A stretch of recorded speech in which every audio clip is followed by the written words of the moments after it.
to the Hawks Nest live stream show. My name is Brandon Kane, and I do welcome you on in for tuning on in. Been away for a little bit here. We missed Sunday again. We've been trying to get that tight end video out this past week. So we move on over here into Monday on a little bit of a surprise show here for you folks.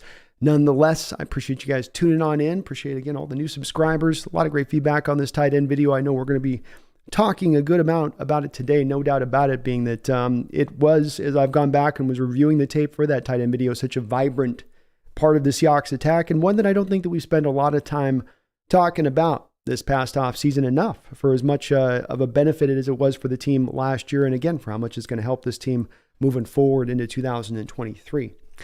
But part of those tight ends that you have, the myriad of tight ends and the packages that you can disperse unto them, is part of what you've done in your process from a Seahawks organizational standpoint, coaching standpoint, to fix things. And this is something we've talked about before on this channel, even going back to last year, because you could see the signs of it when I did a live stream that was built around lessons learned. And this is going to be more building upon that, because what I think kind of happened here with our Seattle Seahawks is they left through the end of the Legion of Boom era, right around the very quick, abrupt end of 2015, 16, 17-ish, as those guys started to leak away and for injury, for free agency, whatever may be the reason. The coaching staff and the front office really struggled to, of course, find kind of their footing. There was some successes. It wasn't completely where they were bottom of the barrel bad or not more better than they were, more good than they were worse. But there were issues that were growing. There were problems that were just kind of manifesting that you plug one hole in the dam and another one bursts open. And it got me thinking a little bit at the time, going back to it, of not to get too geeky with you guys, but it's a little bit like a second law of thermodynamics, which tells us that our systems are predestined to increase in complexity until they fail, become too complex to manage, or are made obsolete. It's kind of interesting to think about if you think about through the Coach Carroll and Schneider regime, right? And the second law of thermodynamics. Now I'm going geeky here on you guys to open up the show, but just bear with me on this one. You have something that starts out very simple. We have our philosophy, we have the way we do it, and then we go along the process and we keep having to add a complexity. We need to fix this, we need to fix that. This is going wrong, now we've got to fix back to that. And you get then 10 years down the road and it's become this sort of lurching beast of a machine with all these extra built-in parts and additions, which is not the way that you set out to make it. And what's interesting about the second law of thermodynamics is it says you can never return to simplicity. Don't consider a total rewrite. Don't do a total rewrite effort unless you're prepared to scrap the entire system and begin again. And this is a law you can contend with or not. And I know probably a lot of my scientists are going, you're really misunderstanding it. You don't even understand the application, what they meant. But I'm applying it here to the Carroll and Schneider regime in the respect of they reached that point where the thing had become too complex, too much. It just too many little things. We got to get back to the base philosophies of what made it work when we walked in the door. How do we do that? How do we get back along that way? How do we attack the specific things that are troubling us and our problems right now to reverse this back? And indeed, that's what they did. If you do look at this from really the fine detail standpoint of things, because first off, let's go take the drafting process. Schneider gets out into 2015 onward into about 2020, and there's a lot of picks that are peppered in there, which are need-based picks. It's understandable. You have a team that you think is Super Bowl contending. You think you're solidified at certain positions. You're like, if we can just get some of these other newly failing positions, which weren't failing during the Legion of Boom days, then we can round everything out and get back to the Super Bowl again. So you start to reach for a player like Jermaine Ifedi in 2016 when you have a desperate need at right tackle. It's a little bit of a reach. Maybe his best position would have been at guard from day one. Maybe not even a good guard, even if you put him at day one. But it was certainly one that was a lineman that fit the mold of what Carroll liked in lineman size, build, strength-wise. And so they put him out there as that fill-in role, that reach for a player at the time. You lost Michael Bennett. Clint McDonald went in free agency to Tampa Bay, part of that Cheetah package back in 2013. Brandon Mabane had moved on. You were looking for an impactful defensive lineman inside. And so you stretched the rubber band a little bit further on the character stuff with Malik McDowell to make that selection. Even though he was a very talented player for where you picked him, it's a reach pick because you're reaching for the need of what you have in that position, overlooking if you thought there was issues with Jalen Carter, and Carter probably had more illustrious, brighter, shining issues, but the interviews and the stuff that you weren't hearing about Carter that you were hearing from him, just bad interview, just a terrible mentality and not a good attitude. Just some of the worst interview I've ever had for a prospect is things like this is what you were hearing about Malik McDowell coming out of the combine, not in the post-draft process, just him coming out of the combine on the reviews of the kid, when normally it's always so effusive, the praise on those guys, no matter what, isn't it? Up and down. You got LJ Collier. You took him that year that you had really no more pass rushers left in the kitty. And so you went and you said, okay, we'll sign Ziggy Ansah on a 1-year deal. Then we'll go get LJ Collier and we'll draft him. And then we'll hope he be impactful with Ziggy Ansah. And that'll get our pass rush just fast. Another reach pick. You could say that the pick of even Marquise Blair was a reach pick in a way, because your Lano Hill and your Tedrick Thompson picks from a couple years prior, free safety, strong safety, hopeful future starters that you were hoping to grab at that time in those early rounds where you took them, were not developing. So you're reaching to go grab another one out. None of this is where these drafts, just to kind of give you guys where I'm going with this, none of these drafts are being driven by you going for value. Rashad Penny.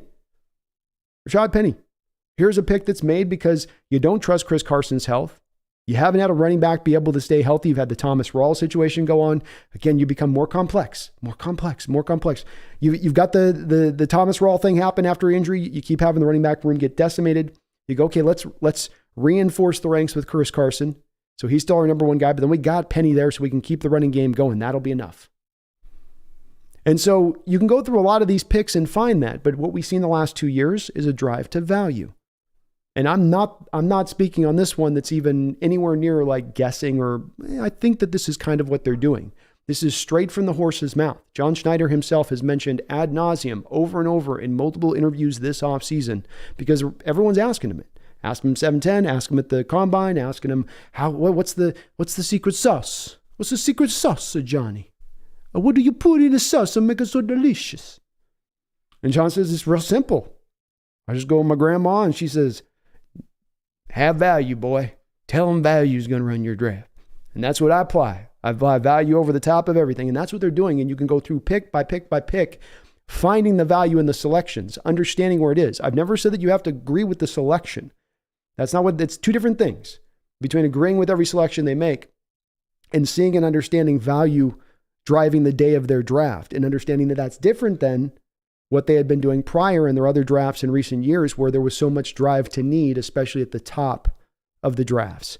And that Schneider has understood and seemed to have this kind of revelation where he goes, this is where I've got to change my way on this. I've got to go back to looking at value draft, just who's the best guy up on the board. And that's what's going to, I think, partly to help return them to success. But this is just one item of this, of course.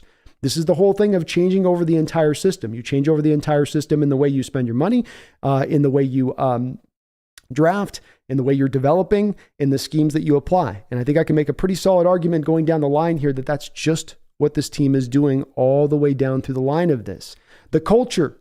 Certainly a Malik McDowell pick is not made where you're going, we need to make sure we're very mindful of our culture and having guys that are all about ball and keeping that at the forefront of things. Part of why you didn't take Jalen Carter, as much consternation as it gave many of us Seahawks fans, was the fact that you weren't sure if he was all about ball. There's no doubt over these last two drafts, no doubt about it, that you can point at all these guys and go, I feel like those guys are probably pretty close to being about all ball all the time. They want to be the best NFL player that they can be. Maybe they not be the most talented. Maybe they're really talented in some cases out there. But you do see guys that have that real special work ethic, which was something that was a key note of those teams in the early 2000 teens, because they took the responsibility. They took the responsibility to work hard off the field, not just do the 9 to 5, click in, but to do the extra. Brandon McBain talked about this on the KJ Wright interview when he was discussing when him and Red Bryant were young guys in the league and they would just start to try to leave as soon as practice left. And a vet like TJ Husmanzada would say, hey, stay back in the building, do some extra work, put some extra time in. And the rest of the Legion of Boom picked that up. The rest of the team kind of picked that up and did all of the extra. But then it went beyond that, where then the leadership was born out of this too. The players took the responsibility. Carroll's mentioned this many times. We can be the driver to take the horse up to the water. But to get the water out of the well, you got to have the players that take the leadership positions, the true leadership positions, not just the raw stuff on the sideline, but in the background when the cameras aren't rolling, the tough conversations, the good conversations, helping to bump a guy up, making sure you're keeping a guy on his P's and Q's. That's got to come from within the building. And that happens if you do have guys that are all about ball because they care so much. because they want to be the best they can. It's not coming from a fake place or what you want the response to be kind of place. It's coming from a true spot. Another place that they've changed, and this is to me been in just really recent years. Some refined things on this, some specific items on this that I want to get into that I think are very key on this. Let's go down the list because I think it's very impressive. And again, understanding that this has all happened in 2 years. So from a drafting standpoint, you've reversed course and you've gone to value. That bore out some really nice results last year's draft. You got probably the best draft in Seahawks history. It's pretty hard to argue at this point when you go top to bottom on it. Now, you can maybe put an argument to say, well, it's 1 year. It's not long enough to make that assessment valid. Gotcha. We can wait a little bit longer on it, but it does have it's got all the hallmarks of maybe being that draft, even beyond some of the special drafts Schneider and Carroll have had. And this last draft, whether you like it or hate it, you certainly can't look at it and say it's an F draft or a bad draft. You found quality players. Maybe you didn't have the star power you wanted, but you certainly are going to have players that are going to contribute and be helpful to this team. And so if value continues to drive forward, that success will continue to drive forward. Part of this stream is to try to give some confidence to those folks out there who look at the regime and they're still maybe not quite sure. There's some reasons to have some still reservations. Is Carroll going to fully really embrace this Fangio scheme?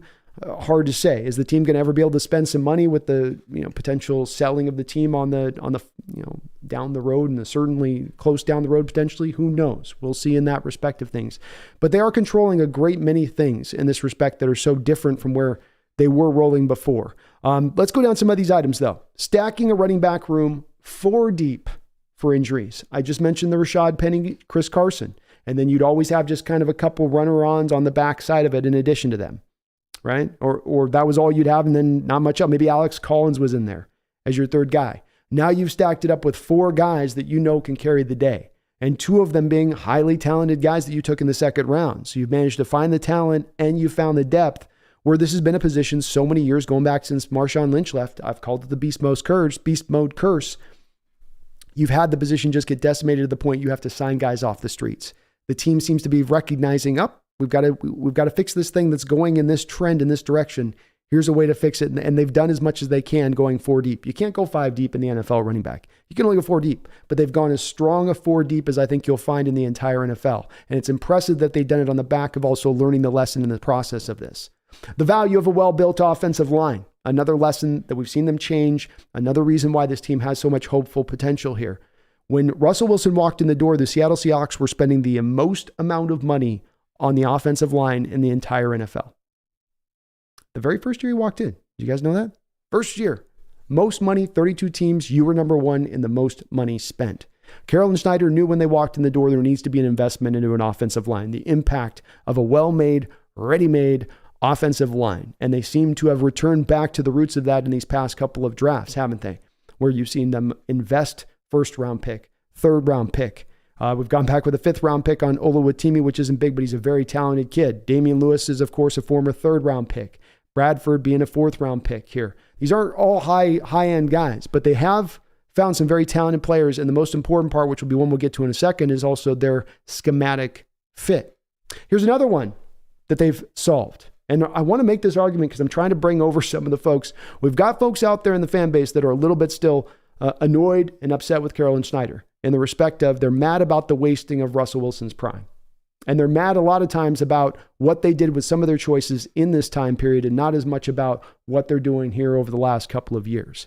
And I can get the understanding it's completely with merit to be a little bit annoyed at the fact that you didn't necessarily get everything topped out as much as you'd like for that reign of Russ. That's a whole nother time for a whole nother debate. But they are changing their ways, and that's the point. We can only deal with what is the here and now and what they're doing in the here and now.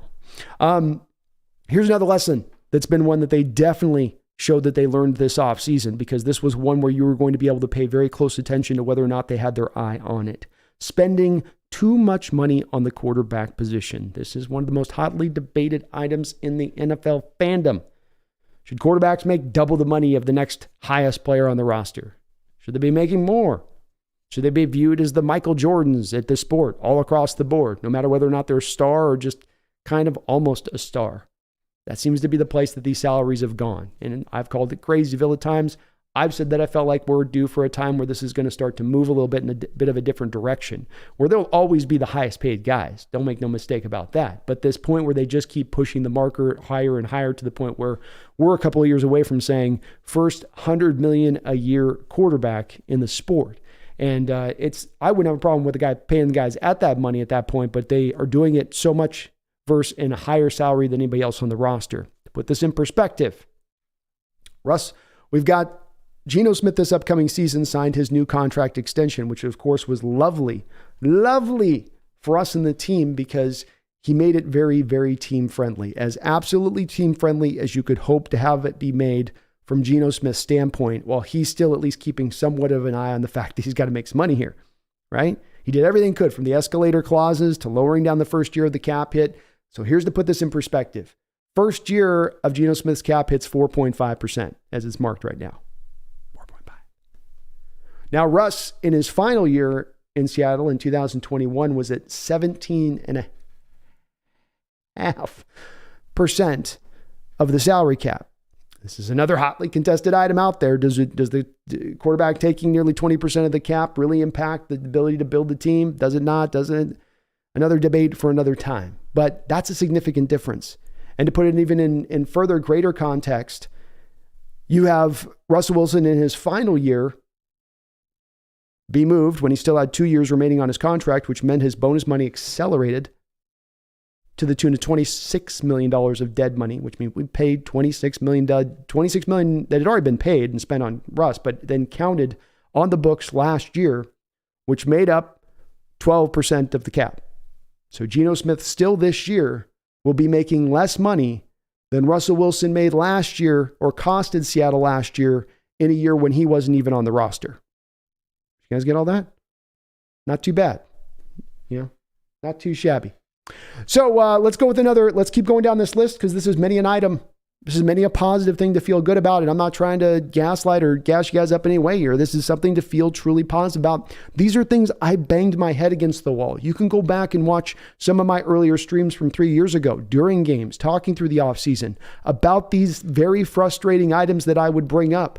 And I would just pilfer the team on a little bit. How long do you need this to fail before you will start to take steps in the other direction to fix it?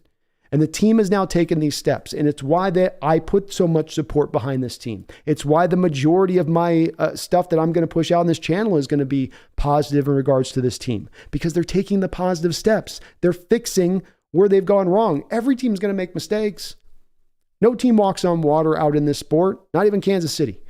Not even Patrick Mahomes. Not even Andy Reid. Everyone's going to make their problems, make their mistakes. Can you correct them? Are you too prideful not to fix them? Does your ego not allow you to change course, change gears if that's what's required? Or as the third law there of thermodynamics told us, that you have to just throw and scrap the entire system, or be willing to do that? Are you willing to do that?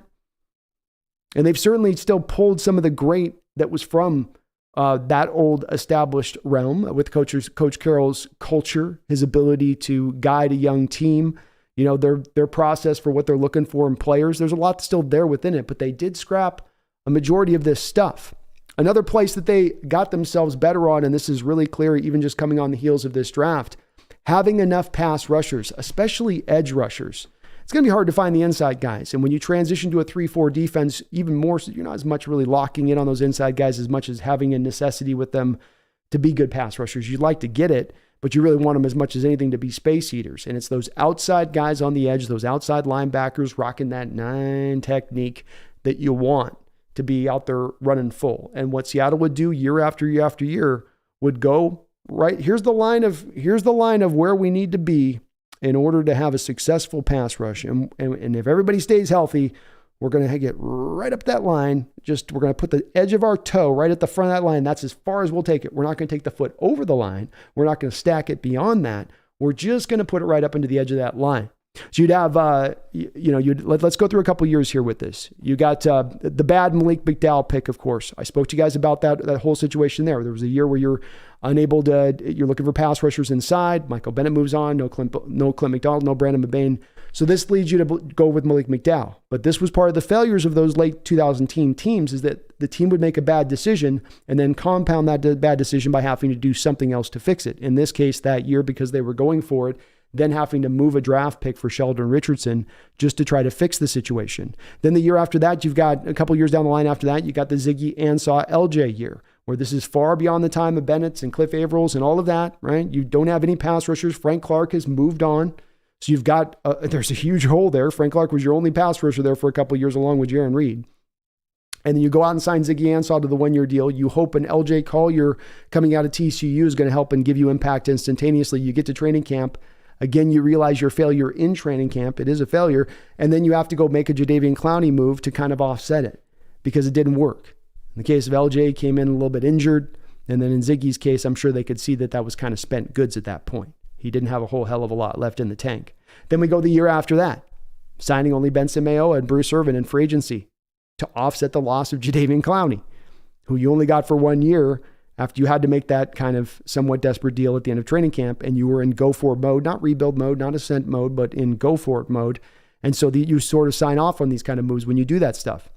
But then you get into training camp and realize, oh, Mayowa and Irvin's not going to be enough. We're going to need more than just these two guys to have a vibrant pass rush, especially since we blitz at the least amount of any NFL team, or one of the least amounts of any NFL team in the entire league.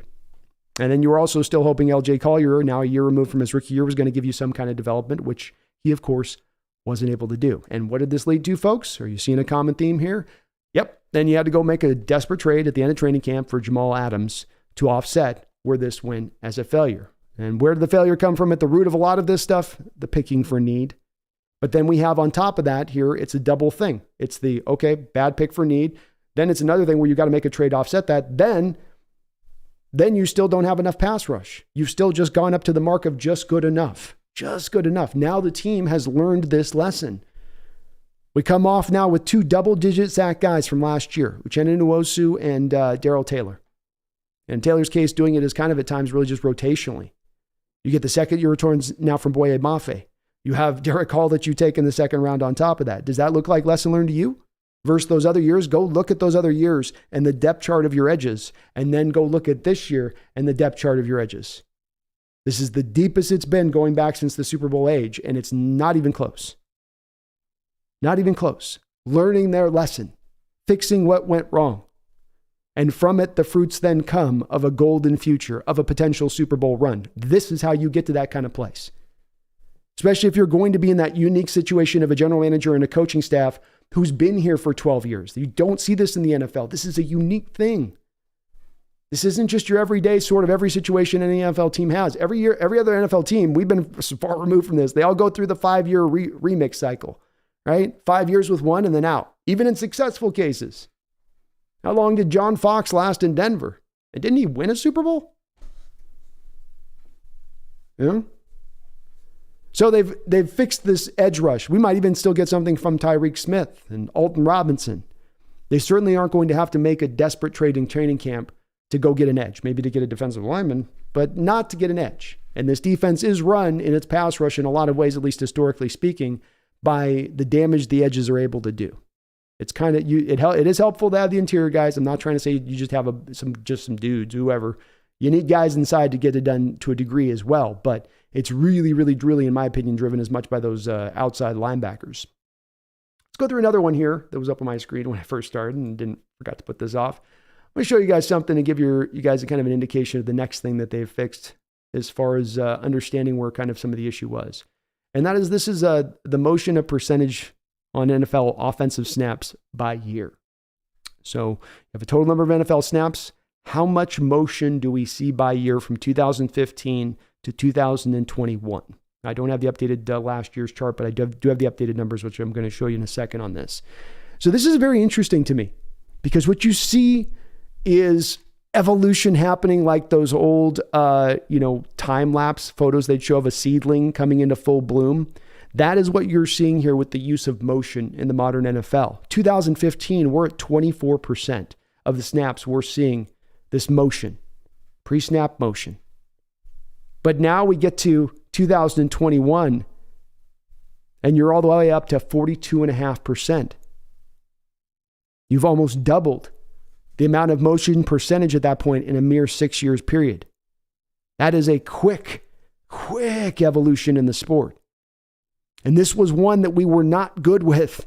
If you go from 2015, I tried to find some more of the data. I couldn't backtrack it as well. So I'm sorry for that. I wanted to try to show you some of the data from actually back in 15, 16, 17. But if anybody watched the teams at that time, you are aware of the fact that we were not a motion heavy team. We weren't like the Rams or the Niners. We just felt like just about every snap you've got somebody moving in motion, somebody going, somebody that's making the defense move their eyes, some eye candy, get some rerouting or just get some off of a gap, whatever may be the reason why you're setting that guy in motion. Just it's better to do it. Obviously, NFL offenses are showing it to you here with this mighty increase here over just a 6-year span. Well, how did our Hawks do last year? How was this team that recently has not done well in running a lot of pre-snap motion? Especially understanding that this is Shane Waldron's scheme that we're running. This is Sean McVay's scheme that we're running in a lot of ways, which is one that is heavily dependent upon pre-snap motion, at least the way McVay's run it. Well, look at this. We're not top 10. But we are top 15. We are in the upper half.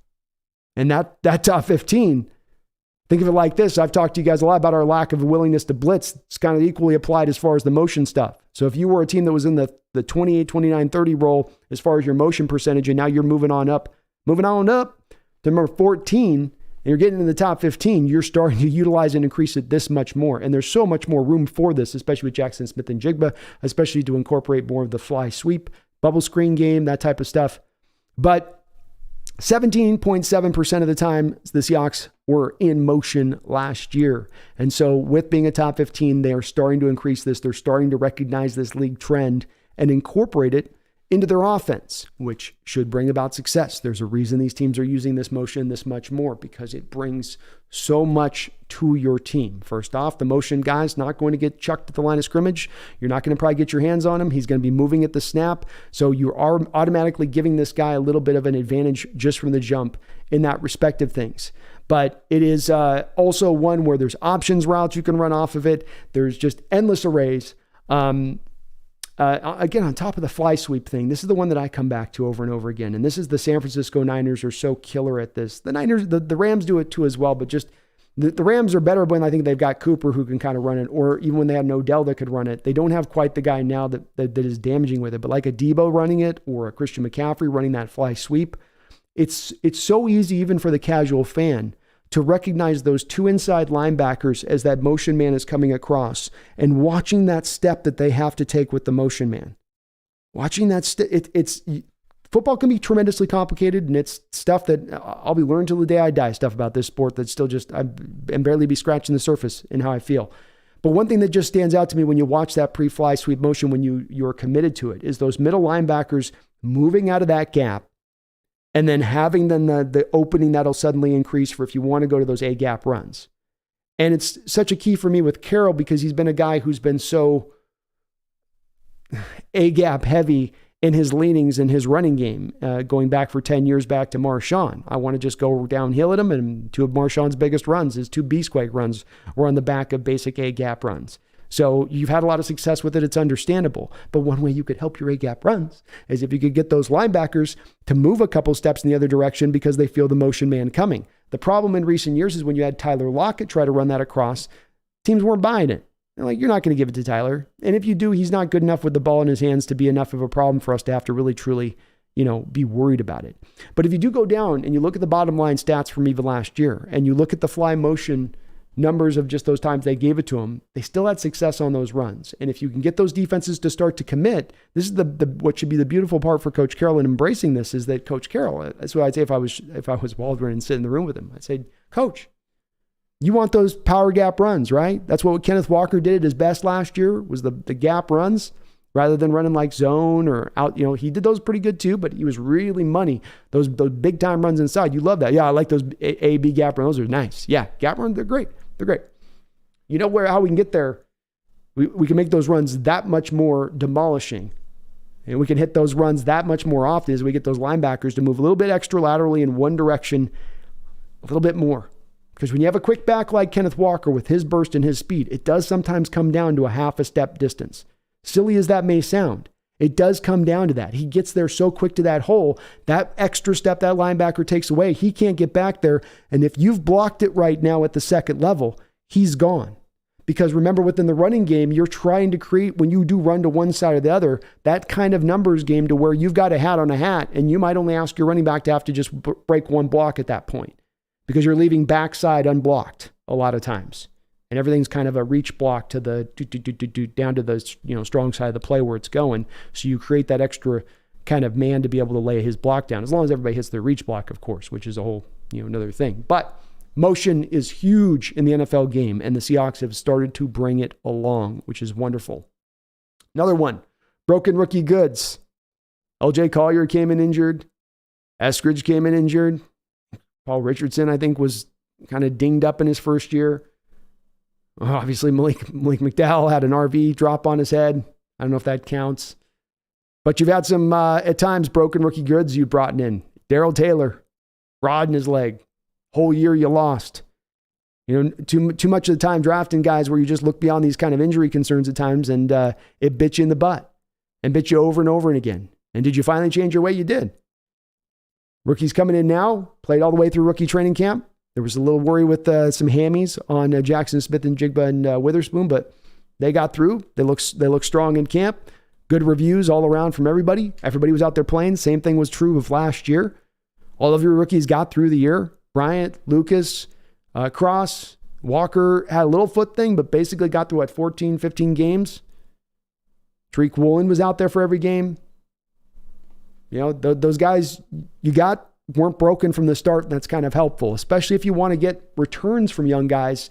You got to get them into these rookie camps and mini camps. They've got to get all of that action as they can to be prepared to really hit the ground running when it comes to training camp, to then have a chance to really be on the football field and even just a rotational kind of role situation. Cornerbacks matter. This was one that I certainly made my own mistake on this in evaluating through the years, because I would have told you that cornerbacks don't really matter at the end of the day in Coach Carroll's scheme. It's zone-based. They've just got to keep clear over the top.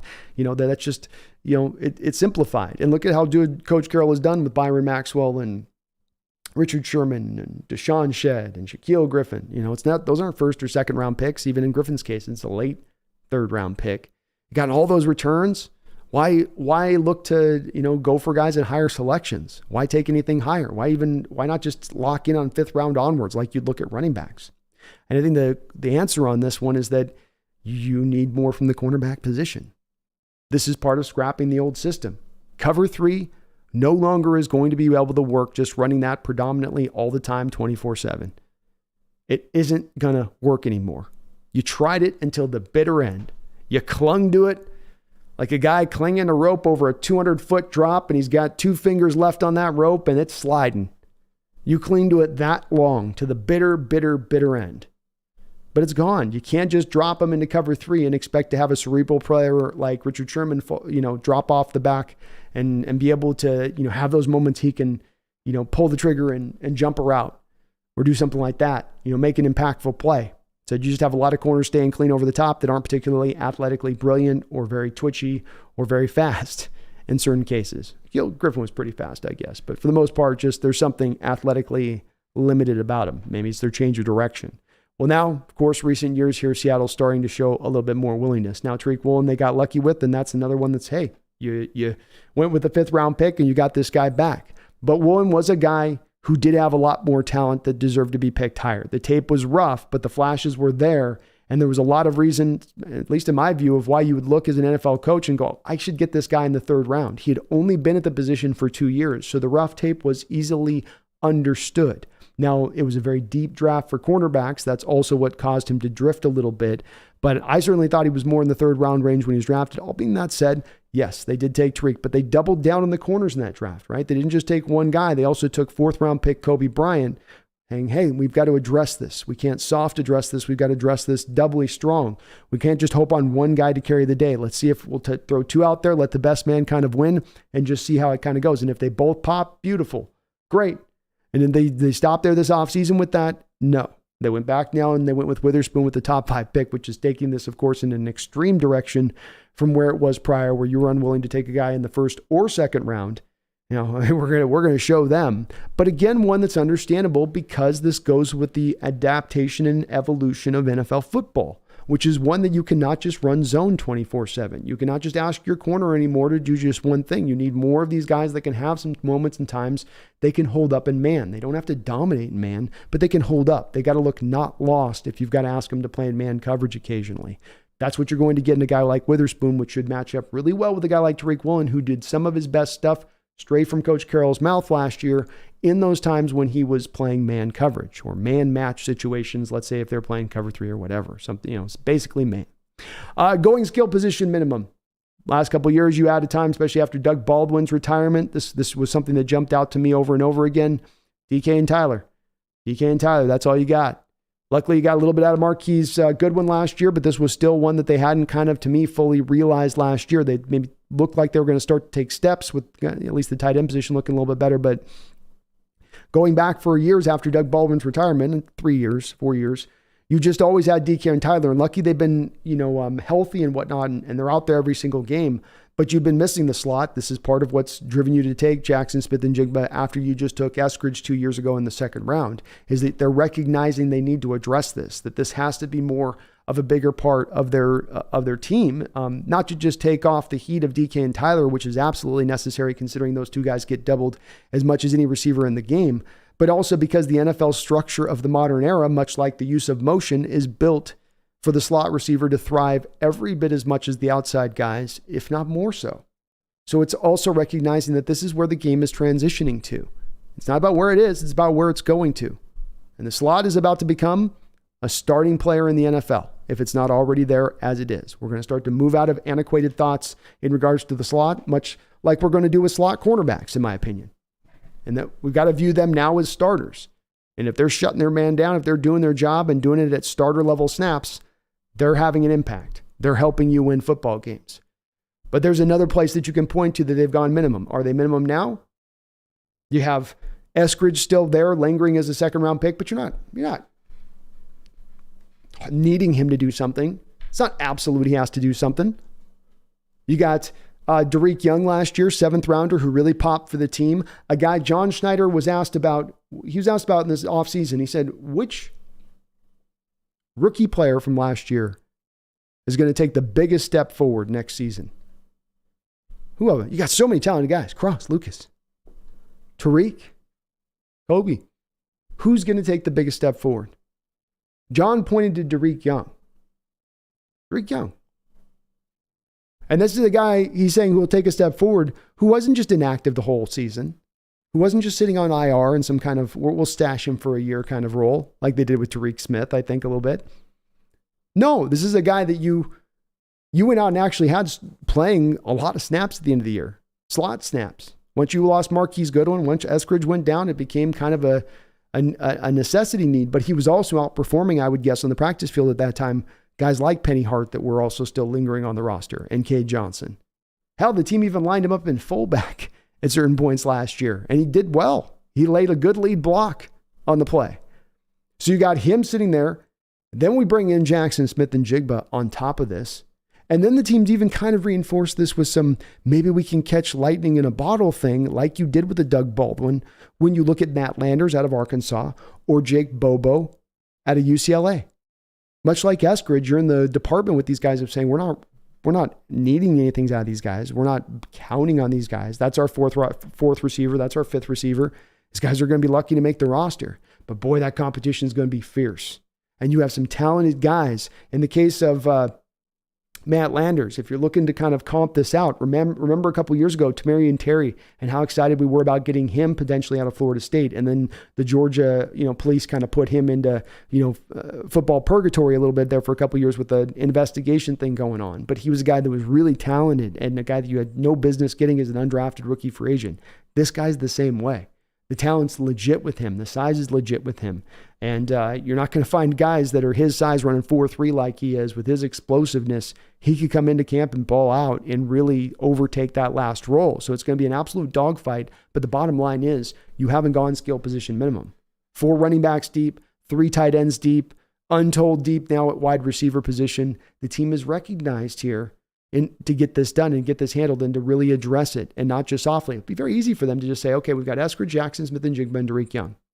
Let's not reach out to Landers. Let's not reach out to Jake Bobo. And those guys might not make the roster.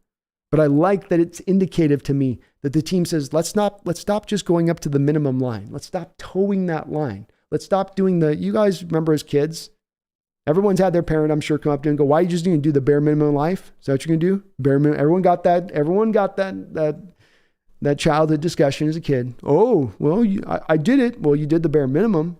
Well, but I did it. Well, is the bare minimum good enough? Parents started doing that psychological torture thing.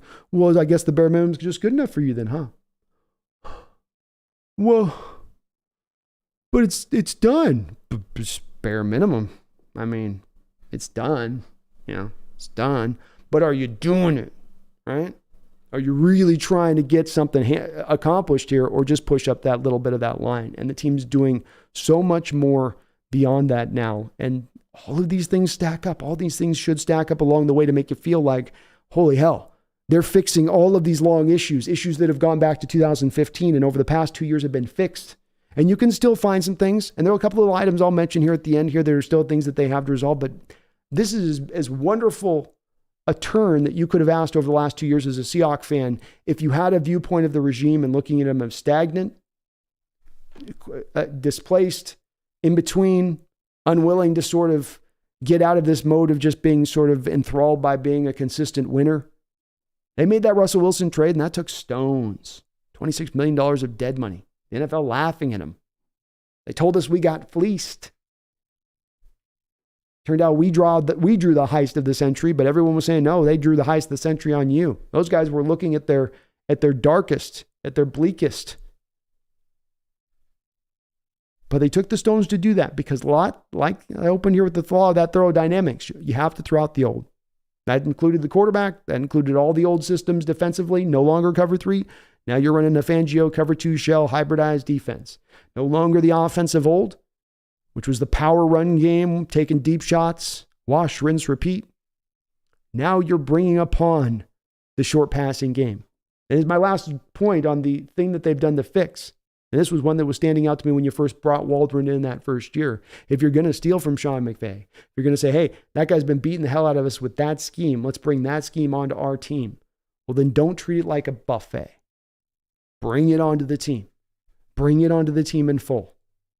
And what does that mean? That means Carroll has to leave the old archetype of offensive lineman that 330 pounds and can't move in space. But boy, they can move mass on mass. Got to leave outside that. Now it's more about mobile offensive linemen. And again, something to reference that first year with Waldron. Think about that first year with Waldron. Did you take any major steps to bring in mobile offensive linemen that first year you brought them in? Not really. Okay, well, we'll just run our old power game, or we try to run. You're going to bring in the McVay system. You're going to bring in this West Coast off system. Adopt it. Run it. Commit to it. But then commit to bringing in the right personnel. Charles Cross can move. Abraham Lucas can move. Anthony Bradford can absolutely move. One of the best athletic testers coming out of college from an offensive line position. Oluwatimi operated within a movement-based system there at Michigan from the center's position and what it asked of him. He's a perfect fit, a beautiful fit for this team in that respect of things. And Damian Lewis is maybe the one guy you can start to maybe point to that you're not sure of in this respect, because he certainly isn't the most athletic guy, but he has rounded out as a player and gotten better and better. And the team's going to have a decision to make on him when it comes to after this year, as he's going to be a free agent. But the bottom line is that they've gotten the offensive linemen in now who can move. And in those guys that can move, they can hit those particular style of blocks that you have to hit in McVay's system that are different style of blocks necessarily than the ones that you used to maybe have to hit under the older schemes. It's not that you wouldn't do some of the stuff of McVay's system before, you would, but this is about now adopting it as something that you're doing as the norm, rather than a sprinkling in of something to counter what you normally do. So they've started to do that, which is nice to see. They've also committed to moving the chains. Even though Geno Smith was absolutely great on the deep throws last year and his deep throw accuracy, as he's been sort of coined as the best deep thrower from last year, even beating out Russ, even beating out Patrick Mahomes on some of his accuracy with that, you still were committed to moving the chains. This is why Geno Smith had nearly a 70% completion percentage over the year and set a Seahawk record in that respect of things, because you understood this is going to be an offense about moving the ball slowly up the football field, which is also part of the modern designs of the NFL and what it wants to ask of offenses. So you're also doing, again, a common theme that I've mentioned on this is that you're doing something, continue to do something that's not only you fixing an issue, correcting what was wrong, but it's also something where you're continuing to turn that dial with a look to the future of where things are going within the sport itself, which is commendable. But it's also why you should have some faith that this team is turning the gears towards becoming a winner, and a winner very fast. And I'm not talking about just getting the playoffs. I'm talking about one and done. I'm not talking about 10-7 seasons. I'm talking about first round buys. I'm talking about conference championships. I'm talking about, dare I say, getting yourself back to the Super Bowl. The couple of things I would say that this team still needs to figure out in the learned lessons aspect of the game is I do think that there's two main things that I still look at kind of that do stand out. One is a better use of the lateral part of the run game. The NFL and the run game has been really going forward with these teams that are running it well in its use of getting lateral and then getting vertical. All right, challenging teams' speed defense essentially. And this is one of those places where this is still a little bit of a buffet issue with McVay's scheme, where the team just is not committed to running the fly sweep game as much as they should to make the scheme at its best, for the aforementioned reasons of getting linebackers to move and whatnot, just keeping the defense kind of on its heel pre-snap on what they're seeing, as opposed to knowing right where the ball is going to go and being certain in their reads and kind of being a step ahead a little bit and being able to kind of jump on those things. So more of a commitment to not only the fly sweep stuff, but outside zone, pitch plays, utilizing more of the edges of the defense to try to test out, especially having now these guys that can move in space a little bit better to get the pulling guards and pulling centers out there to kind of hit those blocks. But Seattle could find a lot more success, I think, by bringing in a little bit more of those runs where they've been so A-gap, power heavy at times, right up there in the A and the B gap in their running style, that teams can kind of lock in and concentrate in on that from a defensive angle. And you're not forcing them to play it honest, is what I'm trying to say. So it's one of the main places. Another spot that stands out, and these are only the real two issues I have as far as you're looking at defense, is I'm still not certain that we've got an answer to the flood zone concepts. I think the team has started to improve upon this. And I think some of the fix last year came from the main guy that really decimated with you on this was McVay, who was absolutely able, through a couple of run period there to kind of at times just be, he was like a cat playing with a mouse with Carroll's defense for a couple of years there in his use, especially of flood zone concepts. And it's so simple. And this is the Rams offense. It's the appearance of complexity, but it is very simple at the end of the day. And it's going to attack your weakness and put that at kind of the forefront in its style. So you have a guy like Jordan Brooks who struggles in zone coverage. So you're McVay, you're going to run two routes. And route number one is going to go right through Jordan Brooks' zone. And Jordan Brooks is going to carry that player through his zone and then out of his zone. But now what do you have? An empty zone. You have all your other guys covering their holes in their zone. But Jordan Brooks is having a hard time transitioning away from releasing the player who's left his zone and picking back up the new player who's entered his zone. And there'd be games where McVay would just hit that over and over again. And Jordan Brooks wasn't the only guy getting hurt by this. And some of the issues came from this is just the issues you deal with in a zone defense. It's attacking a zone defense. It's hard for a guy to cover a guy for 5 steps and know exactly when he's at the end of his zone, hand him off to another player, and then get back up to the front of his other zone, right? That's an easier said than done thing. And one could argue it's what makes the difference of a good zone player versus a bad zone player. But the bottom line is that McVay was just absolutely attacking you ad nauseum with these flood zone concepts. And he didn't have his real receivers last year when you played him to see if he could come after you in the same kind of fashion that he had in previous years. Now, unfortunately, I think Shanahan started to take some notes a little bit from the way McVay attacked Carroll's defense, because especially in the games we played in San Francisco last year, a lot of those routes were being run at times off of a flood zone concept.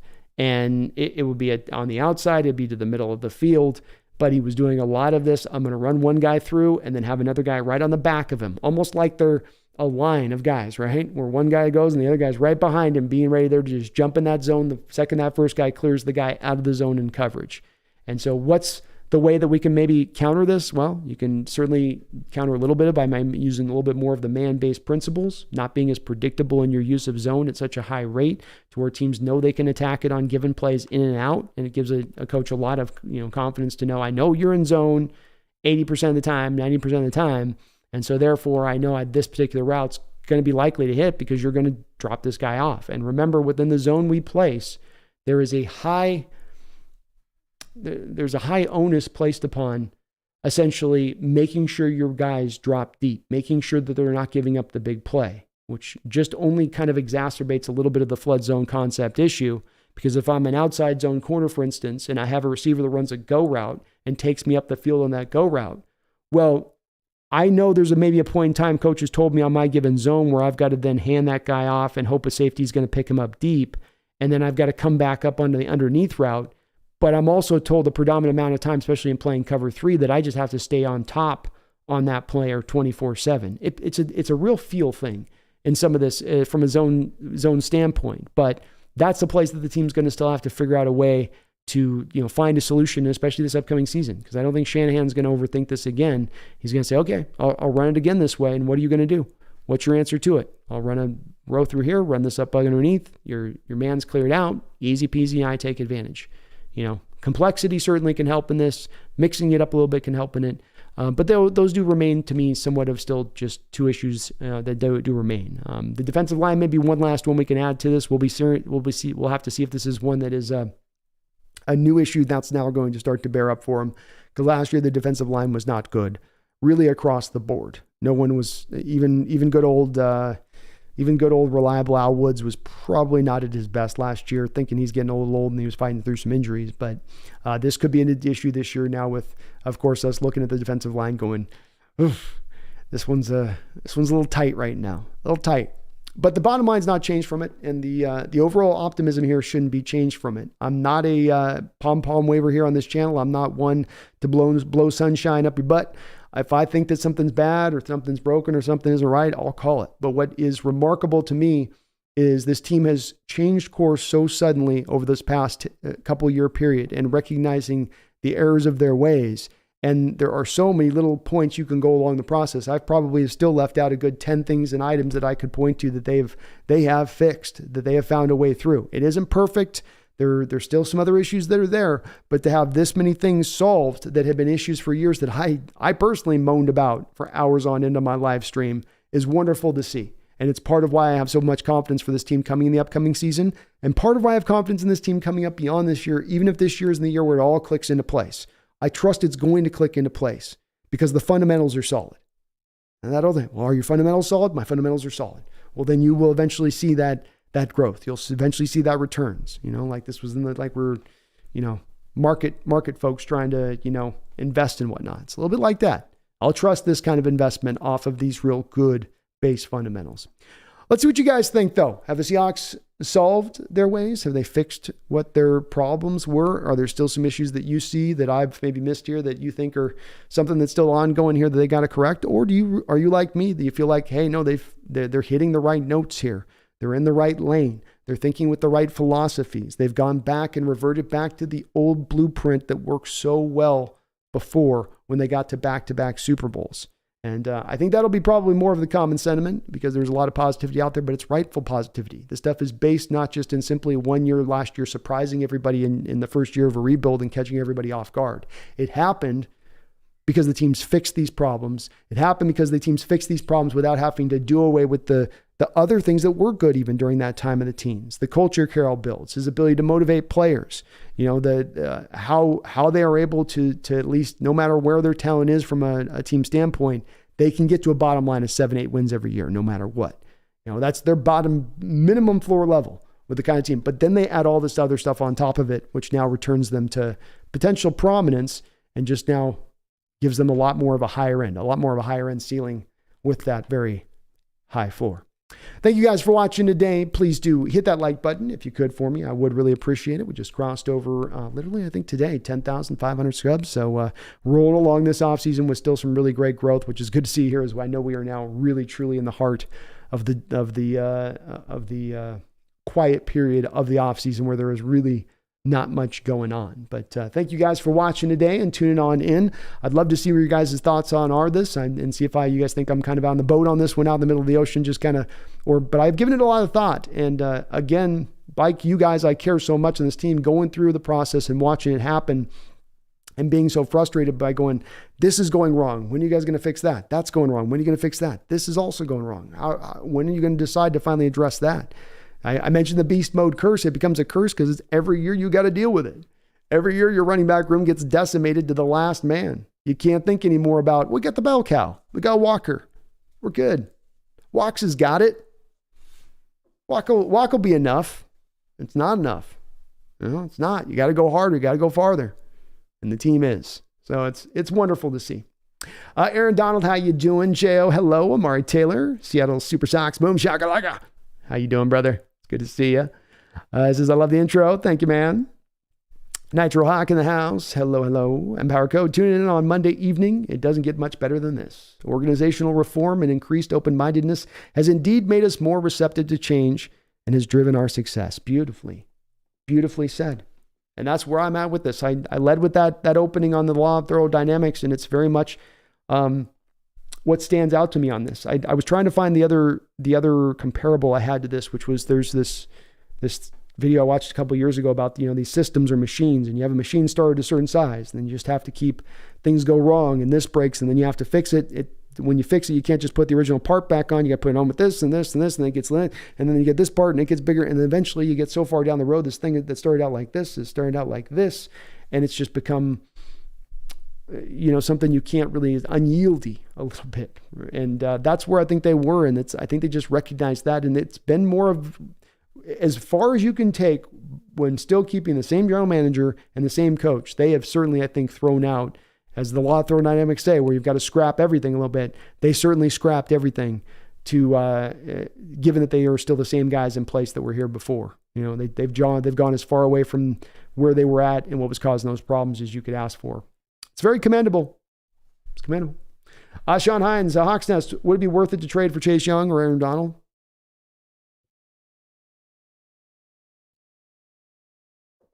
I don't see much of the upside behind a Chase Young trade. He had some struggles coming back off that ACL. You don't know if he's even the player he was when he went down before the ACL at this point. And certainly some guys come back and they just don't look the same. And that's a big question for a guy that you're going to have to give up relatively decent draft capital to go get. On top of the fact that you'd have to then find a way to create cap space in order to accommodate him. I think even on the base salary of his deal right now would put us in the black. So there's a lot of problems in trying to bring in Chase Young in that respect. I suppose you could do it with a contract extension, but that to me is kind of crazy talk because, again, you don't know who you have as a player here, and you want to see this guy back out dominating before you pay him any kind of multi-year deal, I would think. So for me, Chase Young, if we were even 3 deep, Sean, right now, if you just had Boye Mafe, Uchenna Nwosu, and Darrell Taylor, I'd be open to it. But going again, Derek Hall, and going 4 deep now at the edge, I think you've just got to ride with what you got on that and trust in that. If there's an injury, maybe it changes down the road, but I feel okay there. With Donald, somebody who I would still certainly go out there and make a move for. I don't know what the cost would be at this point in time in his career for him. I guess probably a first plus like a third or fourth maybe. Would I do that deal? Yeah, I'd still do that deal because I know that guy's going to be completely committed to ball. He may be getting old, but he is still would be a much more dominant force beyond anything that we have currently sitting at the position. The problem with this does come to Sean, of course, that interdivisional trades like that between the Rams and the Hawks are just not going to happen, especially for a player like Donald of his caliber. The only way you'd get to Donald is if they actually cut him. And I think it's even probably doubly not likely to happen because Donald's cap hit would escalate so fast on the Rams that they don't have the cap space to deal with that. Because if you move a guy early in the contract, all the bonus money accelerates, and now you're now you've got the Bills fully due, and that's a team not already with very much cap room as it is. Megan, thank you for the $20 donation. Megan starting us out right. I appreciate you, Megan, and I'm sorry a little bit late on acknowledging the donos. I always just like to get those early initial thoughts out there with you guys. She says, greeting B and 12s. A question for y'all that I've been thinking about recently. Are analytics taking over the game? If so, why and how much faith do we put in what they are telling you? Why? Analytics are, I don't know if I'd go as far as to say they're completely taking over the game, because we do have, I think, Megan, and thank you for the $20 donation. Very kind of you. We do have a place right now where baseball and basketball have been truly taken over by analytics. That stuff is ruling the day. Managerial decisions in baseball at times are absolutely being moved fully by what the analytics are telling them to do. I don't think that we've reached the place, Megan, where in the NFL, coaches are having analytic guys outside of maybe odds things type situations, really telling them what to do. They'll inquire about it. They'll consider it, but it's more of a consideration point. It's more of a data point that is to be sort of brought in with everything else and have all of that data and not just go off of it. Whereas I think, Megan, at times in baseball and basketball, it becomes a single data point. What's your plus minus usage in basketball? What's your WAR in baseball?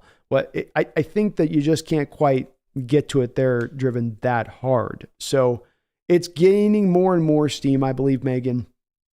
It's one that's harder to apply in analytic wise because those other sports, it's just easier to track stuff. It just is. You can measure things a lot easier in those sports in a way. In football, you can't measure, mainly because you just don't always know what a player is supposed to do, play in and play out, what their responsibility is.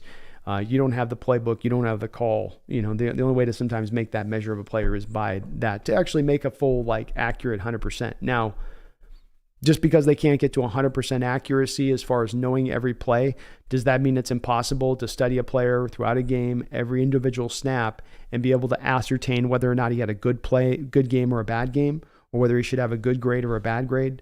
That's the part where I feel like, I think that a guy that's somebody, especially as I've been told with these analytic folks, that they are former players, guys that have played the sport, and they're watching that tape and they're making those calls, play in and play out. It's an imperfect system, but it's still not one without value at that point.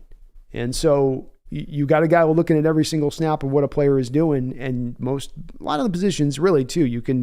Some positions, it's a little bit of more of a gray line than others, as for gray area as far as what the player is supposed to do in the snap and whether he failed or had a success on the play. But overall, I think there's accuracy there within it. And I think also there is anyone that's struggling with PFF or these analytics and saying there's no value whatsoever. There's no value whatsoever. All 32 NFL teams utilize these analytics. So, you as a fan can hate it and be upset about it, but make no two marks about it. Every NFL team is utilizing analytics in some degree or another. No team is looking at analytics going, nah. And if there is, it's maybe one or two.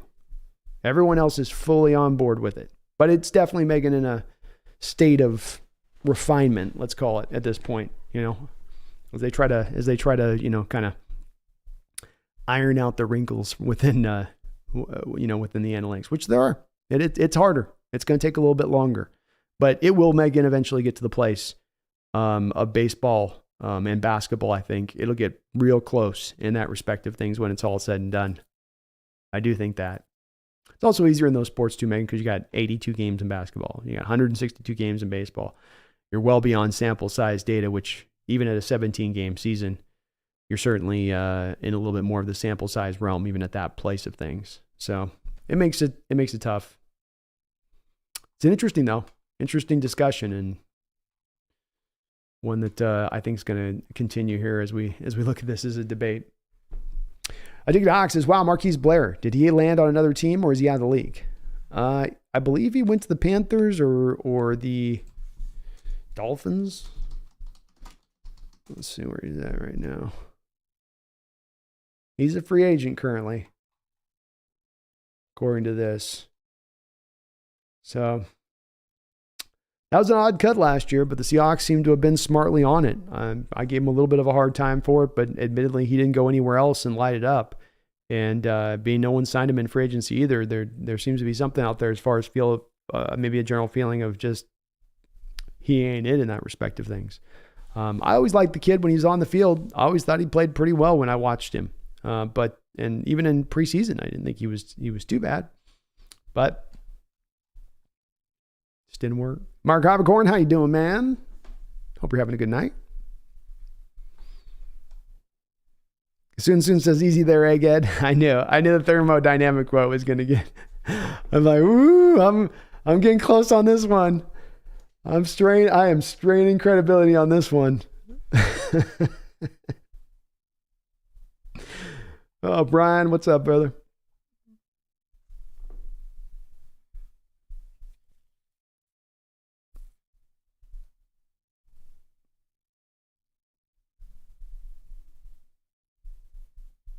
Power Coach says, man, I need to brush up on my old school football knowledge. I'll get it one of these days, I hope. Football is just fun from that standpoint, though. And Power, it's like you can enjoy it on so many different levels. You can enjoy it on just the base level of not being in on the, all the depths of the items, or you can get to the full depths of everything, and each one offers its own sort of, value of entertainment. So that's why I love football so much in that respect. And it is a little more unique, I think, than other sports where you don't get some of those other extra kind of layers built in. Michael Crowher says Russ only made $750,000 in his first 4 years. Well, Michael, I can go bring up the sports track data right now. So he had if I get to this here. So we've got 2000. It was after he had to go through 3 years before he could get his first contract extension. Oh, it's not showing me now. I had this brought up earlier. Now sports track's being lame. Let's try this. Let's try incognito. What if I incognito it? Yeah. Well, I can't bring it up, but you'll have to take my word for it here. Sorry. But Michael, yeah, he made in the first 3 years not as much money, but by year 4 he was getting paid. And I don't begrudge Michael Russ getting paid or asking for the money, but it is the only point of it is just that you are inhibited then once you start paying quarterbacks around 15% of your salary cap. And you start getting up to this level in that line, it does start to then peel back as much as you can accomplish on your roster as far as adding in free agency or making trades. It's good to see you though, Michael.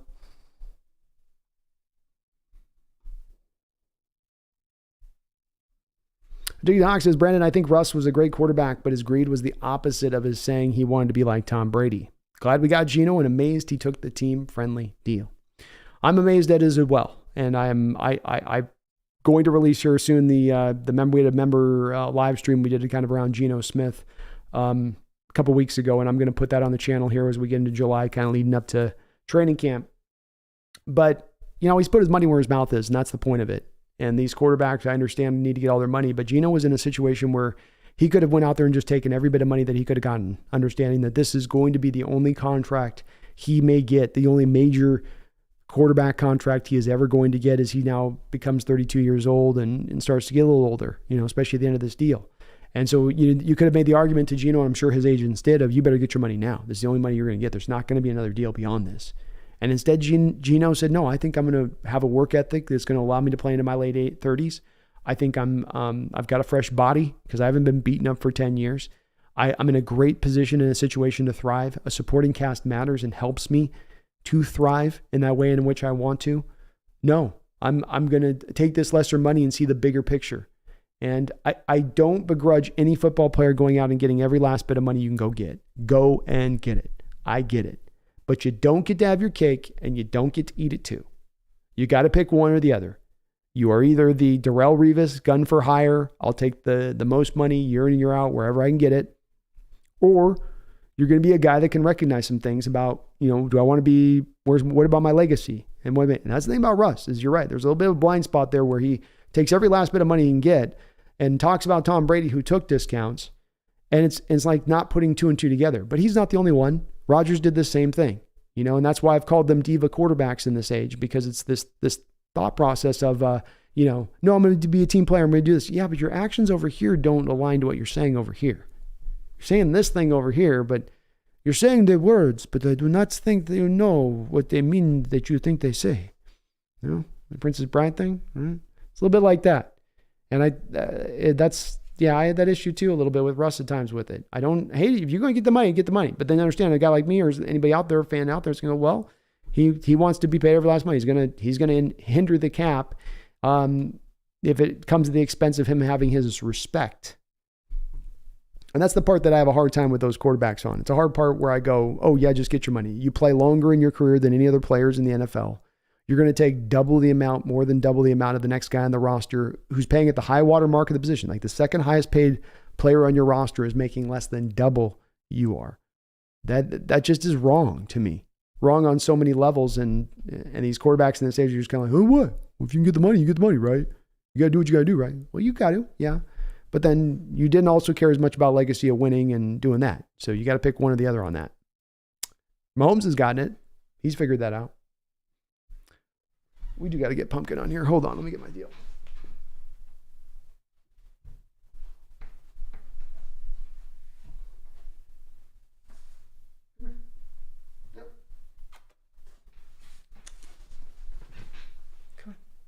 Come on over. Oh, you'll come over. You know you'll be over here in a second.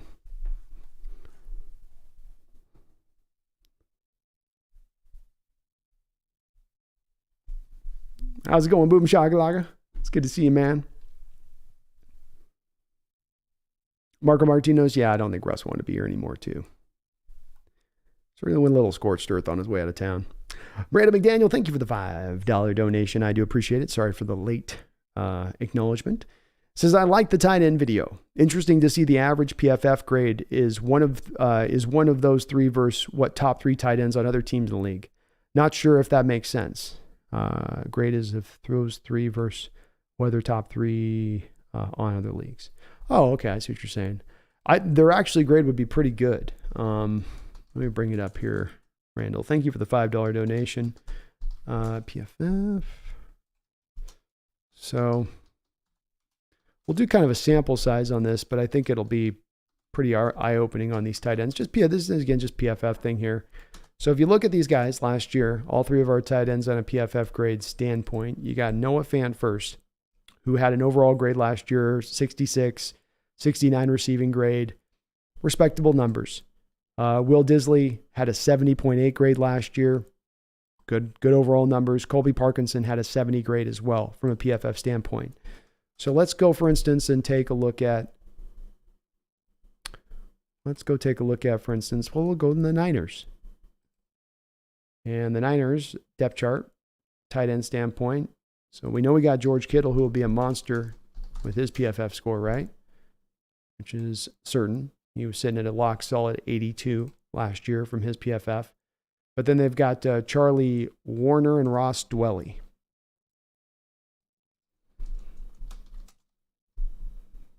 Charlie Warner was a 41. Ross Dwelly. So 41 PFF from that dude. And then Ross Dwelly was 60. So Kittle definitely runs that at the forefront, but they don't have the guys behind that. Let's do just one more of this really quick because I think it is a good exercise here in understanding with our tight ends why they are so quality. I mean, just look at those scores. I can give you the stats too: the 109 receptions, the 1,100 receiving yards, the 9 combined touchdowns, right? Which are nice stats in themselves. But then you can go deeper to it as far as on these depth charts are concerned. So we've got Dallas Goedert. I can never say his name with the Eagles. But that'd be your first guy. He'll be like your Kittle was with the Eagles, of course. Strongly rated, I'm sure, by PFF. And sure enough, they've got him in a 76.2. So strong rating there. And then we got Dan Arnold and Jack Stoll behind them. So Dan Arnold was a 60 rating by PFF last year. And Jack Stoll was 50.6. So in the case of both the Eagles, in regards to your question, if we're going to take those as kind of indicative of kind of examples, Randall, versus the Seahawks, and it's just a PFF score, but again, I could take this from a statistical backing too, Randall. Like we could take our three tight ends in their combined production last year and put it up against the Niners and put it up against the Eagles and put it up against a variety of other tight ends in this league, right? They stack up with the best in that respect. But on the PFF grade side of it, just looking at those two different rosters, two of the front-running rosters in the NFC this upcoming year, we far beat them as far as the depth. They got the frontline guys that got our frontline guy maybe beat, but we've got it's solid all the way through. Nobody has a lower grade than 66. 66 is 70. So everybody's at a league average, above league average, basically, in the tight end position, their PFF grade from what you got last year from the position. But thank you, man, Randall. I had fun putting that video together. And I'm super excited about what those guys are going to be able to do in the future. Brian says, yes, be excellent video. Thank you, man. Appreciate that. Very kind of you to say.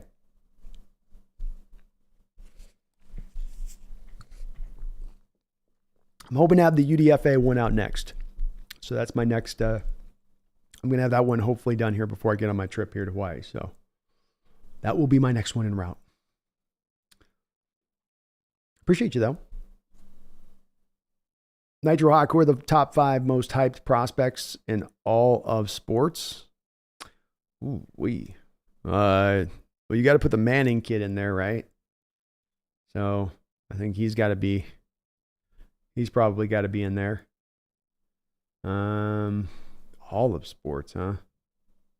I don't know enough about the prospects in some of the other sports. So it'd probably be hard to figure out on that with like baseball and stuff like that. We just have to, I'm sure basketball's got some freakish guy out there, like Wema Bayo. That kid in basketball is certainly one of the hyped guys right now. That's been going back a couple of years. Zion in basketball would have been one of those guys I would put out there. Good question. Mark says, B, there's a lot of talk that the Hawks are looking to trade for Chase Young. Thoughts? It would shock me, Mark. And the only thing that I can think of if they're looking to make this trade is that they would look to move one of their edges in an offset of the deal. So, you have Darrell Taylor has 2 years of club control left, but Uchenna Nwosu, Mark, only has 1 year left remaining on his deal. So you could be looking at those two players and saying, okay, Washington, you want to, you don't want to pay Chase. You've determined that you're going to put your money on that defensive line into Montez Sweat, Jonathan Allen, and LaRon Payne, and you can't pay 4 guys, right, Mark? I mean, that's the thing that stands out to me with Washington in that situation is that you could, but you start, let's say you're paying Allen $20+ million, you're paying Deron $20+ million. Montez is going to want around probably 17, 18. And then Chase Young, if he has a ball out year this year, is going to want 20+. Can you pay $80 million to just your defensive line and field a competitive team? Probably not. So it does become one mark here about them having to pick one that they're going to move, which means that Chase does still maybe have some value that isn't just based on him being a sort of a shell of what he was coming in the league after he sustained the torn ACL. But if they were just to bring him in, Mark, and not move one of their edges in addition to it, I wouldn't hate stacking it up because I don't want to be a hypocrite. As I was saying for years on this with the situation, I've been pounding the drum that this team needs to start to understand that they need to get the pass rush better built. Stop going up to that line. Go past the line. Take steps past that line of minimal, of just good enough. And if you're going to add Chase Young as your 5th pass rusher off the edge, well, then and he wouldn't be the 5th guy, obviously, I joke. But you are certainly taking those major steps past that line at that point, which is the very thing I'm calling for. So I can't be a hypocrite to say that's too far. You're going too far past the line, But some of it to me is a little bit of, as I look at this, Mark, and go, okay, you're trading for Chase Young and you're going to give up assets for Chase Young, which could have been very much the same assets that you could have just given up for a defensive tackle or defensive lineman, which was way more of a need at this point. But it would be understandable from their standpoint if they're looking at this like, let's go deep with this, Mark.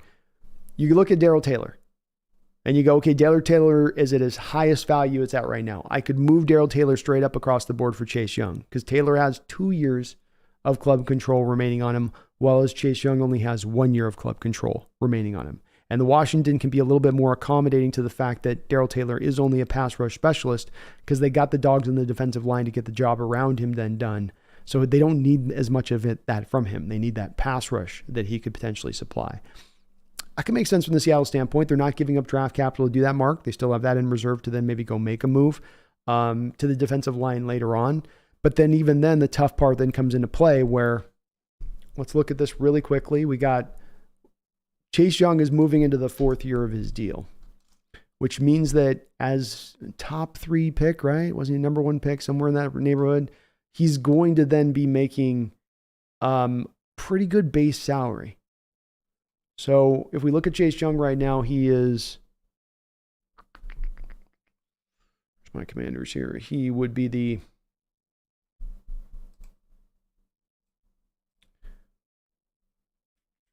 Okay, so he's like the 7th highest paid Washington player.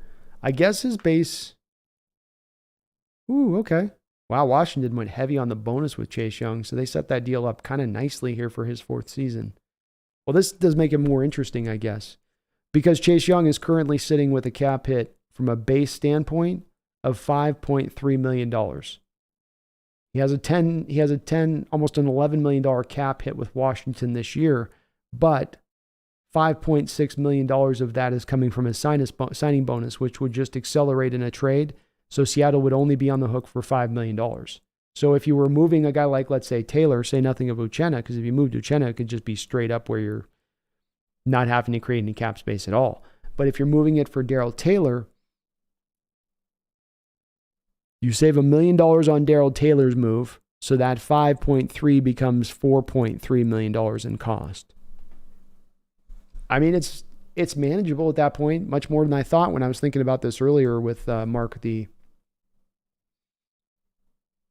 Usually those first round picks, they get to year 4, it can get up to like 8 or 9 million on the base. But 5.3, 4.3 on a Taylor swap, straight across the board on a Uchenna swap. I wouldn't hate it as a move, especially if the guy's healthy.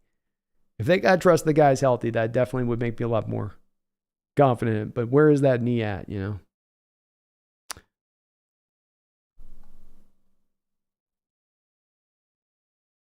Sorry, I'm going to get up my chat donos here. I've been a little bit late on them here.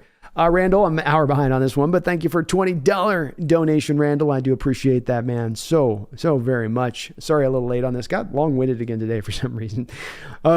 He says, I feel like the additions to defensive line can be strong against the run, then we don't necessarily need to make a big move. If we can stop the run and force 3rd and 5s, then the edge guys we have can play to the strengths. Starts with the run D to me. Defense is definitely a lot in so many respects. I'm 100% agreeing. Not in so many, in all respects in this, Randall. Thank you for the $20 donation. But I completely agree with you as well. The defense in its key this upcoming season to finding some success, not finding ultimate success of being a top 10 unit, but even being a middle of the road kind of unit, is that they're going to have to find a way to stop that run. It comes from gap integrity. You know, it comes from your responsibility is this gap. Do you get that handled or do you not get that handled? And they struggled with that last year. It's been mentioned a lot that was where a lot of those struggles came from. Was that talent? Was that just an early part of the growing pains of adopting a new scheme that's having you do different things along the defensive line than you've done in the past? Yeah, I think there's some of that could come from that. But I think a little bit of where you can kind of manufacture this, Randall, in my opinion, is the 8-man fronts. You've built with your offseason and taking Devon Witherspoon, who can run man on the outside, and Tariq Woolen, who can run man on the outside. And then now you have Julian Love as your guy who can play both safety positions and do everything you need from the safety position in that respect of things. Now Jamal can float. He can be your little floater on defense wherever you need him to be. Call him a linebacker, call him hybridized, call him a strong safety linebacker, call him whatever you may. I'll call him impactful. But now you move him in a position to be impactful in a lot of ways like you could with Cam, because what you did with the Legion of Boom era with that cover 3 defense, you were cover 3 and you showed it. You were cover 3 and you didn't hide it. You didn't sit out in cover 2 looks and then Cam came down into the box post snap. You rode Earl Thomas to center field and then you brought down Cam as that 4th linebacker. And that's what you could do again, I think, Randall, here with Jamal Adams. And now you create that extra guy down by the box. And that makes offenses very uncomfortable. And it does make it harder to run, especially when the guy that you're bringing down in the box is a plus run defender, a very high plus run defender like Jamal is. And we bring back Bobby, who you can say what you want about Bobby in coverage. There's a lot of debate about that, but he's still a very good run defender. He still has a very good nose for it. The Rams defense was still good against stopping the run last year, despite no A'Shawn Robinson, no Aaron Donald, no Leonard Floyd, no more Von Miller. They still found some footing last year as a defense. And a big part was with how Bobby played the run for them. Hawks06 says, Brandon, agree with you on Fant. $10 million would be a steal. Cutting Disley in 2024 would just be a dead cap of $3.1 million, would most likely. Cutting Disley in 2024 with just a dead cap of 3.1 million would be most likely. Market for Fant could be roughly 15 million per year, was my thinking also. It very well could be there. It's always hard with this OXO because it does that weird thing where there's the natural inflation of the cap going up. And by next offseason, we could be seeing the cap up around 250, 260. And so tight end market in around being a 10 million a year player or a 12 million a year player now becomes a 14, 15 million a year player. It's possible with that. It is definitely within reason too. And yeah, I mean, you look at him throughout his year, I think now you have him for 4 years. And I think Noah Fant gives you exactly what you're going to get from him. And that's for the good and the bad, but it's way more good than it is bad. You have an H-back first off, so he's not your typical inline guy. He is your off-the-ball kind of tight end, a little bit like your Jimmy Graham type in a lot of respects. And so that's his role. So when it comes to him not being as dominant a blocker at times, let's say as like I think Will Disley can be, it's understandable. You're not usually going to get that from the position, but his hands are very consistent. He creates a lot of early separation on his route running with his quickness off the line of scrimmage. And that's something that's, I think, been a part of his game for all 4 years. If you go down the line of his stats, every single year he has been competent, capable, and productive all the way around. And so if you do sign him to a contract, it's one of those, meat and potatoes kind of signings where you do sign it and there's going to be consternation from some of the fans going, if I sign a tight end for that market, I need to have him. He needs to be making 1,000. He needs to have 1,000 yards a year, and he needs to be 10 touchdowns a season.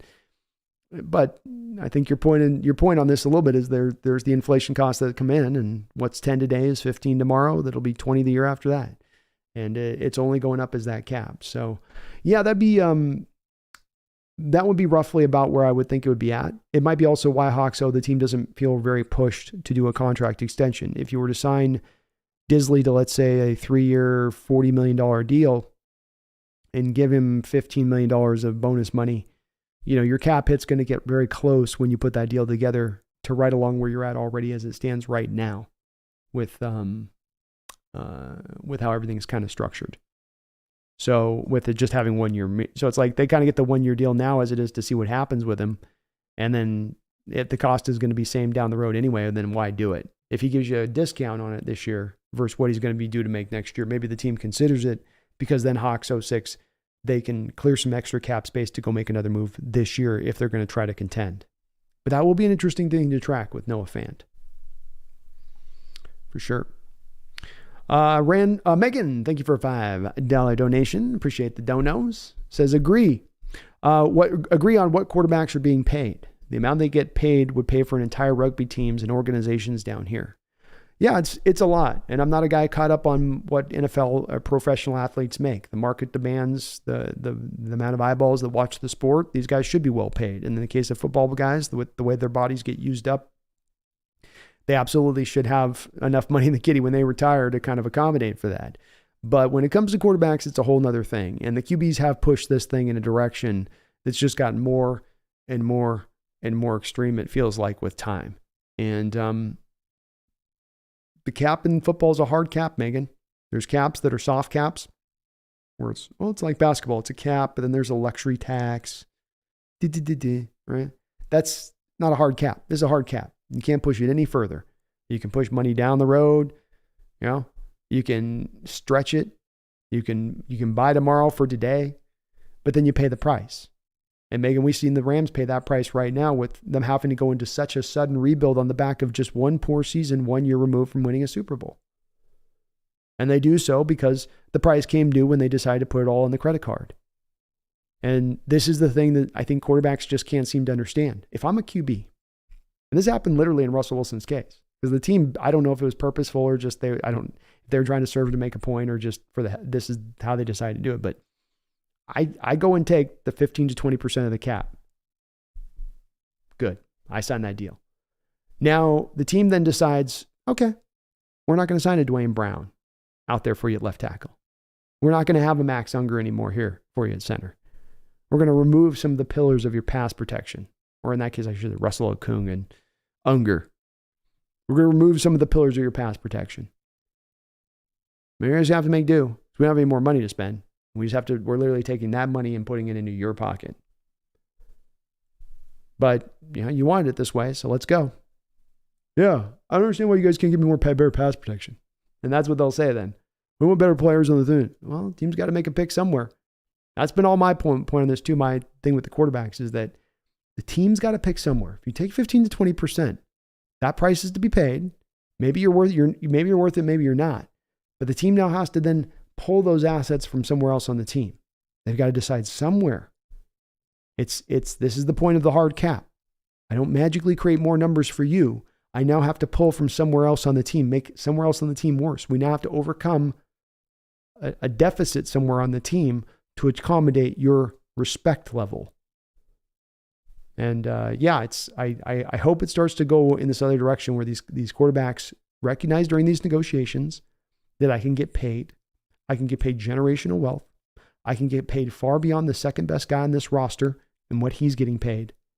And I can still save this money. I can still save this team enough money to be able to go out and make some commiserate moves that are going to help my star to shine, that are going to help make me look better, which will then, wait for this, help to then get me another contract. A contract I might not be able to go get then if I just stretch for all the dollars in this one deal. And if Geno comes out the end of this, Megan, of this Seahawks deal, where he just signed to this contract, and then we get 2 years down the line, and the team's like, hey, Geno, let's come back to you on this, and let's move these numbers around. Let's give you another deal with another signing bonus money. And rather than trying to, as they say, skin the sheep, rather than shear it, because you can shear a sheep many times, you can skin it once. Geno comes in and he just shears that sheep with the Seahawks through that first contract. He can come back and then re-shear it again a couple years down the line and end up making more money than he would have just made on that one contract if he just drove every last dollar. Better team, more money in your pocket. But you get those short-sighted folks that every last cent, every last cent, every last cent, every last cent. That's what ends up being the deal that carries more of the day sometimes for these guys. And again, to their detriment on a lot of different respects. Megan, thank you for another $5 donation. Megan says, B, you said you got the Jim Zord card. Which one? So it was it's not the headset one, Megan. It's the one where it's the one where he's sitting next to Largent on the bench. So I got the one with him and Largent, and it's actually supposed to be signed for whatever that's worth. It's probably a guy named Bill in his basement who's like, Jim Zord, done. Jim Zord, done. Jim Zord. But I'm going to get that one there. You got to have the one with Steve in the shot. I figured it was apropos to have him in there. Have them in there together. But yeah, I got that one. Just waiting for it to click through and give me some information on it. So hopefully by the next stream, fingers crossed, we'll see. And folks, if you do like what you're listening to today, just do me that small favor, hit that like button. Maybe subscribe up if you're not. Won't cost you nothing, I promise. I do Hawks. Brandon, what would Pacino say? What would Pacino say talking to Pete about fly sweeps? He'd say, Pete, listen, I know you don't like to run to the side. You only want to run directly forward. You need to go sideways to go forward. Side to forward. That's how it works. I'm telling you, man. Pete, fly sweep all day. What are you doing here? No fly sweep. Anymore. Gotta have more of the fly sweep. We're trying out. We're going to do what we can, It's cool out. No, don't do what you can. Do what you need.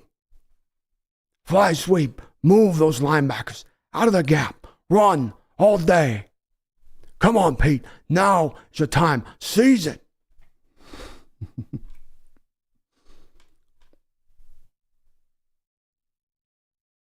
I didn't ask anyone know how much Dalvin Cook wanted for his salary. Surprised no one's biting on signing him. Whew, boy, the running backs and getting paid thing is getting dicier and dicier and dicier for these guys. It is troublesome, no doubt about it, all the way down the line. And Dalvin, just another example of how tough it is for these guys to sustain, even signing contract, even being productive after signing the contract, even still being young. It doesn't matter. And the Vikings, the first pass they could find to get themselves out from under that deal, they took it. And this continues to be more of a trend you see in the NFL over and over again, and I don't think it's changing anytime soon. One of the reasons I don't know what exactly he's asking for salary-wise, but in monitoring it a little bit in the situation addicted to Hawks, he wants to be paid. He understands, I think, like a lot of these running backs, that this is not going to be one about me going to a place to go get my ring. I don't think running backs kind of get the opportunity to be able to say that type of stuff. I think they got to go to where they're going to get their money and go to where they can get paid. And, he's going to probably end up kind of signing probably for the highest bidder and take his time to find out who's that going to be. Because, of course, the Vikings are doing a little bit of a dirty at this time period with him, in my opinion, because, this is after free agency. It's after everyone spent their money. You knew that you were going to want to release him going in my opinion, to free agency even. There was rumors of this.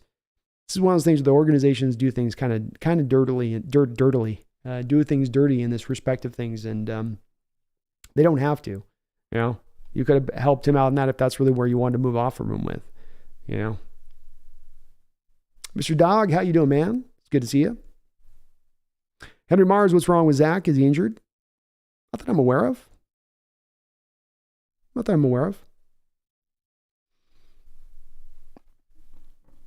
I thought he was out there in at least some of the rookie minicamps, Henry. I didn't hear anything injury-wise. Nitro says, do you have a dream idea for your YouTube channel? Well, I think that definitely the increasing content is where the dream comes from right now. Right now I've got to find a way to solve the problem of it takes me a long time to put my content together. I think longer than it does sometimes other folks. And so it makes my stuff come out a little bit slower at times. And so getting more content out is as much as anything a dream for that. As far as dream for the channel goes, just outside of football, Nitro, I eventually am going to, animation starting to come along to the point that you can do, essentially CGI animation on your own. And eventually I'm going to bring some of my scripts I've got to life via that method on YouTube on a channel. So that's the ultimate dream, but I've got to get used to using the animation software and how to get it to work the way you want it to work. Your boy Michael says, JSN's getting so much love in camp. Never heard a player getting this much love from players and coaches. He's certainly on the rise here in camp, and he has had some pretty cool moments that have stood out along with that. The kid's a player, your boy Michael, and I'm going to be doing, like, as you member of the channel, the member video that I'm going to be doing this week on the Thursday show. We're going to be doing a little bit of an outsider's view on JSN, like I did on Devin Witherspoon. Just some of the feedback you get on this guy, because I think it's kind of interesting in the same respect of things. But he's got a lot of people, much like we saw with Witherspoon, your boy Michael. JSN had a lot of people that were in his camp that were former players that have played, guys that weren't just, talking pundits and whatnot like that, but understood, if you want to talk about guys actually seeing the field and on it, that said, this guy's it. And it does stand out, your boy Michael. I mean, the thing that really kind of opened my eyes with JSN as much as anything, the one quote that caught me, and I'm going to include it on Thursday's show. You've got probably one of the best positional coaches in all of the NCAA in Brian Hartline at Ohio State University. He is widely considered one of the best at his position, a guy who's definitely on the rise, who's going to be a head coach probably sooner than later, and a guy who played in the NFL. Had a good couple years, solid guy in the NFL. Wasn't never great, just solid. And he was asked about who his top 5 wide receivers at Ohio State were or have been, and the guys that he have coached, because he's been there for a few years. Michael Thomas, Terry McLaurin, Chris Olave, Garrett Wilson, Jackson Smith and Jigba. A lot of guys have come through there. So he put at the top Marvin Harrison Jr., who is currently, of course, he calls him the prototype, which is a great nickname for that kid, because that's just what he is, the NFL prototype in every way. For the receiver position, he deserves to be number 1. But Jackson Smith was right behind him. And he had Chris Olave and Garrett Wilson behind Jackson Smith and Jigba, and Olave and Garrett were not chopped liver last year. Wilson won Offensive Rookie of the Year.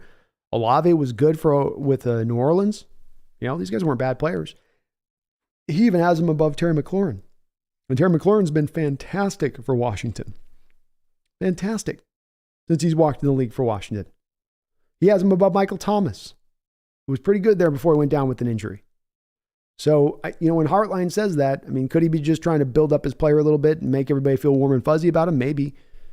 Could he also be saying, hey, there is really some truly legit talent here to him?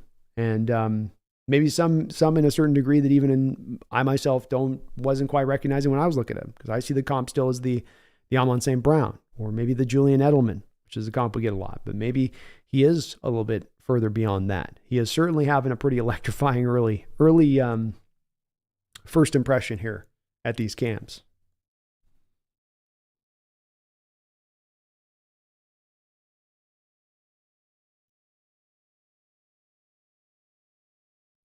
Michael says, Geno will keep everyone excited. If you're wide receiver for Geno Smith, then you will remain steady-minded as a team-minded player. I think we have them all. Team-minded, a championship is within reach for the NFC. Let's go, man.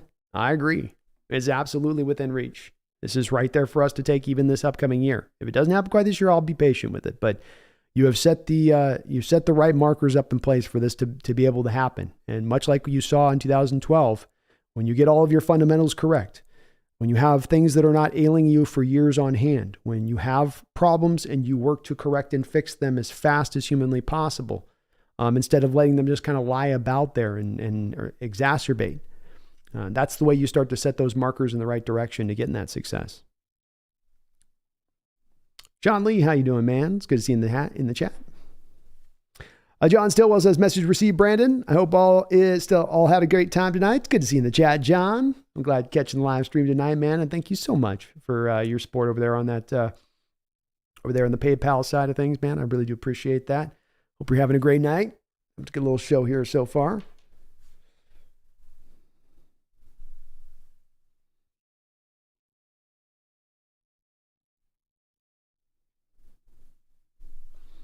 Megan says, this sounds so much more like my dad, B. You're channeling him brilliantly. Spirits running through me, Megan. Oh. Dick Hawks, did Bradford really test well? I think he'll be good, but didn't he test? Didn't realize he tested well too. Indeed, he did. Let me get you the thing. You'll like this. Anthony Bradford relative athletic score. I got you on this one. If I can get the thing to come up. But yeah, he was surprisingly so. He was pretty good in that respect of things. See if we can get this to the raw athletic site's having some issues here.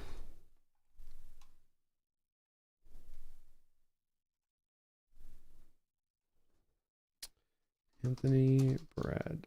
Here we go. Oop.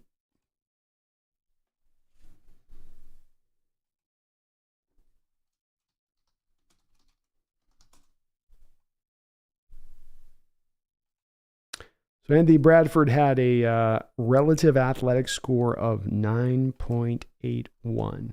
Now, I will say, I think where you're coming from on this a little bit is probably correct, is that, the way he tested is not exactly as he looks on tape. He's not the most fleetest of foot. He's got some issues there that do show up with him from time to time in that respect of things. But let me show you this, because I think you'll find this interesting. I know this is scintillating podcasting right now. Here we go. So here's Bradford's score. Put it kind of over the top here, but you can see weight, he was 9.25. Bench with his 34 reps, 9.59. Vertical, when they have 8.62. The shuttle and the three cone weren't the best, but his 10-yard split, 20-yard split, 40-yard dash, all strong for his position. So a 9.81 relative athletic tester for his position, which is pretty solid, which is pretty strong. Certainly better, I would say this too, Addicted Hawks. It's certainly from the guard position and what they've looked at from the guard position athletically in recent years past. Like if I ran those numbers up against Damian Lewis, for instance, there you'd see there's a stark difference in the athletic testing scores between the two. But yeah, that was a little surprising to me too, because when you watch the tape on Addicted Hawks, it didn't look like he's necessarily a really good mover in space, but he tested really well. I think he's just got to get some technique stuff cleaned up in that respect to get a little bit better in how to utilize that quickness. Mark Cadigan says the roster is incredibly deep now. Defensive line will be fixed. The Carter lover boys that are mad we took Spoon haven't watched Jones. He is a disruptor no matter where he is lined up. I love it, man. I love it, Mark. And yeah, look, you are in year 2 of the rebuild. You're not going to fix everything overnight. The fact the team couldn't quite get around to defensive line is not a death knell to me, for sure. They did some things to, of course, address it, but I'm sure many of the fans would love to see a little bit more thoroughly addressed, but you did so much other stuff. And I think part of the lack of addressing came from the fact the team let value drive their draft and didn't want to overspend on defensive linemen. And that's where you can make it, that's where I can say it's a more understandable then. If you take that approach, if it's coming from the back of that standpoint. Well, value drove our draft and it didn't drive us to picking a defensive lineman when our pick came up. I'm going to lean in that direction rather than the reaching for the need of the defensive lineman throughout the draft, which got us into trouble from 2015 to 2020. But no, I'm definitely good with Jones, and I think he's. I think Witherspoon's definitely going to make people understand when he settles in and it's all said and done, why they did what they did. It'll be interesting to track too with Carter, but I see where the team took the direction they did with that.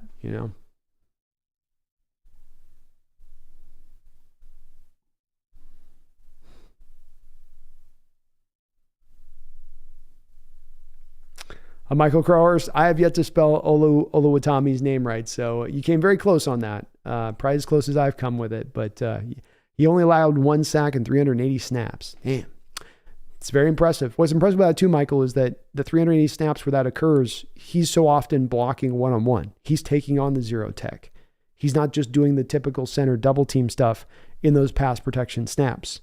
He's getting the tough draw for a center. Because as a center, you want to be in that offense just has you double teaming every snap.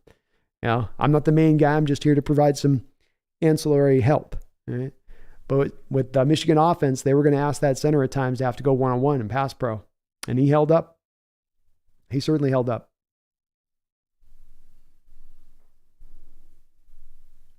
Brian Meyer says, Lucas Brown, Oluwatimi, Bradford Cross, the Northwest Wall. That's right. Let's use that nickname if they take. That's the nickname we got to put in. Sean Lee, potential best running back in receiving room. Hey, Sean, how about best tight end room too, maybe?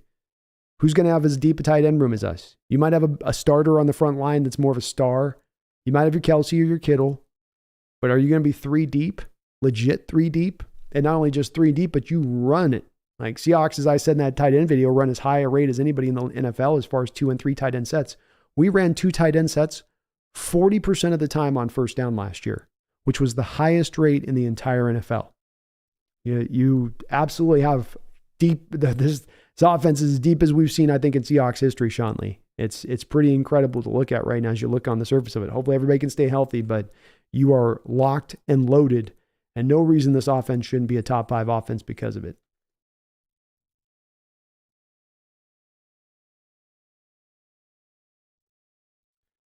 I think it's always room for improvement, B, but onwards and upwards for the future. Absolutely. No organization will be perfect. There's going to be some things you have that linger in there a little bit. I think the thing that happened with them, Megan, is just they had too many of those issues. It's one thing if you got a handful. It's another thing when you got 2 Baker dozens. When it's this and that and this, and then things that happen over and over again for years. We talked about it a couple of years ago where it's the old misquoted Einstein quote, the definition of insanity, doing the same thing over and over again, expecting the results to change. And that's a little bit what the team was doing for a while there. This move didn't work. And they would say, well, it didn't work because this player just happened to just go off the rails, rather than, well, maybe the everything that went into the decision that was made to take that player, there was something that was wrong within it. And we need to correct that.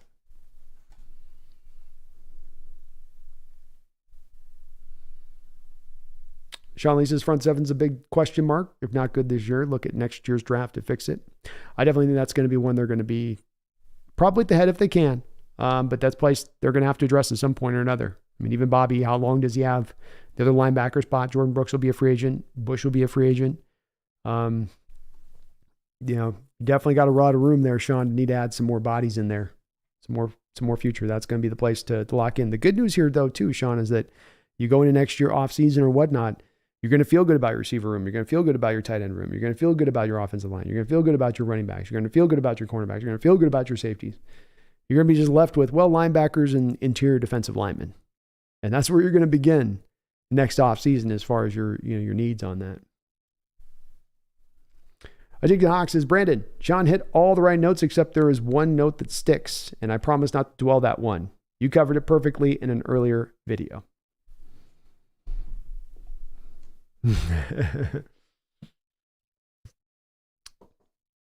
He has hit all the right notes. And there's still a couple in there not to dwell on too much. There's the money thing too. How they spend their money is one. But they're getting enough stuff done to where they're not going to be held back by what they're doing from the top down. They're making the right decisions with that. They're going to put the players in a position from the level of talent they put on the field, the scheme they run, how deep they are as a ball club, fixing problems that have been mistakes in the past. All that stuff will lead that team as close as they come to then taking them to over the top of the mountaintop. And then it's kind of on the players at that point. It's less than about coming back to the excuses of the organization and saying you went wrong here and you went wrong there and you went wrong here and this is why your result was failed. Now you can come a little bit more to the failed resort of saying, for instance, this year, if we failed, it'd be a little bit more, I think I'd be in the realm of saying, well, no, it's not schematic updates or anything like that. It's the fact that you have young players that are still just kind of finding themselves. And are you to expect a team year one, year two in their development to go out there and be dominating and dominating other teams that are in their prime, that have guys that have been in the league 5-6 years, right at the middle of the heart of their career. And that makes it a little more understandable than the other times where things were going wrong and it was on the back of really bad decisions. Dig Docs one day closer to Hawaii, Brandon. Enjoy. I'm getting stoked. I can't wait to see my brother and my mom. It's gonna be an awesome trip. Awesome trip. My niece and nephew. Oh my gosh. It's gonna be kind of like Christmas in June. Rating the cut. Man, we are certainly on our way. He wants to go out with a bang, and I am here for it. The man can put a stamp on his legacy. I don't know if it's really something that's all that important to him. I think he's just kind of, I love ball. I want to coach. He loves the day in and day out battle of it. I think that's just Pete. But nothing would cement Pete's legacy in a way of separating himself from other coaches of this era in a unique way where he's then, truly right there in that midst of the Belichick Reed market of things where, if he got to a Super Bowl, won it, 2 Super Bowls, 3 Super Bowls, and to do it with this roster fully turned over, to kind of do it twice, unprecedented in that fashion of things. I mean, look at a guy like, for instance, I forget the Miami coach they had back in the day who was there, right? And he comes in initially there and gets him into a Super Bowl, but then never can get Marino back. And never can find, even though he was there for a very long period of time, never could kind of find back that footing again. And you can go down kind of a line of many coaches that could never kind of find that last win of their career where just, they just had that one sort of beat of their drum that they could hit and they didn't have a secondary. And Pete's maybe found one with it. So it would certainly take his legacy in a place if he could take this team over the top that would put him up amongst the all-time greats, and how impressive it would be. Tom Eaton says entropy is inevitable. It is inevitable.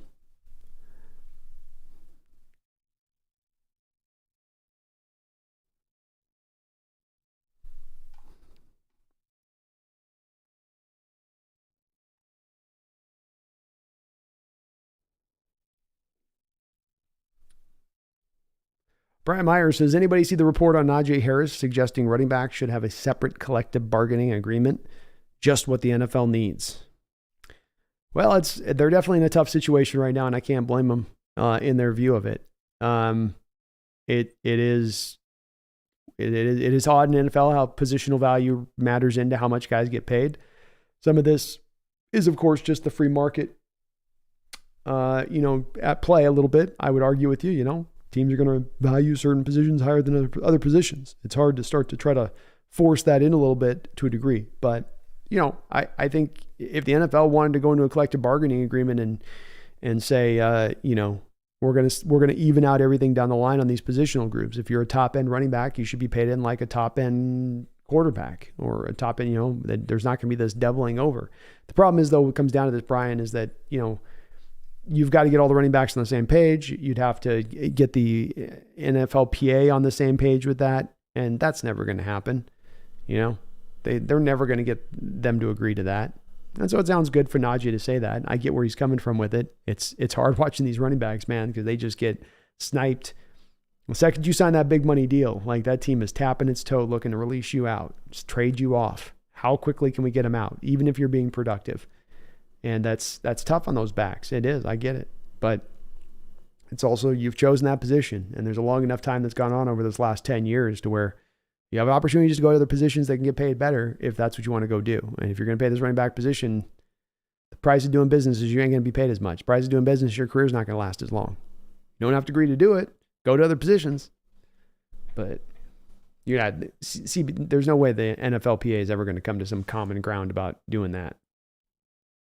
It's fun. I get the frustration, though.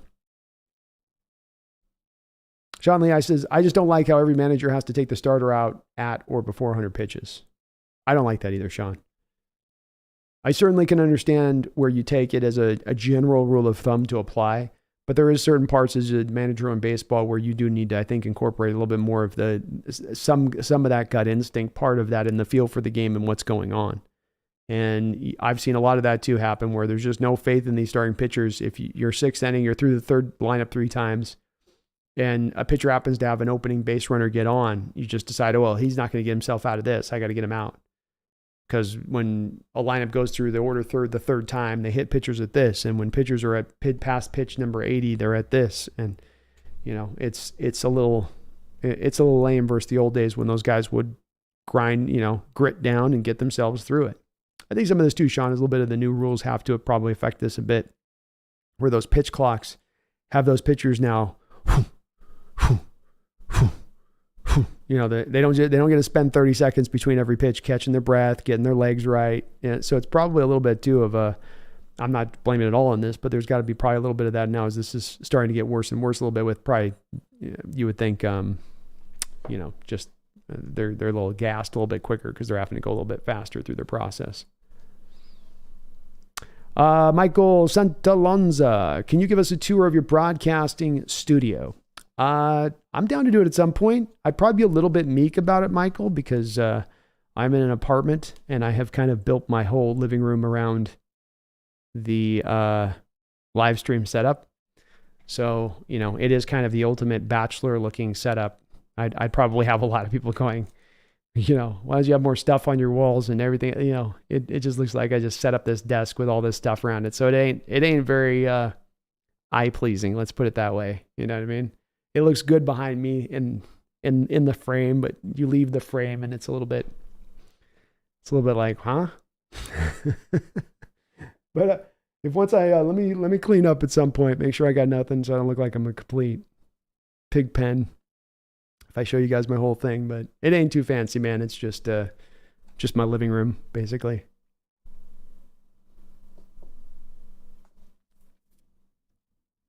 We got some lightning going. Well, if the stream ends, it's because my power got hit by the lightning.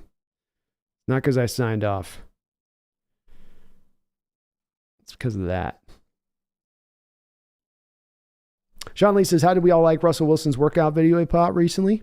Well, workout videos, they help they obviously make you better as a player. There's no doubt about that. It's good to see he's losing some weight. I think Russ definitely could stand to do that. And that's been something a lot of players, running backs are kind of famous for doing this, where they get to the league at a certain weight. Then they start to add weight as they go through the years to deal with the pounding.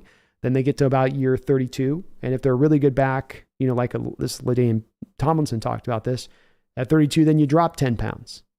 So then you get a little bit lighter, take a little bit less carries, but you regain back some of that quickness that essentially gets kind of lost over time by adding on that weight. So Russell melting some of this weight off of his body as he's doing here might bring back a little bit more of that mobility that's been retreating on him in recent years. And I think with as much as he has at stake this upcoming year, I would gather he's doing everything he can in his power. He would be dumb not to, because if this fails for us in an equivalent fashion to how last year failed, I don't know who's giving him the next opportunity. He doesn't stay in Denver. Sean doesn't stay connected to him.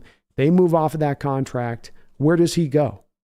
I don't know where he goes that somebody's going to say, we see enough over the last 2 years to feel good enough, comfortable enough to bring you as a starter, maybe to compete. And certainly quarterback positions can be fluctuating year to year in this respect of things, but it's kind of all on the line for him. That's the price to be paid for having as bad and a year as he had last year and looking so much as a sort of a shell of his former self in a lot of respects. Megan says, well said, Bees. Saying one thing and doing another drives me insane. It does me too. Just I don't mind people taking. You want to be a dick. You want to be self-centered. You want to be a narcissist. You want to be a beautiful, open person. You want to be nice to everybody. You want whatever way you want to be it that way. That's fine. I'll accept you. I'll accept Ales, Nicks, and people, self-centered people, and all that. But don't be the I want the cake and eat it too person. Don't be the, I'm going to be completely selfish at every turn, but then I want everybody to feel like I'm just so magnanimous and, just so, no, that's not what you were. You were this, so own what you want to be, You don't get to manufacture things, you are what you are with it. But yeah, a lot of that going on in this modern era we live in. Brian Myers, sorry. Dick Hawks, Brandon, totally agree with your Russ's comments. Quarterbacks don't need quadrillion-dollar salaries to be respected. See Tom Brady. See Terry Bradshaw. Yeah, it's just they don't get the argument that they can lean on. And what they do is they lean on the back of linebackers that have played in this league for 10 years and linemen that have played in this league for 10 years. And see, I'm like one of them. I've got to get my money when I can get my money. Let's go look this up. There's always one of the fun exercises, right? You guys have heard the name Chase Daniels. Chase Daniels, famous for being, I'm trying to see how much he's earned. Yeah, okay. So Chase Daniels, never, probably played a handful of NFL snaps. In fact, let me.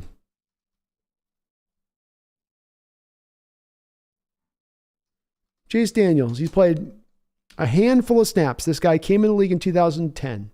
He's been in the league for 12 years. He's thrown for a total of 1,746 yards in 12 years. A total. That's not a quarter of a season I just gave you. That's for a 12-year career as a backup. That man's made $34 million in career earnings. There's stars in this league in recent years that have come through that haven't made $34 million in career earnings at other positions because their career didn't last as long. So the thinking with the quarterbacks to me I can't get in with it. I can't get to that point where they go, no, I need to be making that amount of money. That's what I should be making. Yes, you're the most important position on the field, but you're also the most protected outside of maybe kickers and punters position on the entire field too. That's the other part of this, which helps your longevity, which helps you guys play for 20 years at times. Something that the other players don't have working in their favor.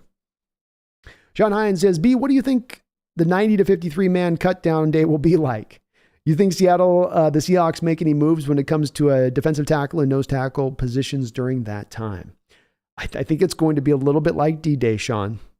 And what Sean's referencing, folks, is that the NFL has made a change. And what the NFL used to do was go through 3 different waves of the cut downs from 90 to the 53-man roster. 3 different waves over a couple of different weeks, period.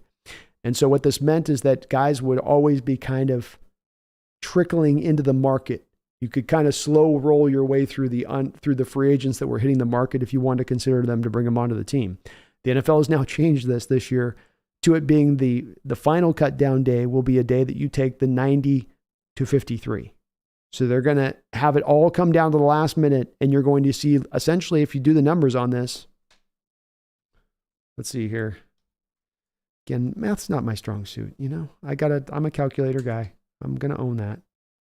So per roster, you have 37 players per roster times 32 teams. So on cut down day this year, as Sean is referencing, you're going to have 1,184 players cut on the very same day at the very same time. This is going to lead to chaos. And how it shakes out, Sean, I don't know. It's going to be fun to watch. I'm probably going to stream the day it goes down because it's going to be just a lot of action. but it's going to make it hard to predict on how this is going to go. Absent, I think, Sean, they're going to try to address the defensive tackle, nose tackle position during that time if they can. You got to have a guy that's available on the market that is released that you can go out there and pluck. Lucky enough, Sean, we don't have a lot of depth there right now.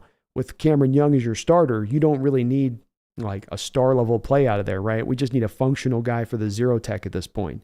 So a lot easier to go find a functional guy than it is to find theoretically a star guy. But there does still have to be, Sean, that guy that is on the market that does get released. I think it'll happen. I'd probably lay money that it would happen, but it's not, of course, guaranteed because who's the guy? Who's getting released, you know? Megan says, B told Alda you can't wait to talk to him. He's so excited. Well, heck yeah. We're going to have to do, Megan, at some point a Zoom meeting here for the Thursday shows. I'm going to be doing that at some point on this. For sure.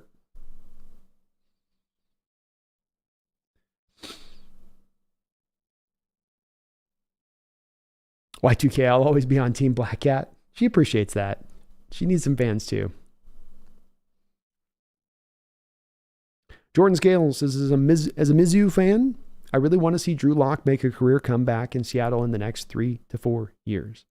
I think it's possible, and I can't say it very well happen, Jordan. It's possible of happening. I'll say there. Let's go through a couple of ways that this could occur. Of course, number one, Geno Smith's 32 years old. He's getting older as a quarterback. Injuries can come up, and you could have to call upon Drew at some point in time if that does occur. Geno could regress and show last year was just an anomaly and kind of fall apart, and Seattle could find themselves looking towards Drew as sort of a guy to fix that, especially if they had to call upon him, let's say, mid-year because things got weird. I don't think it's likely to happen, but potential of happening. I think the important part here, Jordan, when looking at Drew, is that we have to allow situations like Geno Smith or some of the successes some of these other quarterbacks have who aren't highly rated quarterbacks but have a very good supporting cast. And my whole point on this, Jordan, has been let's start to recognize how much a supporting cast influences quarterback performance rather than the mentality be so built into a quarterback puts on his Superman cape and guides the offense through the troubled waters. That's sort of the whole, right? That's the whole kind of new theory out there that gets presented. And it's one to me that I think we got to push back on. And my point on this, Jordan, is that Drew Lock, when it comes to Denver, didn't have that supporting cast. And the worst thing you can do to a young quarterback is put him out there and start him early, start him young, and then put him behind a bad supporting cast. Give him a bad offensive line. In the case of Denver, they were 26th and 28th in pass protection in his first couple of years there when he was quarterbacking, which was not putting him in a position to be successful no matter how good his defense was on the other side of the ball. So I think like Geno Smith, this happened to him too, Jordan, right? Went to New York, Rex Ryan, a defensive-minded coach, not a lot of assets on the offensive side of the ball to work with, wasn't put in a position to succeed, young guy, instantly told to start, not given a year to sit and wait. This is where it's easy to see these things fail, but then it's also, for me, easier then to have some confidence and hope that that guy can be reclamated, that his story is not fixed and set, and that this is who he is. That was the thing, that was the most said phrase last offseason to me in my channel. Geno Smith, he is what he is. They wouldn't even tell you how bad they thought he was. He is what he is what they said. He is what he is. We know what he is, and he is what he is.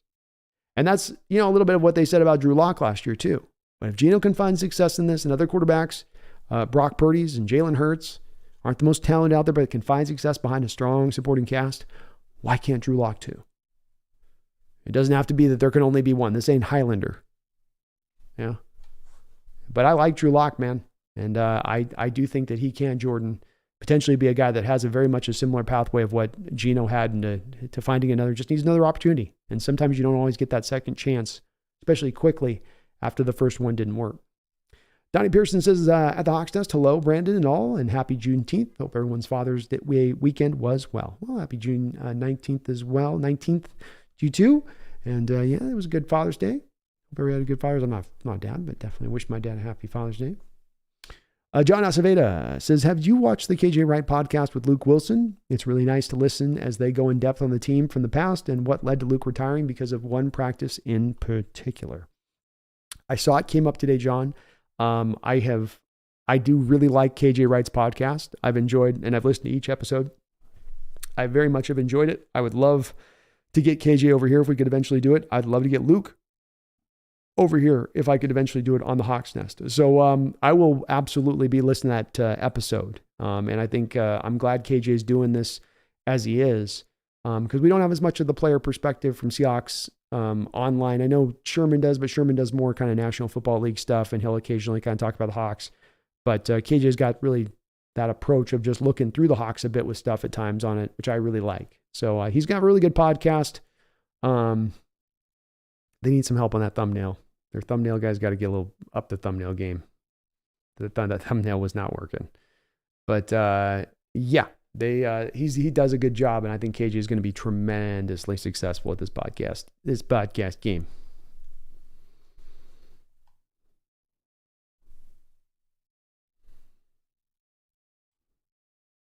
Michael Flores, thank you for subscribing to the channel. I really do appreciate it. Megan with the $2 donation says, how does Howard Cosell feel about the Jim Zorn card, B? Well, he would say this, Megan. It goes without saying, if you're going to have a wall dedicated to the fandom and Seahawks history, one cannot leave off that wall the commiserate, the indefinable, the superfluous spirit of Jim Zorn. The man, the myth, the lefty legend absolutely has his place on the wall and should always be a part of any Seahawks commemoration. That's just how I see it. Having gotten to watch the lanky lefty spin that ball loose in 79 on my way through Seattle on quite a bender. But that's another discussion for another time. No Seattle without Jim Zorn. Howard's stoked, Megan. He's super stoked. As it gets old later here now, folks, I gotta be a little quieter. I've got a little bit of I got a new neighbor below. He's a little bit of a live wire. Ski Nation, thank you for, so the late impressions will have to be a little toned down a bit. Ski Nation, thank you for the $2 donation. He says, Jets would take a 45-year-old Russ with prosthetic legs. Well, you do mention a good point, right? I was talking earlier on the channel here, Ski, about, one bad decision, then leading you to have to make another desperate bad decision, and the dominoes just kind of keep going down the line with that a little bit. And very well with the Jets, you have the bad decision of Zach Wilson, which then leads you to get Aaron Rodgers. But then if Aaron Rodgers fails and Russell fails with Denver, and then you move on with Rodgers because he retires after this year, then you move on to Russ. You are indeed very correct, Ski Flores. That's actually a kind of a way I could see that going in that direction and him still having a way and a pathway to getting to be a starting quarterback, at that point. That's pretty funny. The Jets would take a 45-year-old prosthetic leg Russ. Oh, I agree with you there, man. That's where Ski Nation, New York is where quarterbacks go out to pasture, right? Well, I thought you'd go to warm places, but instead, no, you go out to New York. That's where we put all these older guys out. Favre, Russ, Vinny Testaverde. I'm going to go back on this one. I'm going to go back with some of these names. Thank you, though, Ski. Appreciate you. And Megan, thank you as well. Howard appreciates it. And that Jim Zorn card better come fast. Random McDaniel with a $2 donation says, didn't they do the cut down that way last year? Nope. It was still in 3 phases last year. So double check on that, Randall. Let me make sure. Thank you for the donation. Let me double check.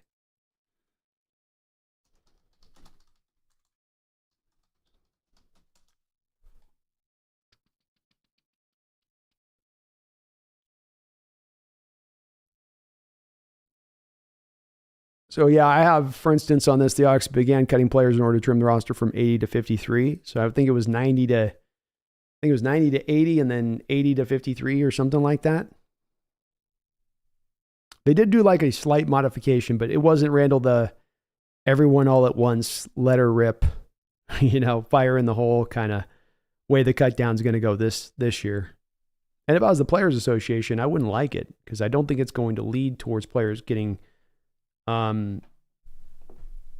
having an ability to maximize their full potential and earnings off of this, especially cut down guys that are at that point on the fringe edges of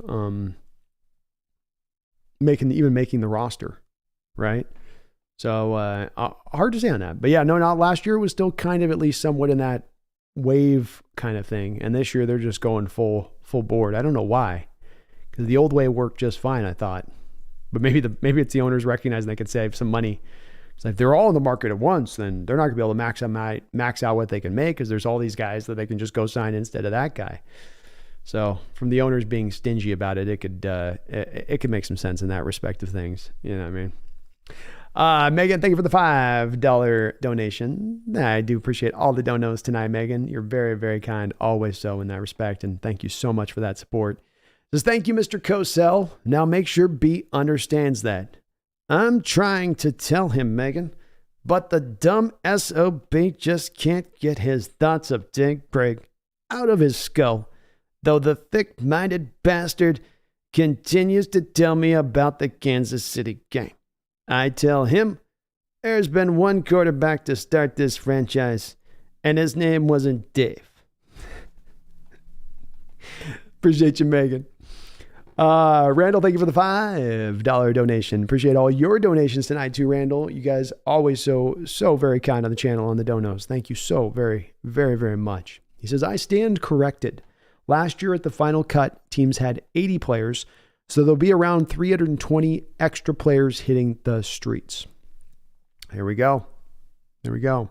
So it was a slight modification last year, but still a little bit of a phase kind of thing. Whereas, 1,400 players now in one fell swoop in total is a lot. It's a lot of guys. And, it'll be interesting to see how it plays out, especially with all the practice squad players and how all that goes in every different direction. It does seem like we do best when we're in kind of those chaotic places, though, doesn't it, Randall? Like, it seems like Schneider works well when things are like going hot and heavy. You know, it was like when he was talking about how he didn't like how the draft has been moved out to 3 days. You know, he liked it when it was a little bit more of the 2 days and things had to go a little faster and teams had to be quicker in their process. And that was, you get the feeling when he talked about it, like I was able to kind of strike a little easier and take advantage of those guys who you give them the extra time to think about stuff and they can kind of catch up, so to speak. So we'll see.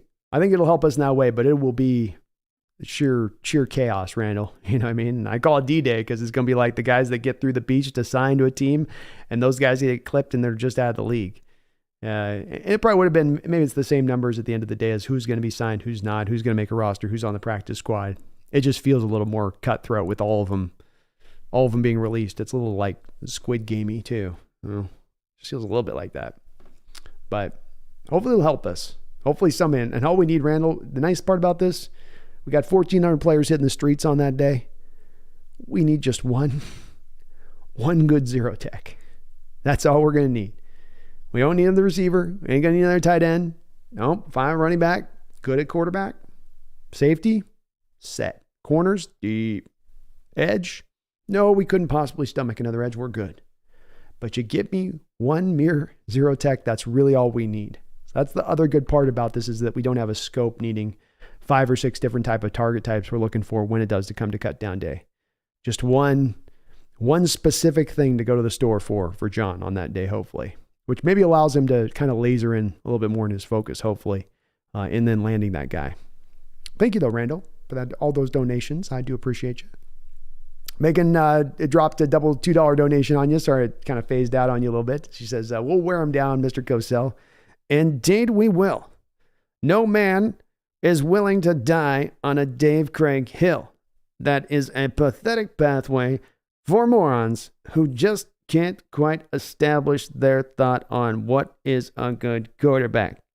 But I am sure he will fade and fold with time. Cosell's big Zorn fan, Megan. That was right in the heart of his Monday Night Football days, you know. He was at his height of heights with Dandy Don, right? And so, you know, He got a lot of Zorn. Something about that plucky lefty makes me love football.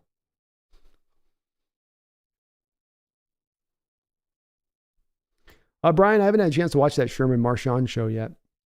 I'll check it out at some point, though, for sure. Herbert says, yeah, no, I need to watch the Hawks dominate. It's going to be a good year for us. Oh, yeah, let's go. Power Code, this sports dead period has really got me down in spirit. I need some Hawks football. I need to listen to the roar of the 12s as Gino rushes out the gates. I need those fourth quarter comebacks. I'm feeling it too, man. I'm feeling it too. You know what I mean? I need my spike. I need my insulin hit here. And I was good. You know, we had a lot of free agency and draft period to really kind of talk some really good football and get into it and watch some tape and go through that. And now we have gotten to that point of the offseason where it's just so very quiet. And you're going, how far out are we? Where's training camp? Are we almost there? And especially because in Power Code, we get to be in this anticipation for what we're thinking is going to be a really successful year.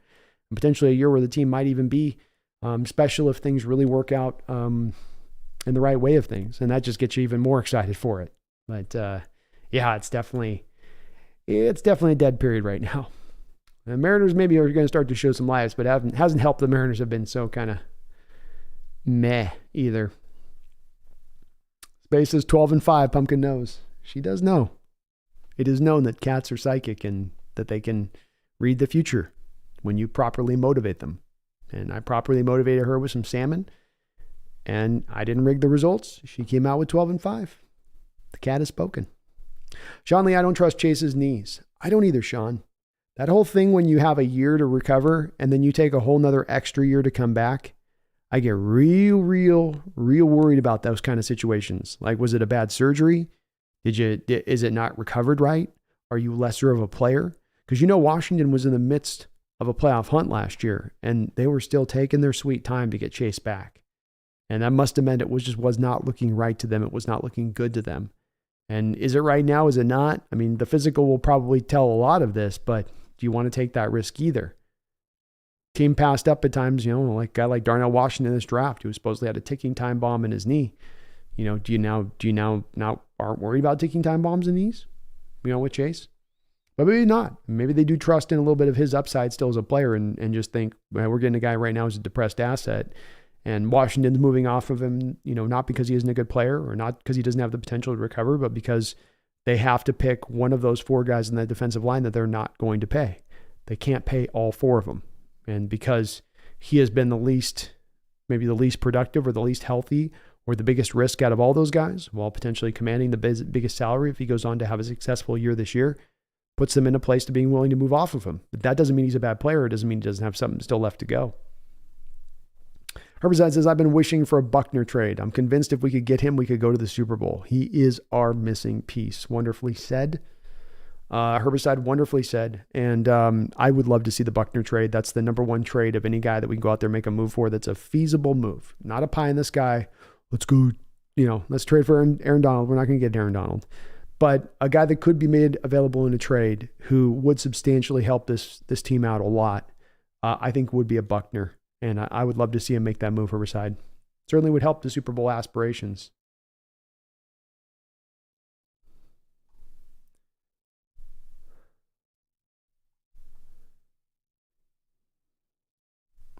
Megan says, that was the one thing that annoyed me, among others, Russ. He wanted big money, but then moaned loudly like that the team wasn't building around him. I was like, how the hell can they? Yeah, it was with me too. And I went around and around with a lot of Russell Wilson backers who would tell me that, they spend their money bad. And so it wouldn't have made any difference if Russell took a discount. And and they might have spent the money bad if he had taken a discount. But the problem is he didn't take a discount. And you can't say, well, they would have done it bad anyway and lean into that logic. The base point is that the team has to change its philosophy and how a team builds around paying a quarterback such a substantial amount of the salary cap that it's going to then cost you in other places somewhere. Maybe it doesn't cost you greatly. Maybe you can manage it. Maybe you can massage the numbers year in and year out. But there is no doubt about it that there is a cost to be paid. And it's one that I think you see across the league. And there are quarterbacks, I think, Megan, like your Kirk Cousins types, who kind of realize I'm asking for every last dollar. I'm not going to talk about the supporting cast. I'm just going to put my head down, do my thing, and just make as much money as I can. And I don't begrudge a Kirk Cousins for doing that. Because he ain't out there trying to say, well, it's just about winning, and I'm just trying to do everything I can to win, help the team win, and he's not trying to necessarily say those things. He's not in the platitude realm in that respect. So I can respect that a little bit more. Like, okay, I don't hate it. Herbicide says, did you guys see Quandre Diggs being rated the second best free safety? That's pretty cool. I didn't notice that out there. That is very cool, Herbicide. And boy, if he's been rated the second best free safety, I'll tell you what, man, that is pretty. Whoever put that together, I mean, I don't know if even Herbicide if I was putting that list together, I don't know if I'd end up with Quandre in number 2. Simmons out there in Denver. Jesse Bates just went out there in free agency, I think, to Chicago or something. It was Atlanta, right? Atlanta. And Minka Fitzpatrick, maybe even. Quandre's definitely one of the best, I think, overall as a free safety, but there's some really good ones in the league. But I'm excited for him upcoming year too. Another year removed from that foot injury that probably held him back a little bit last season. No, did hold him back a lot last season. John says, as of right now, out of the 2022 draft picks, who do you re-sign and who do you think becomes free agents? Would you use the franchise tag and on who? Great question. I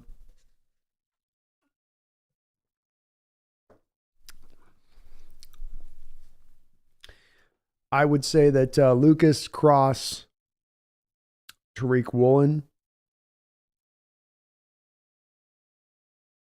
would be the guys I would say stand out to me as guys that you would re-sign. I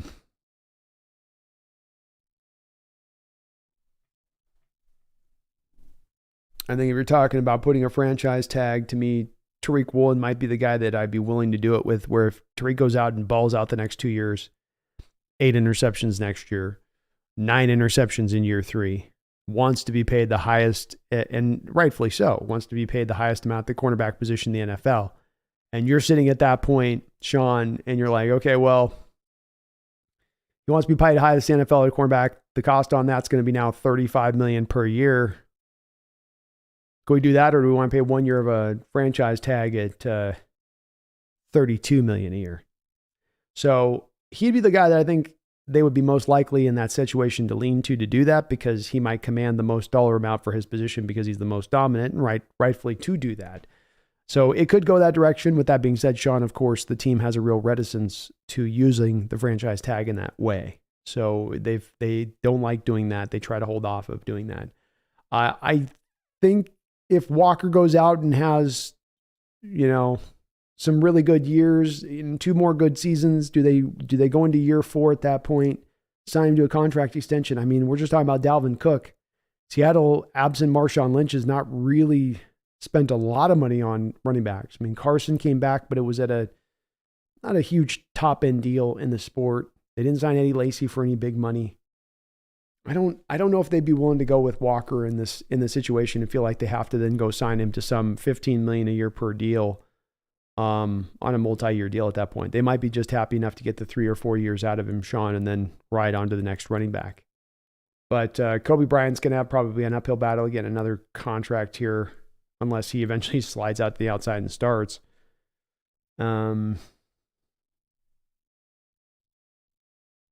Yeah, I'll go with those answers. Final answer.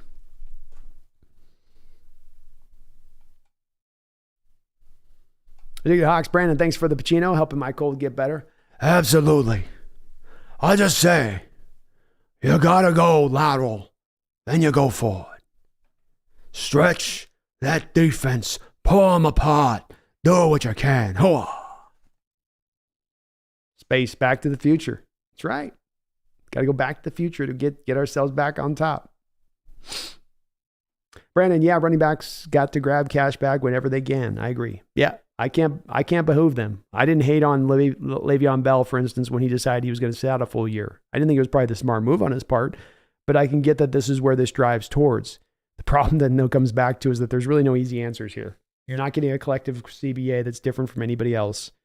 Le'Veon Bell tried to sit out a year. That's not a success story for running backs, That's not their Curt Flood of baseball story, right? Curt Flood, the guy that was able to open up free agency because he took that stand. He took those hits in baseball, and now they have this vibrant free agent period, right?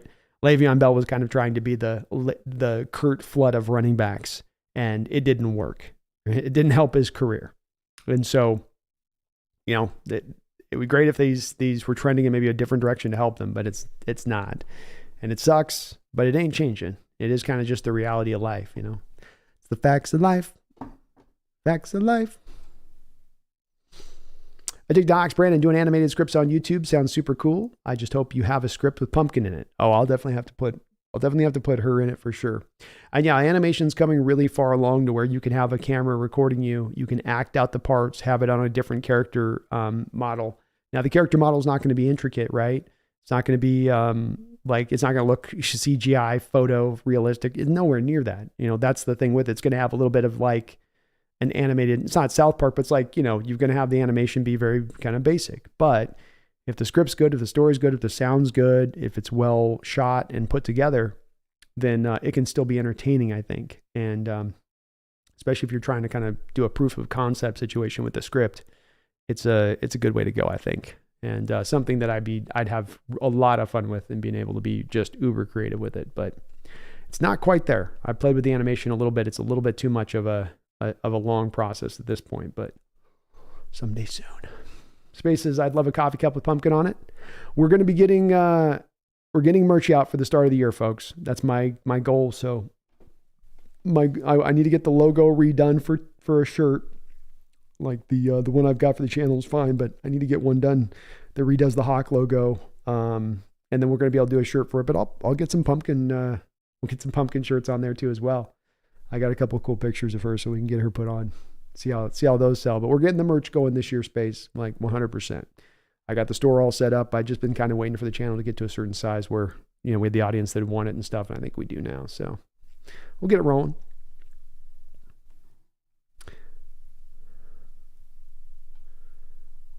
Megan says you could do a lot worse channeling my dad. I bet.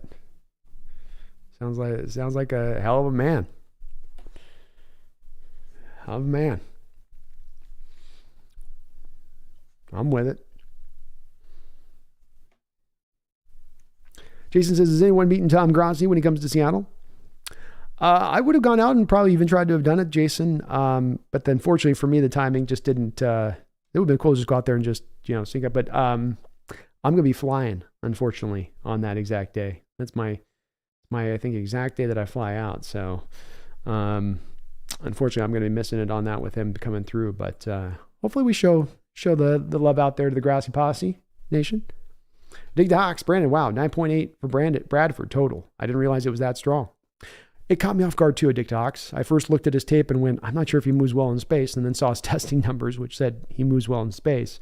So I think I can understand your confusion where it's at. It makes sense kind of when you go back to the tape of it, because it's a little like he has the natural athletic ability, but it's like he puts the pads on and loses a little bit of it almost, or as maybe I've kind of wondered too, if maybe it's just some of it's learning how to move better under control in space. Maybe your offensive line coach has some better techniques to teach him in order to be, utilize that athleticism better and make it shine a little bit more often. Sean Hines is at Hawks Nest. Who has a higher ceiling, Derek Hall or Mike Morris? I think Derek Hall is going to have a higher ceiling, Sean, because Mike Morris is going to be slotted into essentially being a three. It's a 3-eye, 3 technique. He's in a 3-4 defense, Sean, and it's very hard for 3-4 defensive linemen to have the kind of impact that you really feel it, be it in tackle for losses, pressure rates, sacks. Their job historically has been to just kind of eat up blockers.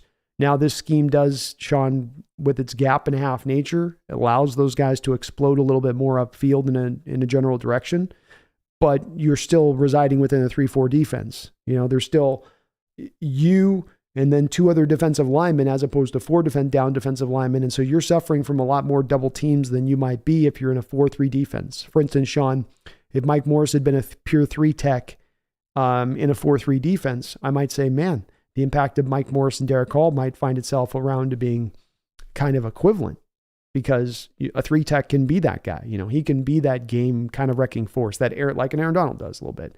But because Morris has now moved into a 3-4, I just think it's a little more restrictive for him. Doesn't mean he can't still help us or be impactful, but Hall's on the other end of this, Sean, also then on the other end, where, defensive end, you can shine and do really well. But as an outside linebacker, you're really going to be put into a position to shine and show off, because the defense in a lot of ways is built around that edge. So, this is a little bit of the nature of the defenses they're going to, Sean, and in my outlook for them. But I think they'll both be very good players. I think Hall will be a really good all-around player that gets you around 10 sacks a year, really good run defense, just kind of a strong cornerstone pillar on your defense. Maybe not a star-level player, but absolutely you feel great about him when he's on the field and he's helping you win football games. And Mike Moore's the same way, just maybe not to the same statistical impact. It's more in what he's doing, maybe in dirty work, that we'll have to kind of measure his success. Tim, the Tool Man Taylor. I just really hope our stadium doesn't turn into the next Chaz. I hope that doesn't happen. That would be a very sad sight to see. Hopefully the city can present that. CJ Kurzman, general thoughts on Charles Cross heading into year 2. Hearing some hype, rightfully so, around Lucas, but not much talk on Cross, who, as our blind side, it is crucial for him to continue to improve.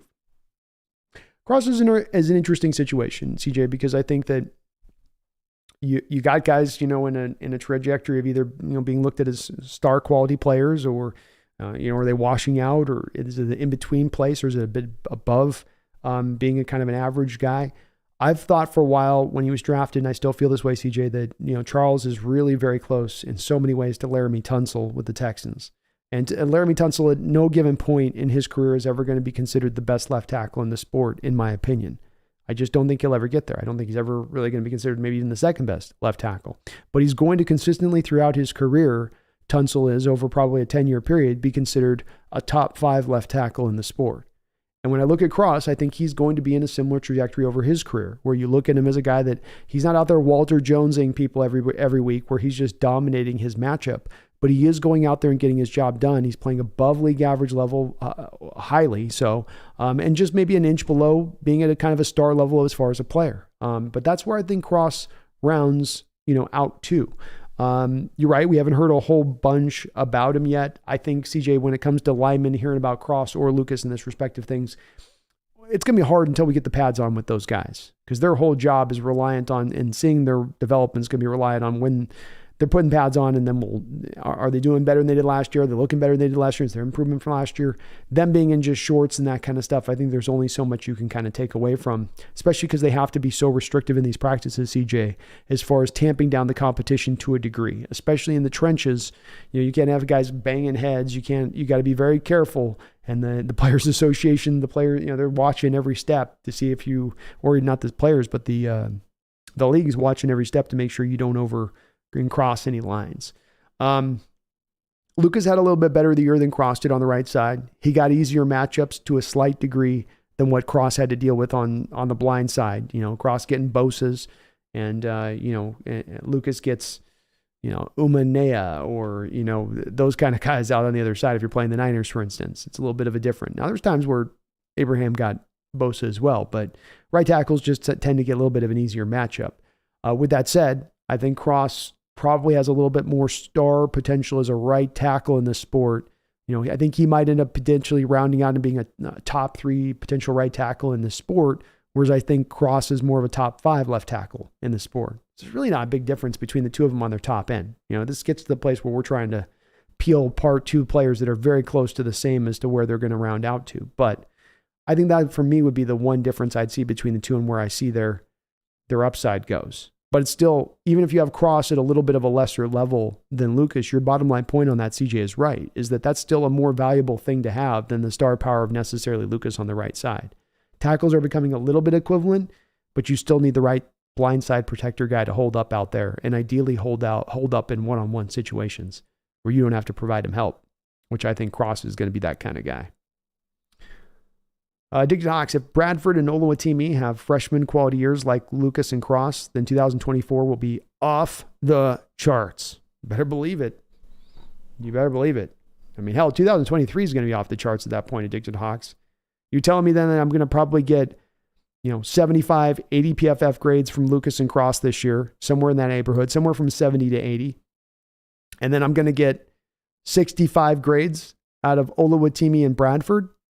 understanding, like last year, I think Addicted Hawks, you got like a 50 grade out of your center. You probably collectively got like a 55 grade out of your right guard position. So if you get those 2 grades this year, with that improvement, with the improvement that you get from your tackles and Damian Lewis solidifying himself in there at left guard, say nothing for 2024. 2023 is going to be off the hook. That's one of the best offensive lines in the league at that point. Certainly an offensive line that is, missing a weak link that you can go after. Tim the Toolman says maybe 2 tight ends because Geno can't throw and our O-line was garbage.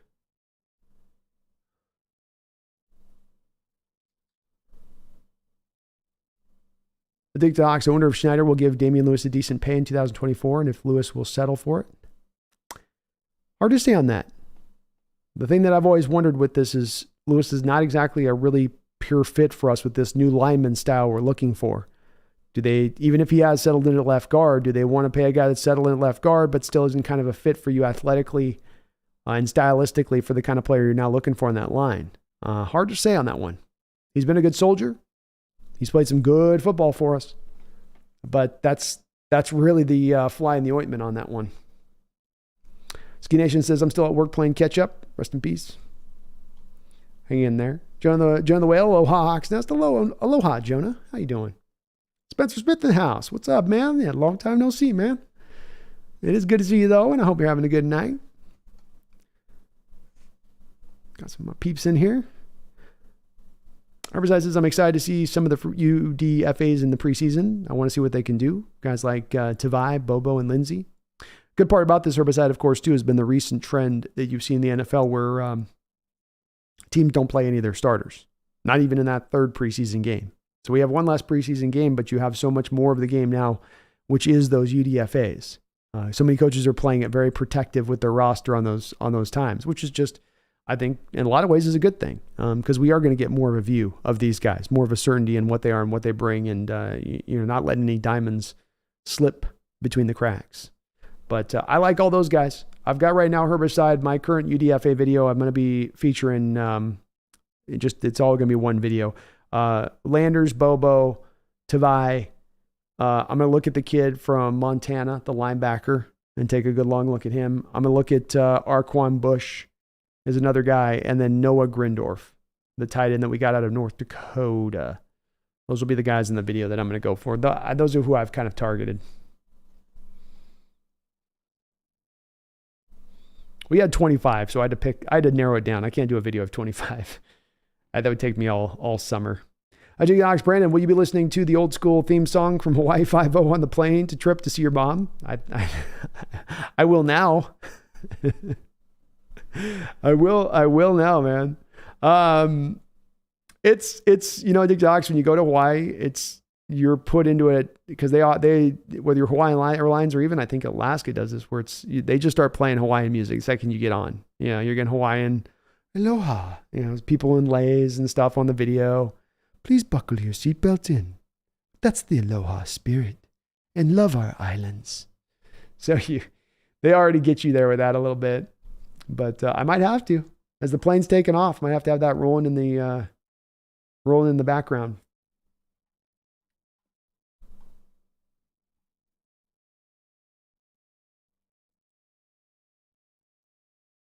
Oh, wow, I got behind on the chat here.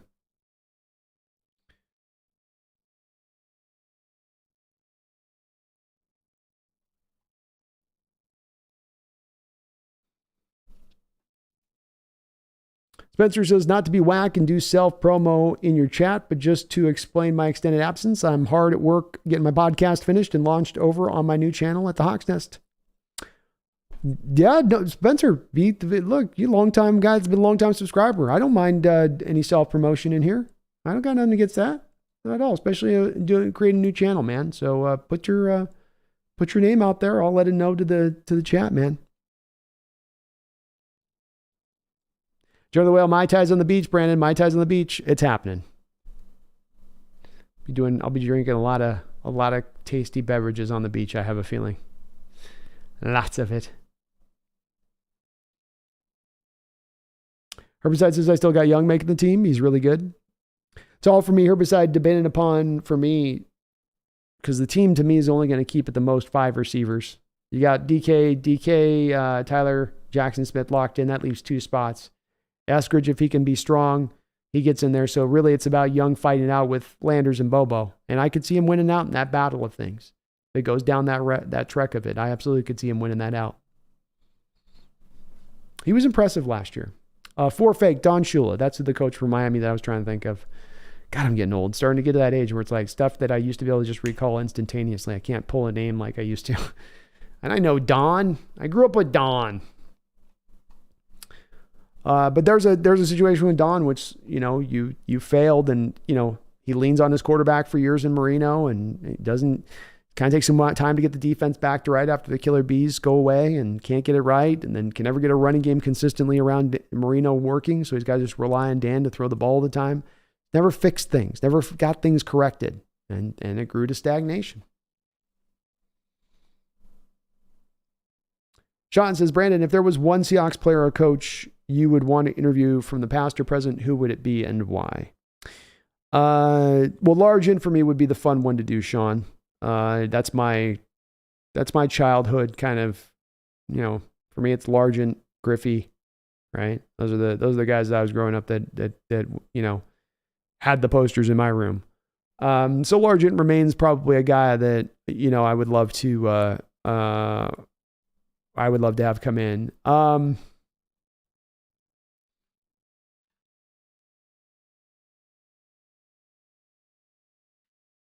I'd love to talk to Coach Carroll, of course, goes out saying, I think Holmgren, as far as a past coach goes, will be a guy that I certainly would have a lot of questions for him during his time frame that I think would be really illuminating about the organization. And so he'd be a fun guy to go in and be able to talk to. I'd love to speak with Mike.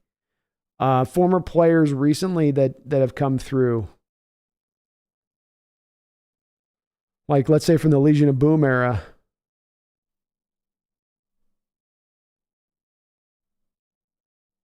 Obviously, I think Richard would be fun because I think if you ask Richard the right questions, you can get some things unveiled.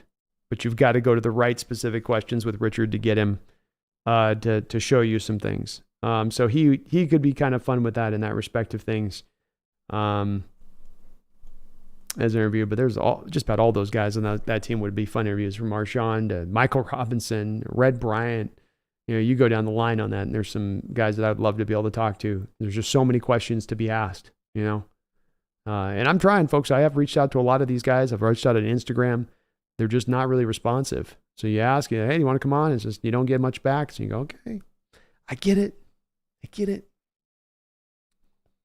CJ, I think Eskridge and Young both make the team. That would be if I'm making a prediction right now, I would agree with you on that. You got DK, JSN, Tyler on the roster. Eskridge bouncing back this offseason. Absent him having an injury, which is certainly a possibility, he probably makes the roster with Young. And then in that case, you've got 3 guys that can play on the outside, Young, DK, and Tyler. You got 2 inside guys with Eskridge and JSN. But Rashawn Wright, he might get cut too. If he gets one injury, I don't think the team's going to wait on him. Spencer, but as always, been watching back those streams on the road while I'm under the watchful eye of our Dark Lord Bezos. Been missing in here with my homies, though. Been missing being in here with my homies, though. Love the grind you're on, Brando. Thank you, Spencer, man. It's a fun grind for me. I enjoy the hell out of it. And, whenever you can catch it on replay, catch it offline, whenever. I do appreciate you watching, and do let me know what channel you got rolling, man. I'll definitely am happy to promote it. We've got friends of the channel here, Seattle, the Seahawks Times on YouTube here has got a great channel. Should sub up to him. Seahawks Jose Rodriguez, subbed up to him. Seahawks Network does some great highlight stuff still. When all these guys do really good solid work, worthy of being subbed up to.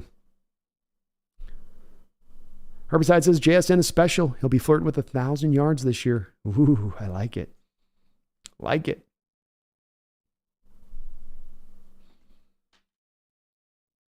Herbicide says, I'm thinking Gino will pass for more than he did last year and will hit 5,000 yards this year. With the threat of JSN, it will open up everybody else. This has been the thing that's been the part to me where the possibility exists to me, Herbicide, where you get to the close to having the 3, maybe 1,000-yard receivers too. with your 5,000 yards. And where I've gone through to kind of get to the point of saying it's plausible is to get a guy to throw for 5,000 yards, you have to have a defense on the other side of the ball that's going to be bad enough to where you don't put teams to pasture late in the second quarter and you're just running the clock out into the third quarter and onwards because you've gotten up on top of teams. And because you are going to be able to score and score as early into games as you are, you're going to kind of force teams, I think, to try to keep step with you and pace with you offensively speaking throughout the course of a game, which then now forces your offense to maintain that level of productivity.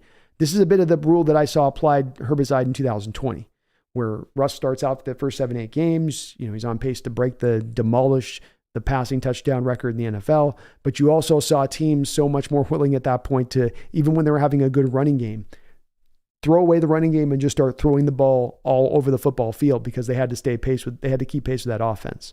So that's the part that really could help to make that go. I think he gets over 4,500 yards. 5,000 will be tough. But with the way the defense is put together, with as deep as the situation is offensively for them to utilize what they have to utilize the targets they have, he's got everything set up to do so, in that respect of things. The balance might be a part of it. CJ says, I disagree. CJ Crispin was a third-round pick and lasted 4 seasons before we cut the cord, and he was the definition of image thrown. Eskridge is a second-round pick. This will only be his third year. It's true. It's true that they very well may do that. I think part of also, though, with the CJ ProSize thing that allowed them to hold on and keep him CJ, if I may, was the fact that the running back room was also very thin at that time. And so there was more of an opening to hold the guy on the roster and hold that space for him. When it comes to Eskridge, with already having DK and Tyler and now adding Jackson Smith and Jigba, and if, as John Schneider said, Derek Young takes the biggest step forward of any player last year of that rookie class, and then you get a Matt Landers or a Bobo come in and they shine, and he, let's say he's injured again, he's beat up at camp again for a third straight year, I think there is a little bit of a draw to eventually cut him. I'm not saying I'm counting on it. I do think he's going to make the roster, but an injury could certainly draw them in that direction very, very quickly. Sean Hines, Brandon, if Brian Wu continues to perform better and better, does he replace Marco or does he get set down with Marco returns? I think you probably roll with Brian Wu at this point. You've decided to call up. It's like, if you're going to pull that, then you pull it until it fails at that point, as far as when it comes to young pitchers, from my standpoint of things. Marco's not the long-term answer here. And Marco has not pitched particularly well this season. He has a lot of ups and he has a lot of downs for his ups. And he's just a guy to me that's not done enough to solidify himself, where you have to hold his spot, hold his place in line when he comes back. I'm more now committed as anything to just playing young guys and going, this year. I walked into this season going, we got to compete. We got to try to push for the World Series this year. Let's go. It's the time right now. Still feels like the team's still sort of finding its way. Young guys are still not quite ready to go. And if that's the case, then why not just still kind of go young here as you're, get these guys with their feet wet, get them with some seasoning, and get this viewpoint a little bit more look to the future. Not that there isn't a potential where this year you can still catch fire, but I'm not a big Marco guy myself, Sean. He relies so much on his spots and hitting his spots, and he just so often completely just is unable to hit spots. It's kind of troubling for a control pitcher. Herbicide says this is the best offense we've ever had with the amount of weapons we have. I think it's undoubted. I think it's almost inarguable at times, Herbicide. You can make a little bit of argument, maybe certain offenses, but it's tough.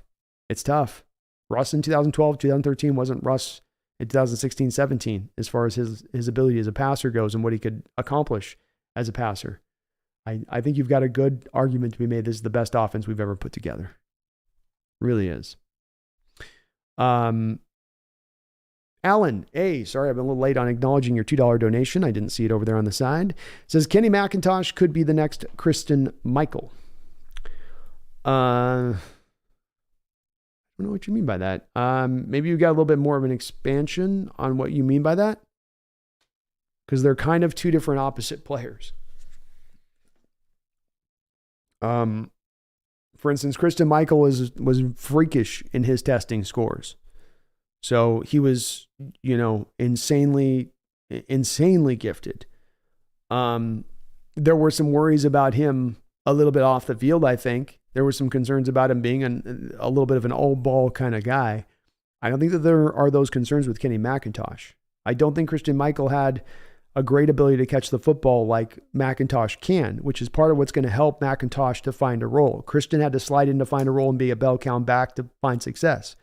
McIntosh can slide into a role of being a third down back and find instant success on the back of that. So I guess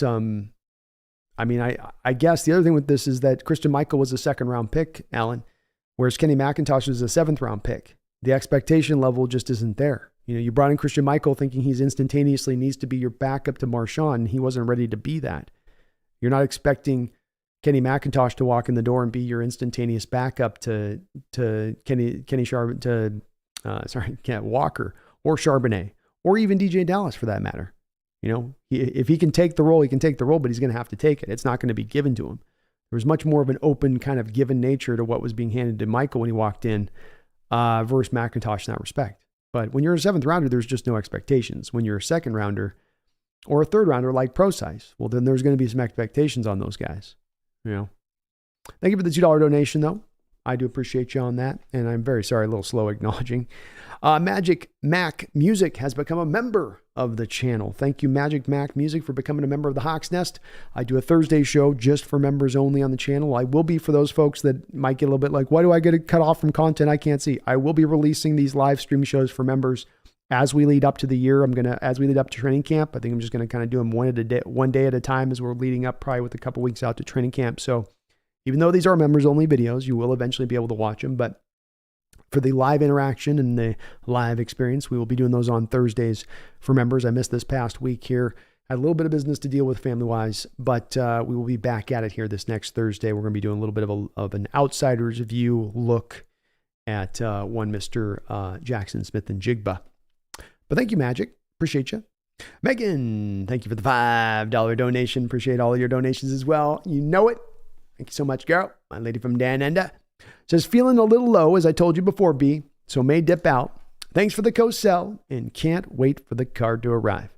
Well, I can guarantee you the card may take some time to arrive, but there is no doubt the second it is unboxed, this man will be running hard as you can imagine to the wall and get it posted up. So I think we'll put it right.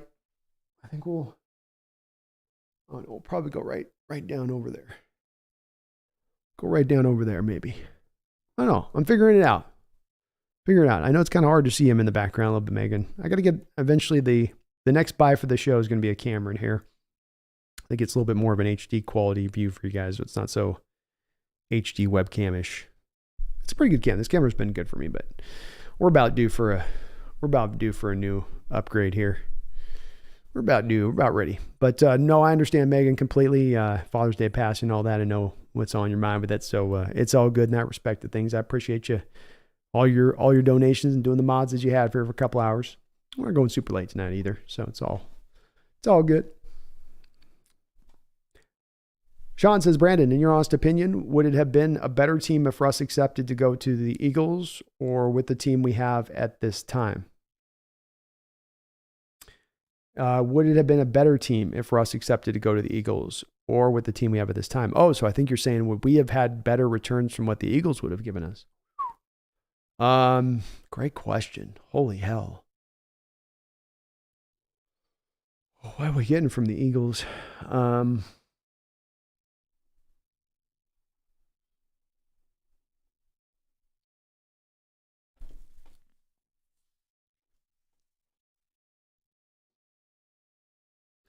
So the thing I think you get with the Eagles is you get the first round picks, I think a little bit.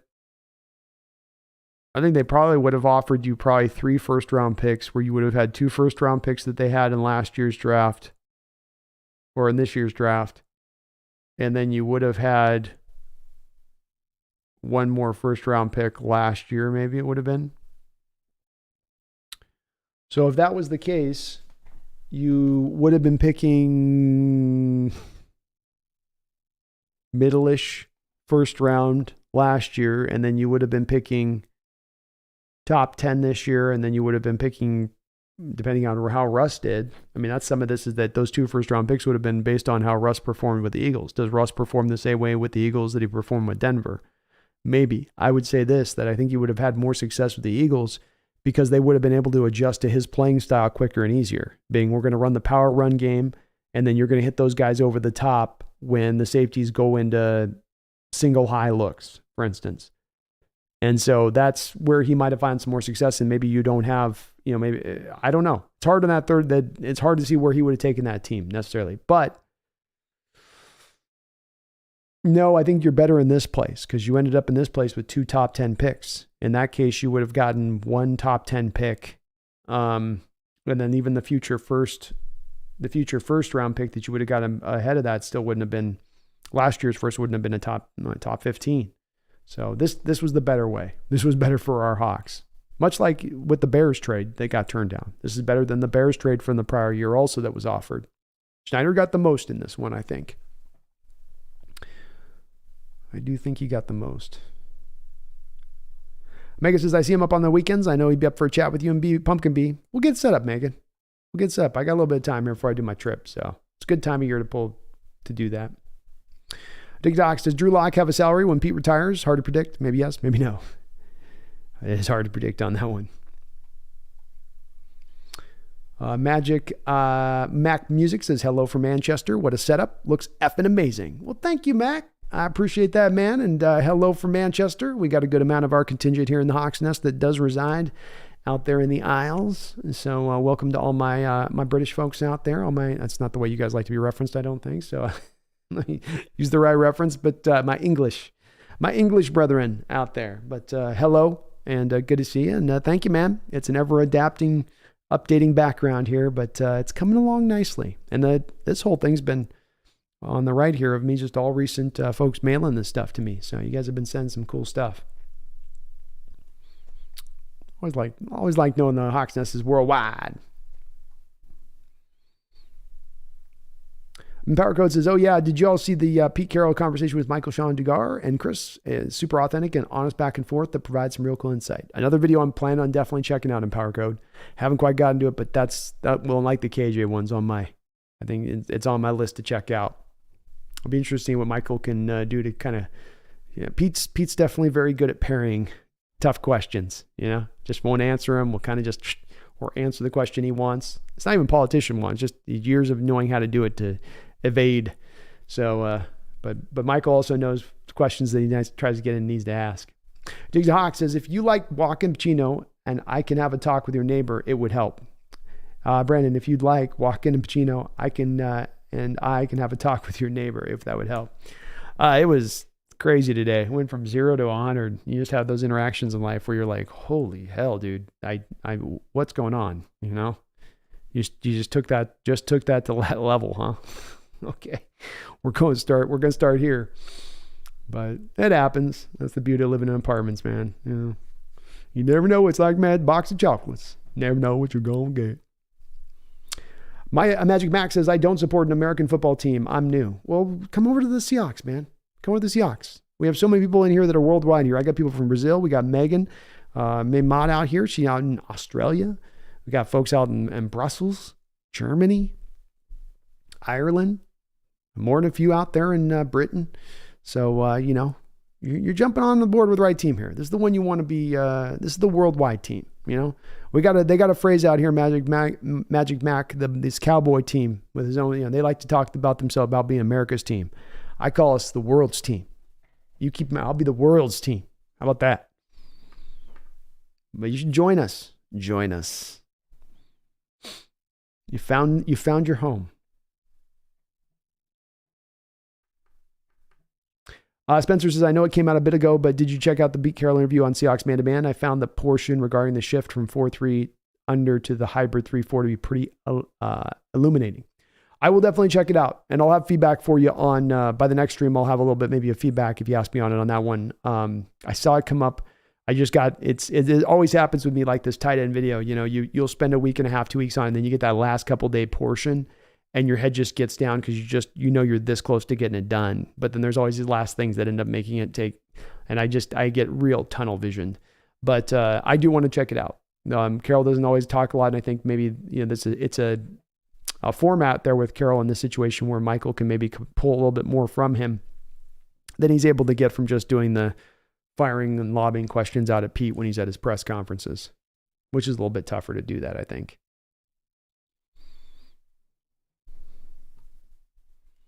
Magic Mac music. I got to accept you guys are effing cool, but yeah, I was just searching through the live podcast and clicked on this. Really cool community. I will often say Magic Mac, and it may sound like lip service because you hear a lot of people say this about their communities, but I've got as awesome and cool a community as you're going to find out there in the football world, be it soccer football, as you guys call it over there, or American football, as we call it over here. Everything is really in a place of, we'll have tough conversations, we'll have fun conversations, we'll talk about everything in here, but there's a level of respect that I think you feel through this chat all the way through. And it's one that shows up every single time I go live here. And it is the thing that I point to, Magic, more than me blabbing away here, and that I've got something amazing to say. It is the community that makes this channel go. So I appreciate you recognizing that, because I do think it's a special thing. It's something I really do treasure about this place, because it's the thing that I think does make our channel a little bit more unique here, where, Magic, you go into a lot of these channels and chats and it just gets toxic so very, very fast. Good to have you bored, though, man. Motive at the Hawks Nest. Brandon, is Pumpkin going to wake up and be social, or just sleep through the whole thing? You might have to risk the claws of doom so we can see her pretty face. Well, she must have heard you, man. She actually woke up. She's got a little bit of yeah. My neighbor's complaining about my cat jumping, by the way. I don't know how that's the big complaint, by the way, is the cat's too loud with her thumbs. So, okay, she's 25 pounds. Are you going to tell this face no salmon? You going to tell this face no salmon? Look at this. Look at that cute face. I'm going to say no salmon to that. And then here's the great irony of it. She's a little bit louder when she jumps off these cat trees and makes a little thump, because, she's a big girl. But the only way to not make her a big girl is to run her around a bunch. But the only way to run her around a bunch is to have her make noise. What am I going to do? What am I going to do? You know what I mean? Brian says, my late best friend was from Manchester and poured me into all things PI. A staunch United fan. Missed that guy. Oh, sorry he's passed. Edwin Munoz says, sign AB. I think AB's days are probably over with football at this point.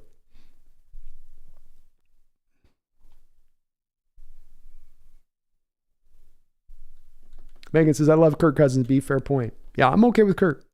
I got no problem with Kirk. I got no problem with any guy that's like, hey, I'm going to make every last dollar bill I can. But then don't start squawking about how the team can't build, top end portions for you across the board. That's the part where it's like, no, you don't. Now you have to shut your mouth. You decide to take double that of the next highest guy in the roster and then go 10% beyond that. Now you have to shut up and just count your money and play and ball out and see if you can be Superman with your cape flapping in the wind. But that's the reality of it at that point, Spencer Smith says, Hawks Nest YouTube grind is no joke. Never expected to take this long on finishing touches, but Rumbler podcast episode 1 is officially out. Would mean a lot to me if you checked it out, my friend. Hey, I will check it out, Spencer, and I will get subbed up to it, man. Let's look it up. Rumbler. Let's filter by channel. Okay, Rumbler. Anime edits. So I got a couple Rumblers. You're going to have to let us know what Rumbler it is. We got a lot of Rumbler channel names, man. Pod episode 1, Rumbler. Sometimes it's hard with this. Here we go. Let's Rumble Michael Moore. Yeah, it's buried you a little bit because it's new. Go ahead and post. Just post the channel. What can we search it under to have it pop up? What's some other names? Because then I can mention it. Because you just type in Rumbler and it's not coming up. There's like 50 Rumbler names, I had the problem with Hawks Nest too, and there's a lot of Hawks Nest channels, and that would hit me up with it. I would give this advice to anybody doing the YouTube thing, Spencer, and I'll definitely give it to you. And I've had an opportunity to do some editing work at times for some podcast studios out in LA. And I've gotten a good amount of folks that have come through that have set up their YouTube channels. And so I've gotten to see some real, normal things that come down the track. And there seems to be an outsider view of YouTube that you get on YouTube and it's kind of easy money, or it's sort of an easy thing to go through. You just start posting videos and boom, bam, bing, you're here. It's a tough one. It's very hard and it takes a lot of time and it takes a lot of work. That's part of why if you do a channel, you got to kind of love what you're doing, what you're covering, what you're talking about. Because if you don't, you're going to wear yourself out. But YouTube's made it incredibly hard on the new channels. They do not let you just suddenly viral your way into becoming a large channel. You've got to earn your stripes from their angle of it. You've got to be consistent in producing your content. And it's the hardest thing I see with people creating channels. The most difficult thing is not to get the right equipment. The most difficult thing is not to know the ABCDs that you need to accomplish in order to be a successful channel. The toughest part is the follow through and commitment. And not, especially when you're not getting the instantaneous returns, because I will tell you guys, I watch people fail right and left and give up so very quickly when they don't get those quick returns in doing this. So that's my, just one piece of advice to you above all else is just commit to the process. It's going to take a couple years, but you get to the other side of that couple years and, you're going to feel good about it, where you're at and all that. Spencer says, and thank you again for inspiration to express my creativity on this platform. I recommend all do it. If you got some creativity in you, I think that in a lot of ways, YouTube is the last refuge of entrepreneurs in certain respects at times, because creating that small business in this day and age is so very hard. It's not hard to create a YouTube channel. It doesn't cost you a lot of overhead. You don't have to go hire employees, right? All it takes is the blood, sweat, and tears that you can put into it and what you're willing to put into it. And if you put a lot, you'll get the return back. And that's why I like it, that it does take a lot, but the return's there if you put a lot into it. So just stick with it is my thing with you, that Spencer. I know it sounds like simplistic advice, but it's one that I think you got to apply at every measure here, is just stick with it. Jim, because of how Pete coaches, I don't think it'll ever lend itself to a number one offense. However, if wide receiver corps get with JSN and Eskridge and McIntosh adds a screen game, I think that's the number one pass. I think you're right, Jim. I think because of the general nature of the balanced offense that Coach Carroll wants to run, you're going to eat a lot of time. You're not going to have as many possessions as, let's say, just a pass-happy offense will. And so that's going to lead you a little bit more into a realm of, not necessarily being able to have that kind of production you normally expect. The way that this has changed, though, Jim, is if you look at even last year, you had like a 60% pass rate last year. We went through the Legion of Boom years with Russell Wilson and Marshawn, and you'd have almost a 50-50 split between the pass run. Pass far dominated the run last year. And that was during a year, Jim, where you ran the ball pretty well. You had a 1,000-yard rusher in Walker, and before Rashad Penny went down, he was averaging 6.1 yards. Hell, even DJ Dallas, I think, averaged, 5.4 yards per carry or something last year? I mean, even he was respectable, I think. So you're right. In recent history, that would be the way I'd lean into it as well, Jim. But you do have now an offense that was showing some different hallmarks. And I think the thing that would help, kind of my point on that too, is if you have a defense that's not as rigid, if you have a defense that's going to give up a share of points, means you're not going to get as far out ahead, means you can't just lean on the ground game, which means you have to keep the offense kind of pumping and running through the whole course of the game, which then means you have a potential of getting yourself into that number one range. But it's an uphill battle. Your point's still valid. It's an uphill battle to get to number one.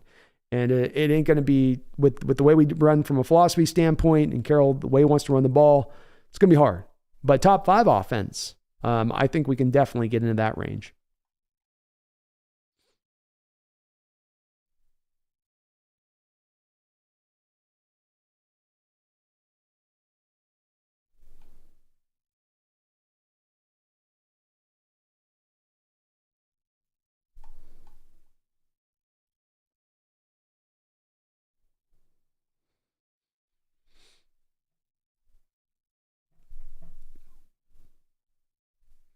Blue Thunder TD, I've had season tickets to Seahawks in 2020, 2001.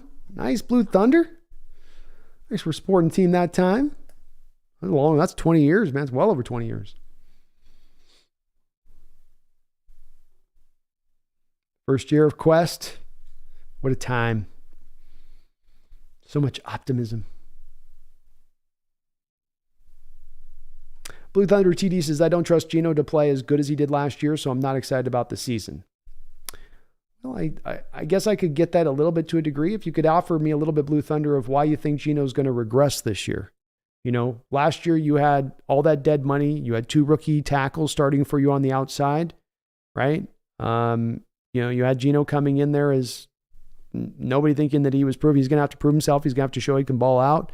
I mean, he set high water marks for you at the position across the board, from completion percentage to number of attempts to completions to, kind of go down the mark a little bit. He didn't set all the passing records for a season, but he set a good number of them.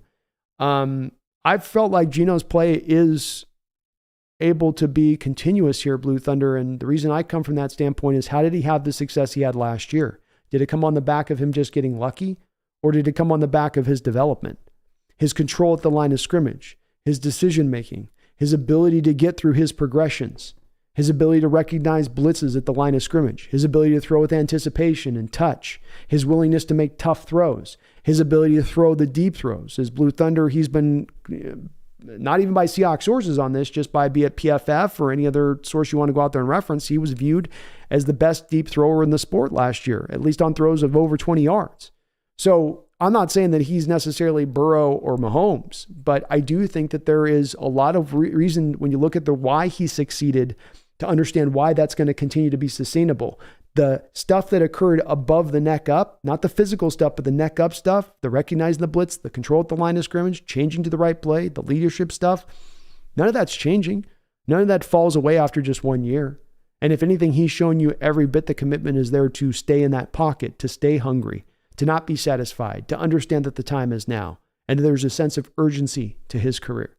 I got to disagree a little bit on that. I would say if there's some places we can point to as to why we might feel that he's going to have that regression, I'd understand it. I think you might probably point to something like the turnover-worthy throws last year from Geno, which did get worse as the year went along, but it's also not, I think, exactly a full stat that's been one that's validated completely here in a lot of respects. And it was also one where there's a reason why he regressed a little bit at the end of the year in those games he did. No running game, pass protection sank like a stone at times in some of those games. And then your defense put you in a position to feel like at times you had to score every possession over the back of that schedule. So I think some of that led up to some of the regression, but at the end of the day, his numbers were what they were, and it was very impressive. 2 rookie tackles last year, man. And it's not to overstate Blue Thunder, but we've never seen in the modern NFL era a team commit to starting 2 rookie tackles. And there's a strong reason for that being that you're not setting yourself up success to do that. You're operating around some issues then to try to make that happen. And they found success with it. Geno found success within it. Some of that's the good play of those guys, but some of that's also Geno succeeding in an environment which isn't exactly 100% at that point set up for him to be completely successful. Joe the Whale, Seattle Seahawks podcast fan that does Cigar Thoughts, just had an interview with Walter Jones and what he thought about new O-line. He had a lot of good things to say in the interview. It's good. I'll check that one out as well, man. Appreciate you guys giving me all these suggestions. I need some good content, so I'll take a look. Mike, nope. Got to agree with Blue Thunder. There's more tape on Geno for defenses to adjust. And I could be sold on this being the case with it, Mike, but here's where we got to come back to the defense and adjustment. If you're adjusting to something, then you're adjusting to tendencies. You're adjusting to what you're seeing a guy do on tape. One of the things that stood out to me about people talking about the Seahawks offense last year was there really wasn't a place that you could concentrate in on. There wasn't some specific spot that they were just leaning on and bashing one after hitting the button over and over again. There's games where they were run heavy. There was games where they're pass heavy. There's games they lean to DK. There's games they lean to Tyler. There's games where he would lean to Marquise Goodwin, like in the San Diego game, right? So there was a lot of, I think, separation and difference in the offense and the way they ran, their usage of the tight ends. And as I said with this too, I think, Mike, the success of Geno last year didn't just come by happenstance. He didn't luck into setting these Seahawks records last year. He didn't luck into doing that. It came from hard work. It came from the fact that over the last 10 years, you knew when you get your next opportunity, you need to be ready and you need to prepare yourself for that second opportunity in the way that you were unprepared for your first opportunity. And I think he showed you every sign of that last year. I just don't, I'm okay. I can completely be sold on that it was a flash in the pan. And I think that the turnover worthy plays are where those folks like yourself who say that have the firmest ground to stand on. But absent referencing a stat like that, where's the reasoning why? Because defenses get film on you? Well, if we're going to say, well, defenses will get film on him, what is it specifically on the film that they're going to see about him that they're going to be able to take advantage of? He showed a commitment to throw short. He showed a commitment to throw long. And we talk about making adjustment, let's say, to a guy like Russell Wilson. Russell Wilson goes through the first part of the year in 2020 and he's lighting up scoreboards. He's about to set records for passing touchdowns in the NFL, right? What do teams do? The film is out on him. They adjust to a cover 2. He has no ability to then adjust to that, right? Because Russell has struggled to hit the short and intermediate throws at times, and the short throws, especially in his career, which is where is going to be opened up for you now when you have teams go to the cover 2 and commit to that. So with Geno, he was willing to throw deep. He was willing to throw short. He was willing to use all of the positions and all of the skill positions across the board. Backs, tight ends, everyone. So what is it that these teams are going to see on film that's going to be their main adjustment to then counter him on that? He was great against the blitz. You can't just blitz him heavy. He was great when you drop guys, a heavy amount of guys into coverage. And especially understanding, folks, he's having a more talented team this year than he had last year. He's got those rookie tackles now in their second year. When coaches tell you they take their biggest step forward in their development, his center position is going to be better. His right guard position is going to be better. He's got an actual functional slot now over there in Jackson Smith, which he didn't for a large part of the year last year once Goodwin and Eskridge went down. Geno Smith's year last year wasn't just set on the back of him having everything set up for him success-wise in a downhill slope. There were some things that he had to overcome within last year's team to find that success. So I'm okay with it. I mean, I could be talked into it, but I got to see what is it specifically that we look at that we go, this is the reason why they're going to adjust to this, and it's going to be that's going to happen. That's going to then cause him to fail or come back down to earth. Blue Thunder TD Geno played below average in the second half of the season, and he played like crap against the Whiners in San Francisco. So he had 12 games of good or great play, Blue Thunder. The downward turn in his play was after game 12. Through 12 games, he was either good or great in every single performance of the season. So we've got the back 5 games of the year we're talking about here, right? At that point, that's not half the year. That's more of almost the back quarter of the year where you have a struggle in the way he played. So let's dive into this, Blue Thunder, in these back half of these games. Your pass protection went in the hole. You lost Rashad Penny. Your backs became beat up to where you're signing guys off the street. So you didn't have the running backs to then call upon at that point, right, to really be able to be much of a threat in the run game. So your pass protection isn't good. Your running game's not really good at that point. Your rookie tackles that are starting have hit their wall. They're not playing quite as good as they were early on, right? You lose your slot receiver. No Goodwin. No Dwayne Eskridge. You're rocking Derek Young out there near the end of the year as your slot receiver. You have a defense that's one of the league worst defenses in all the NFL. So much like the Detroit game, you find yourself in scoreagami mode where you just got to score every single time or you're going to lose the game. Kind of like it was with the Saints or the Detroit game, or we can go through a few of these other games that were very much in the same realm of things. So, did he play less through that back 5 games? Yeah. Is there some explanations that go beyond it being just Geno playing bad? Did he press a bit? Yeah, certainly he pressed a bit, right? They're trying to get the playoffs. They're trying to do something. He probably made some throws he shouldn't have made, trying to extend himself out of that. But then the question comes into place, Blue Thunder, did they correct those things? Did they fill out a running back room that can stay now healthy enough through the year to be vibrant so that if you have 1 or 2 injuries, you have a 3rd or 4th guy you can call upon and still be dangerous? Have you gotten a slot receiver out there that can be legitimate? Are your second-year tackles going to take steps forward? Is the interior of the offensive line in positions like center and right guard that have been bad for you recently been improved? The answer is yes. The answer is yes. So if he gets improvement from those positions, is he's going to have a worse season at that point? I can't quite see it myself. Mike says, I'm anxious to see the quick passing game with JSN. Me too. And I think it's something they're going to commit to, and just making that pick alone, I think you commit to a little bit more of those 3 wide receiver sets and more of the shorter passing attack within that.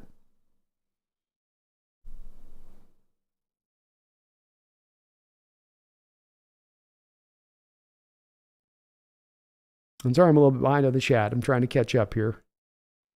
Good amount of folks in the chat tonight, so I'm a little bit behind.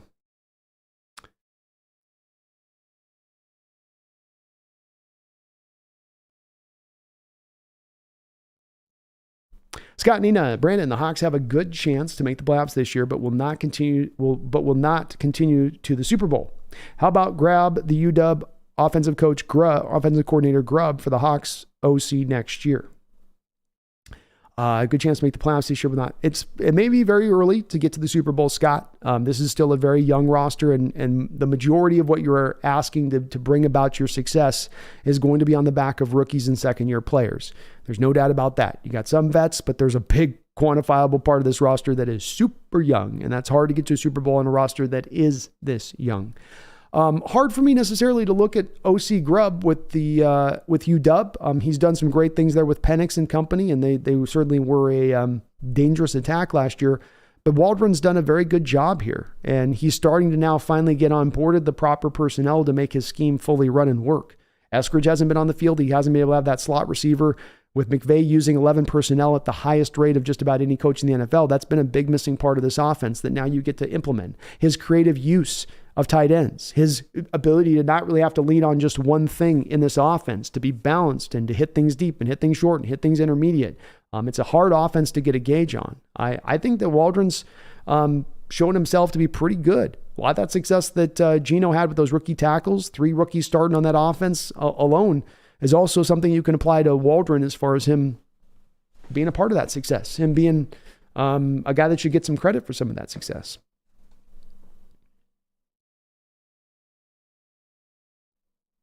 Mike, nope, the NFC South maced our face last year. Should have won all but the Tampa Bay game. I agree. One thing you do get, though, Mike, with a young roster is inconsistency. One thing you get with a young roster, rookie guys out there, is you're going to get some fluctuation at times. Teams you should beat, you don't beat. Teams you think you're going to maybe lose to, they come out and they play great that week. All right. Blue Thunder, Marquise Blair won the Chargers game for the Hawks. Should resign him. Certainly, he balled out in that game. He was awesome in it. He does have his share of a lot of injuries throughout the course of his career. And a guy that it's very hard to rely on him to stay healthy. And that's the problem I had with trying to necessarily go out and re-sign him. I also like, that they didn't necessarily just go with also-rans instead of going with Goodwin. You got Jackson Smith and Jigba in here. We'll see what we can get from Eskridge. You've got Drake Young, who John Schneider is very high on. The receiver core is as in good a position as we've seen going back to 2012. It's very good shape right now. And Bauer says, why do I feel Eskridge is going to somehow end up making the roster but just turn into another unproductive year? It feels like we value draft picks over UDFAs a bit too much. Well, it'll say a lot if this team has him come into camp and he falls prey to another injury and they just hold on to him for the sake of holding on to it. The team is better served by leaning into the competition as king. Not your draft pick slot is what's going to drive you, but competition. And if Landers comes in and balls out over the top of him, if Bobo comes in and balls out over the top of him, he should make the roster. He's getting a lot of good reviews right now in Power Code, and he's had a good offseason so far. So we'll see how it tracks with it, but it will tell a lot about this team if he goes out and they just decide to have him on the roster for the sake of having him off him because he's been a second-round pick, or if he's allowed to really be turned loose, and this is the year that he finally finds his stride.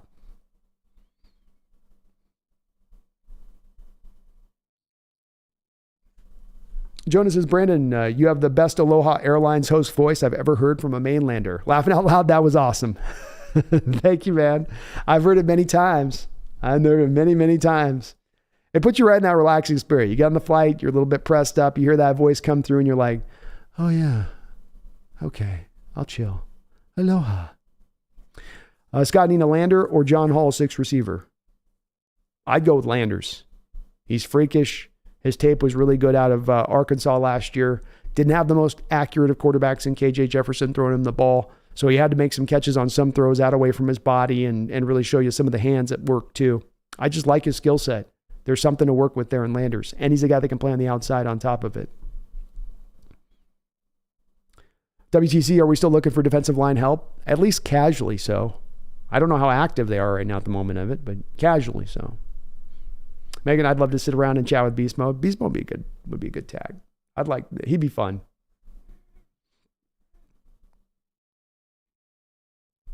Jim says, in response to Eskridge, you don't let a home run hitter walk because of injury. Injuries happen. You've got a possible factor, a big factor, or UDFA who's a plug and play. Yeah, I don't think you have to give up on him just to give up on him and say, okay, well, these couple of years have been what they are, and that's where they're at. I do think once you get into the third year of a guy being injured, Jim, like if you come into training camp and again he breaks down in this training camp, that's where I think you've got to start to take that into account a little bit more at that point. Maybe 2 years you're okay with. By the time you get to the third year, and this is the prove it time, and this is where we got to see something, that's where I think the patience has got to kind of start to run out a little bit, especially when these injuries are coming about, Jim, not by him playing at all. He's hardly played at all, and he's been injured all to hell. And the other part with this is let's remember, the injury situation was something that carried back to college with him. So the thinking that it's going to suddenly resolve itself and that he's going to suddenly find his way on the field, if he doesn't hear and gets another injury in this training camp, it's kind of maybe. It's kind of long odds at that point, I would say, from a roster standpoint. And some of this also comes, Jim, for me, as if who wins out in camp? Jim, do you go, Eskridge comes into camp. First week of camp, he goes down to a hamstring injury. Meanwhile, Matt Landers comes into camp and he's really playing well. He's really doing a good job. He's being an active part on special teams. He's being a good gunner on special teams. And a guy that can play outside, inside for you a little bit. Now, do you hold on to Eskridge at that point because that potential is there, that explosiveness is there, or do you at that point have to go, well, no, the other guy beat him out, and the other guy's healthy right now and able to play, and we don't know when Eskridge is going to come back from this hammy, which can absolutely tend to linger. Look at Jackson Smith and Jigba last year, and had to shut it down because the hamstring just couldn't clear out. So I'm with you in a lot of respects on that, but there is a little bit of a line it comes to where you got to go, okay, I gotta,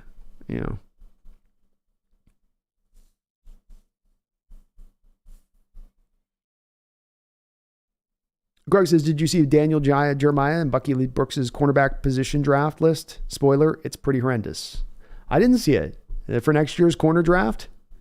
Not some good ones out there, huh? Well, it'd be different from where it's been in recent years, Greg. It's been a very strong positional group in the last couple of drafts. But it does fluctuate in that manner at times.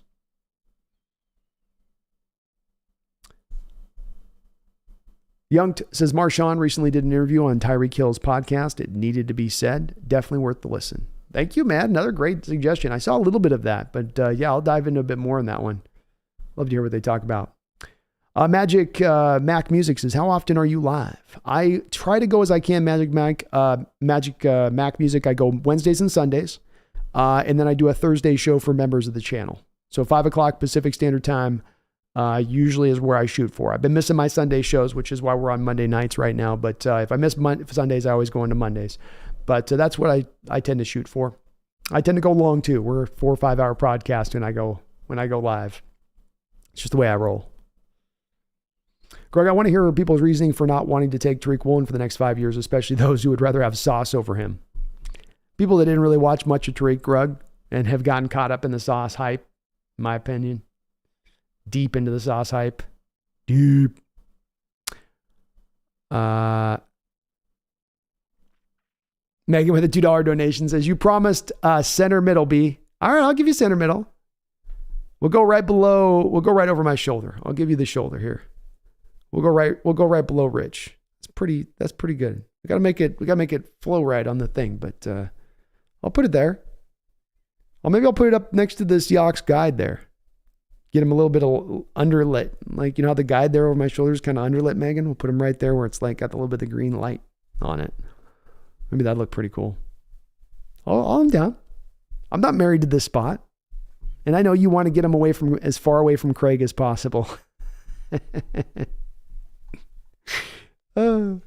Spencer, thank you for the $5 donation, man. I do appreciate you. And he says, thanks for the advice. I sent you a link to the YouTube channel and Twitter, so maybe you can find it. It'll be tough at first. I'm passionate, and we'll stick with it. Well, thank you for that donation, man. I will offline here. I'll go look up on my DMs and stuff, and I'll give you a little bit of a shout out in the next stream. Point people in your direction, and I'll certainly Spencer sub up to the channel. So no doubt about that. I'll get subbed up. But yeah, it's the one thing that's now crystallized for me. And I've done so many of these people have come through hot and heavy, and they're excited, and they're like, oh, I'm going to do podcasts, and I'm going to do this, and I'm going to do that. And then, a month or two goes by, and you just see the candle slowly get washed out. And it's unfortunate because a lot of these people, I think, do have good potential content that they can bring to the stage, especially considering their niches could be really big, but it's not a microwave environment, YouTube. It's not one that you just walk in and, you're going to be so sensational that you just blow everyone away and you're going to go through the moon. I mean, even in this channel with our success, it's taken well over 4 years to get here, right? Well over 4 years to get to 12,500 subscribers.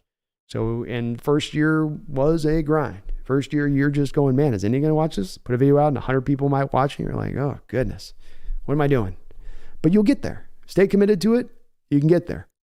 But that's the one thing I see people do is that they just can't stay with it. So I love to hear that you're on in that way, Spencer. And if you do that, if you stay committed to it, you stayed it for a couple of years. I guarantee you after you get down a couple of years, if you've committed in that way, you'll look at it and go, well, worth it. A lot of work, hard work, well worth the work. And now I'm starting to really see the returns. And that's where I'm at now. We're after 4 years, everything's kind of downhill now as we go, right? Everything's just continually going further and further. It kind of self-propels itself at one point or another, but it's going to take a while. It's a little bit more of the Prometheus rolling the stone up the hill rather than him kicking the rock down the hill. A little bit of that. But I'll check it out on the Twitter DMs, man. And I'm glad to hear you're doing that. I do wish you the best with it. I will get that shout out to you for when I get a good lock on where exactly that's at. Megan with a $2 donation says, I'll be distracted by the chest of steel. And well, especially with that soft green light hue shooting off the hair, the well-coiffed hair, Megan. You will. I'll have you admit to you won't be able to mod up. You'll just be caught up just that'll be Megan, folks, on the stream.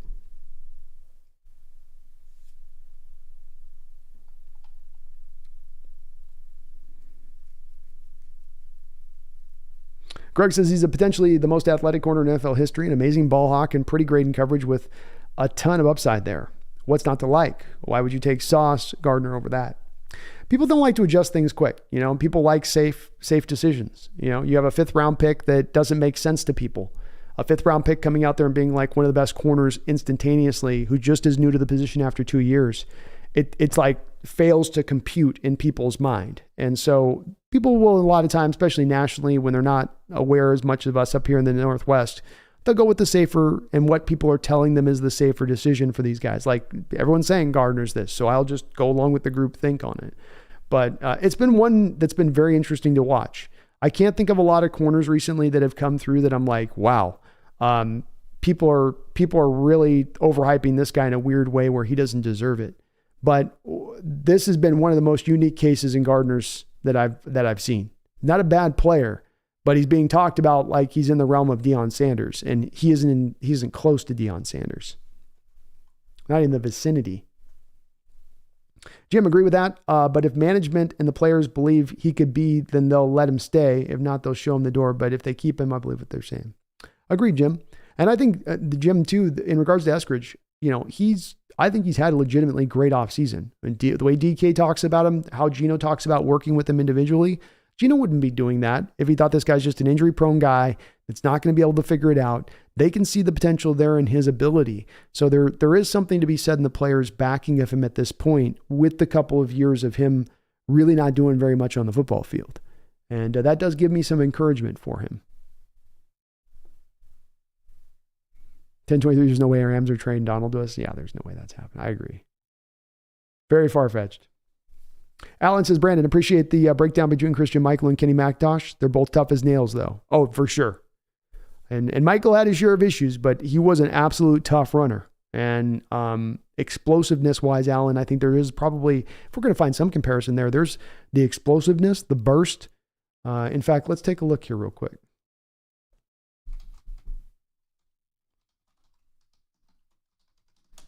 I wanted to see what Christian Michael's combine was, because I think you might be onto something, at least as far as the burst goes.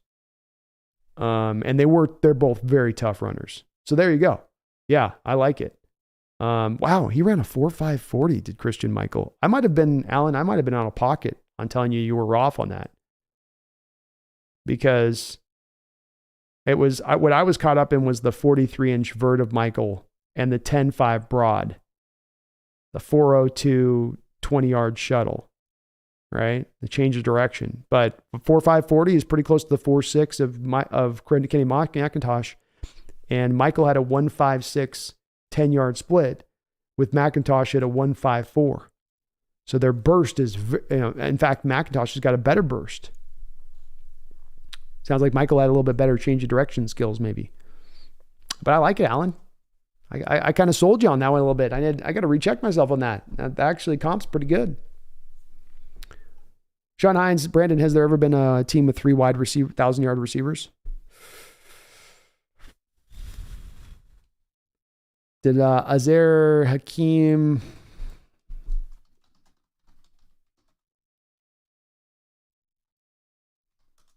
What was his name? Azar Hakim, 9 seasons. There was one guy I was checking. I see the Rams' greatest show on turf had him up there at one point. They got him up to 677. That would have been when Torrey Holt and Isaac Bruce were going 1,000-yard back-to-back. So that came close.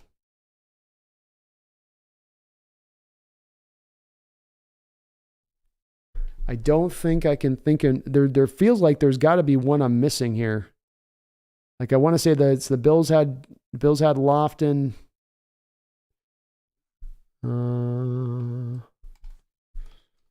See, like, the Bills had Lofton, Thurman Thomas, and the other guy they had, Andre Reed.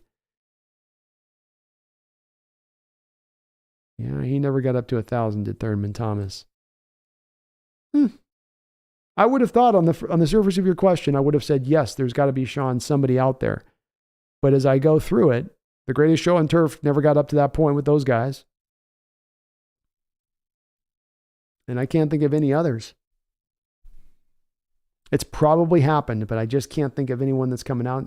It's probably, if it's happened, Sean, it's probably not happened with receivers. It's probably been like 2,000-yard receivers and 1,000-yard tight end, or 2,000-yard receivers and 1,000-yard back out of the backfield. It's probably happened by that, but I don't think it's happened by just pure wide receivers.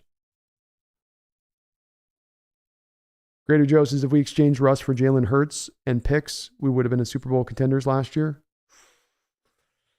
I'm not as big a Jalen Hurts guy for me, Greater Joe. I don't think he's a bad quarterback, but I think he's definitely benefiting from a supporting cast in a major way there in Philadelphia. I don't know. I don't know if Jalen's not putting in as much success in Seattle last year as he was with the Eagles Especially that offensive line was in two different places.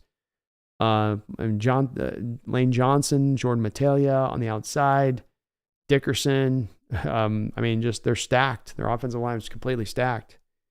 I don't think Jalen would have failed here, but I just don't know if he would have been able to take us where we were last year to the Super Bowl. I think it would have been a tough task for just about any quarterback with where we were team standpoint last year. Just the original deal for Russ to the Eagles included Jalen Hurts before Russ vetoed it. It makes sense why they'd include him in there. Moda says, finally Pumpkin's awake. I waited all this time to see her pretty face. She is awake. She's rolling now. She's a happy girl. She's doing some cleaning. Sean Hines, Brandon, what type of impact will pass rush specialist coach Brandon Jordan make this season? Which players will benefit the most from his coaching? How many seasons will we have with the Seahawks? How many seasons will he have with the Seahawks? Well, how many seasons he has with the Seahawks is probably going to be very dependent upon his success or failure with the team and how he gets that development going forward. If he's highly successful, I imagine he's going to, have people looking at him maybe potentially as a guy that's if not a position coach, is he for a guy looking with defensive coach aspirations here? Or is he just a guy that wants to be a specialist guy? Kind of depends on what Brandon Jordan wants to accomplish with his coaching career. What kind of impact, who would be the best to have the impact? Standing at the top of the list, Darrell Taylor, Boye Mafe, Derek Hall, Mike Morris, young players that all could benefit from a guy that can teach them more technical refinement for the position, especially in how they use their hands, but everything. How to better attack half a man, how to better go to your counter moves, how to chain moves together, how to set up your pass rush moves. Something that stood out to me in recent years with defensive linemen that we drafted, Sean, has been a lack of development from those linemen. Did Poona Ford get significantly better over his time here, or was he pretty close to what he was walking the door? Did Rasheem Green get significantly better over his time here, or was he pretty much just about what he was when he walked in the door? Did LJ Collier get significantly better over his time here, or was he pretty much just about what he was when he walked in the door? And I would offer that in recent years, when it comes to the defensive line, too often we're saying they're a whole hell of a lot closer to what they were walking the door rather than taking steps as a developed player.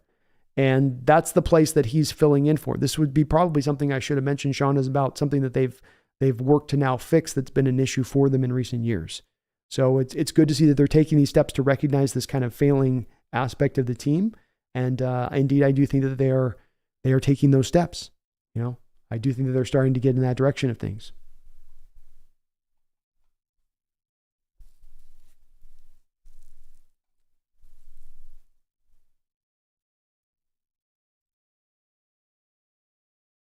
Joe the Whale says, let's be real about this, Brandon. If your neighbors are complaining about that awesome little cat jumping on things, then they must be very grumpy.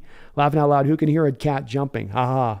Yeah, I had neighbors here for my whole year and a half, never got one complaint or had any issue with them. And this guy moved in 7 days ago, and he came up today and he was like on fire. Like he was like I had, killed his firstborn or something. I'm like, Jesus, dude. Some people are just angry, but I was not in the mood to hear it myself. I'm open to being quieter, but don't jump out. Don't take the track he took, But yeah, I don't know what I'm supposed to do with the cat. She's going to jump up. She's going to jump. She's going to get this. Guys, anybody's got pets, your pets get zoomies, they're going to run around the place. You know what I mean? Like I can't hold the cat down. It's going to happen. So he's just going to have to be butthurt about it, I guess. Byron D, are you going to go to Tom Grossi's 30 for 30 in Seattle? I would love to do a Byron. I am going to Hawaii right in the heart of that time. I'm going to be on a flight heading out. So I will be on Hawaii time at about that time. But I would love to go out there and check it out and get out there. I'm just a little bit predisposed with doing the family trip. So it just didn't quite sync up for me. So if anybody goes out though, tell him the Hawks Nest appreciates him. He once rated us on a live stream with his channel, helped us out on that night. So tell him I appreciate that. Tariq Young Burner, Mike Morris will be a real game changer. He will be the best pick of the entire draft. Ooh, I love that, Tariq. That'd be amazing. That'd be amazing. Bold statement. Let's go.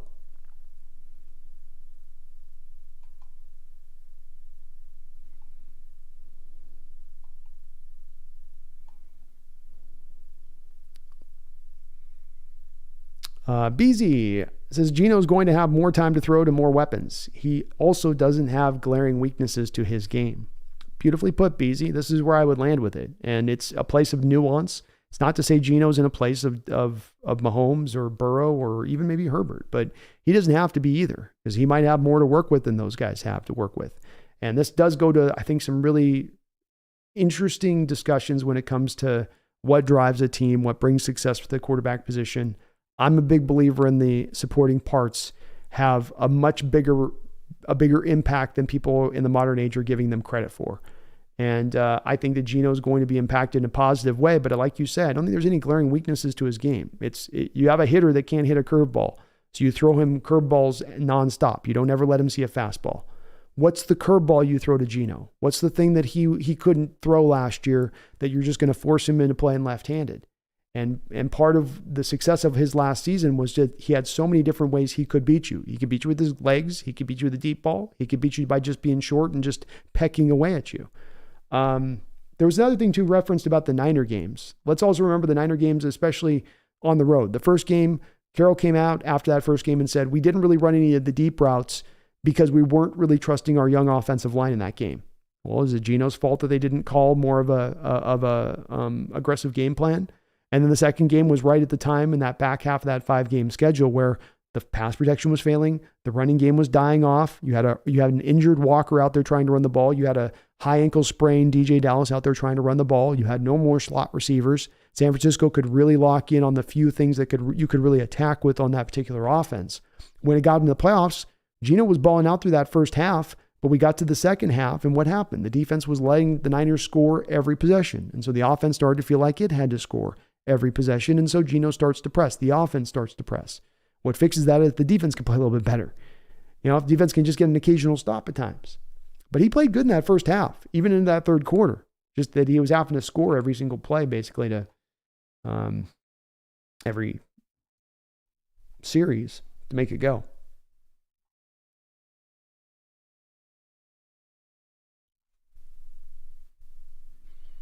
Magic Max says, I'll be here through the good and bad. I'm a United fan as well, so I know pain. That's the thing about being a sports fan. It's the height of the heights and the low of the lows, but you got to take it for all, don't you?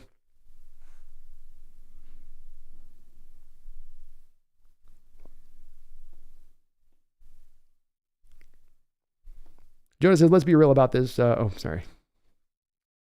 Oh, D-Boy, I missed your question. I'm sorry. Sometimes the eyes can't pick it out.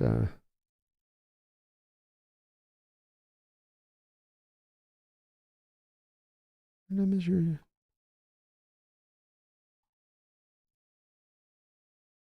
Repost. Oh, there we go.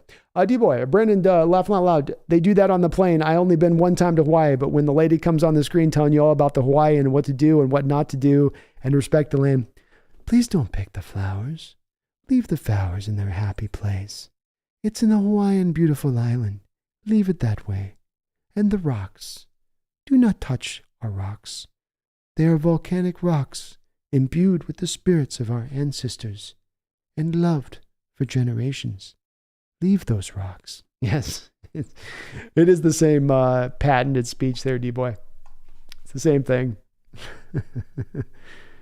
It chills you out, though. You're relaxed.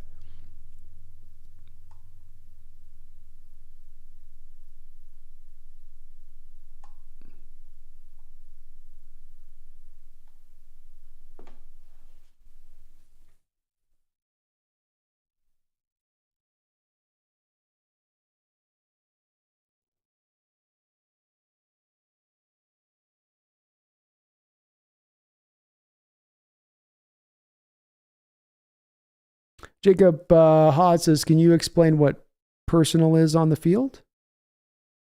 Personal? Personnel? Scheme-wise. Personnel, scheme-wise. Okay. Personnel is just what you're going to have as far as formational packages. So you would have 3 tight end personnel, or 11 personnel is sometimes how it's referenced shorthand. No, that's not 3 tight end. That's 13. 13 personnel would be essentially how it's referenced, kind of a shorthand. And they do that, of course, so you don't have to say it long form out, right, Jacob? So 11 personnel is 3 wide receivers, and 12 personnel is 2 wide receivers.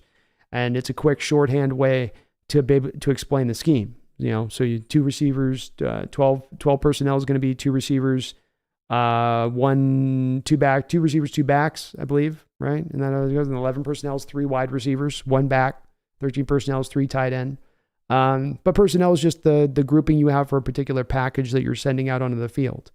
So personnel can also be, though, to a certain play that you have. Maybe it's to goal line. You know, you bring out your goal line personnel.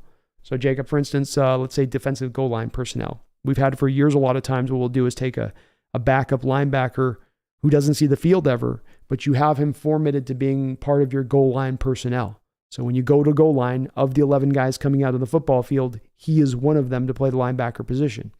But you just find that kind of personnel role for him then in a certain kind of package. Hope I explained that right. I didn't explain it too confusing.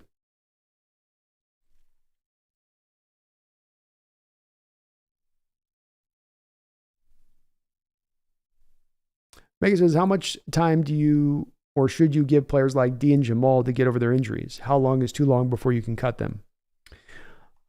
It's 2 different answers here. I think when it comes to a rookie that I bring in, if I'm through 2 years and you haven't played, but basically at all, and then I get into the 3rd year of training camp and you're now going to go down to another major injury that's going to see you miss half the season or more, then I think that starts to put you in the place of being on the cutting block, especially Megan, if it comes down to, we're going to hold on to Eskridge here, who's broken. Now we've got to give up on a guy like Derek Young or Matt Landers, who's going to go make an NFL roster, who's going to go play on another NFL roster. Meanwhile, our guy might be just sitting on the bench for the whole season. It's a bit of a risk. So I think once you get to the 3rd year, if it's been that way, you've got to start to make that assessment.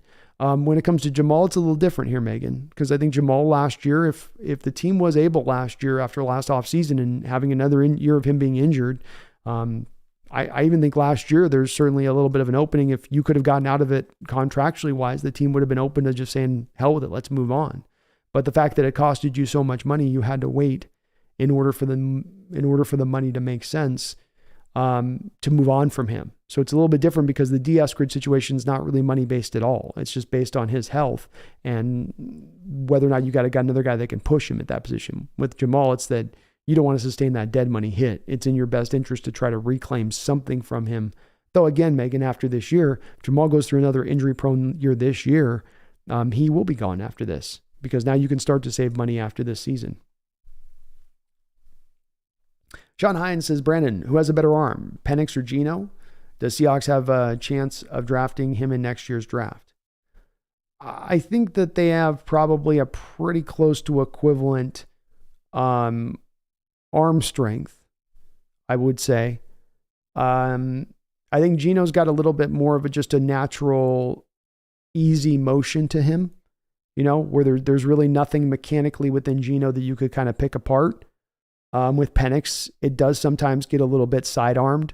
The arm angle will sometimes drop on him, which is going to lead to sometimes accuracy issues and balls getting knocked down at the line of scrimmage. Both of them throw with a really good amount of anticipation, and accuracy stands out in both of their cases. I think what I like about both is that they both give you plus arm strength with accuracy. And that's something that when you sometimes get the plus arm strength, you're going to see the accuracy start to wane a little bit. But they have a lot more similarities between them, Sean, than they have, I think, differences in their game overall. And it would be hard to necessarily put one necessarily higher above the other. I think Penix is going to be a first-round pick, but probably a later first-round pick, absent him going out there and having a Heisman-like year. And in that case, he's going to be drafted in a position that's going to be probably very close to what Geno got drafted in the second round, right? They'll probably be very, very much in similar drafting positions, very similar talents, I think. Grug says, if you're the Seahawks and you have the option to draft either Cam Ward or Michael Penix, who would you take? I'm going with Cam Ward personally. I like Cam Ward quite a lot. He did not quite put up the year last year that Penix put up, but I think, Grug, what you would tell me is that, well, Cam Ward didn't have the supporting cast that Michael Penix had. And I just made a whole argument about a quarterback being driven in his success at times by the level of supporting cast that he has around him. So I can understand the love on Cam Ward, and I love the way he throws. He is a gunslinger kind of guy for the quarterback position, in my opinion.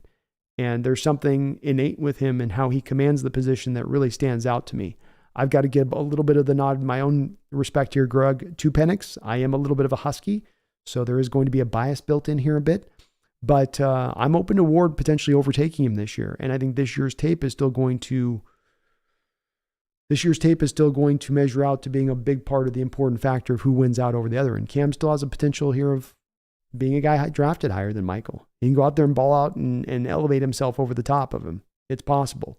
But I would take Penix right now just a little bit more. I think he's just a little bit more refined in him, a little bit more further to getting to the finished product than Cam is. But Herberside's right. Penix is old and he's a lefty. That's probably something worth considering too.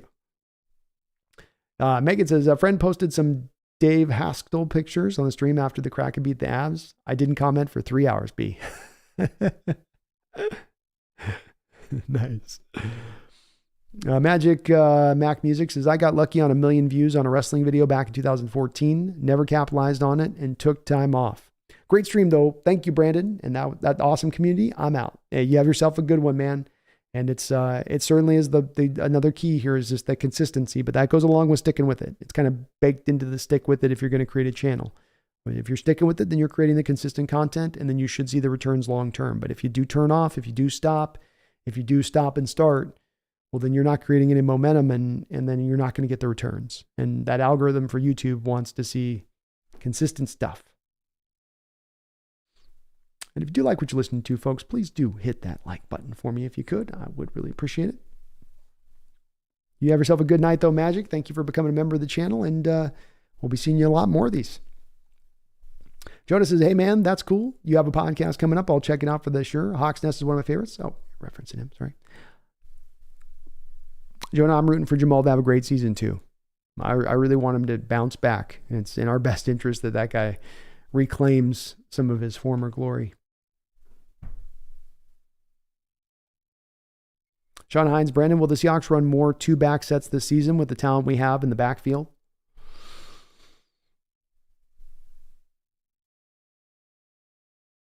I don't think so, Sean. You have Jackson Smith and Jigba coming in the door, which means you're going to increase the amount of 3 wide receiver sets you're already going to run. And then you already ran some of the highest rates of 2 and 3 tight end sets all of last season. And if you're going to run 2 tight ends, you're going to have 1 back on the field. You especially are only going to have 1 back on the field if you run 3 tight ends. So they're just going to want to lean into those things that are the strength of their offense right now. You'll occasionally see it, but it'll be just a smattering, and probably Sean, in situations where you're like 3rd and 1 and you put Charbonnet as a fullback. They did a little bit of that last year with Walker with Penny before Penny went down with an injury.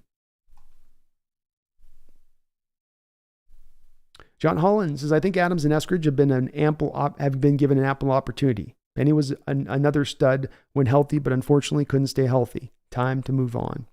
I feel you on that, John. I think you're right with both cases.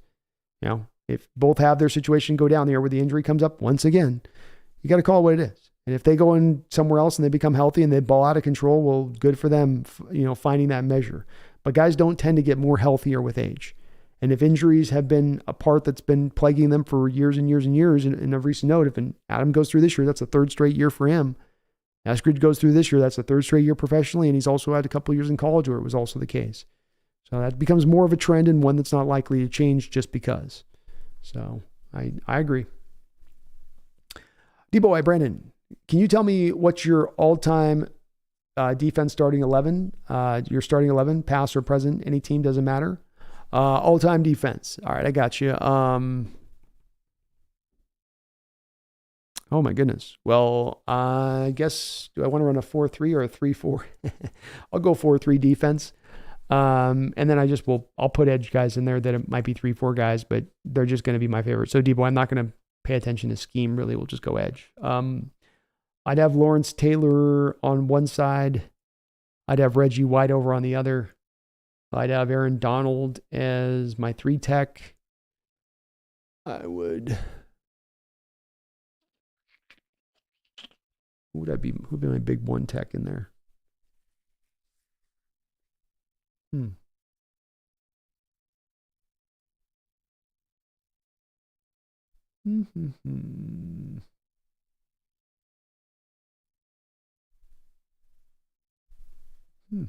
trying to think of who would be. I'm blanking on my other defensive tackle. There's a couple of good names. There are a lot of 3 techs. We'll go Joe Green, just to have some fun with it. So we'll go Joe Green, Aaron Donald, LT, and then I went Reggie White over on the other side.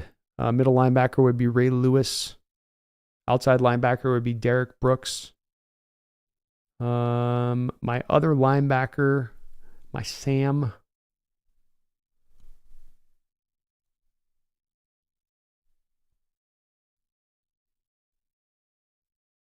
Who would my guy in the line of scrimmage? That's a tough one. I'm not sure on the third linebacker at the moment.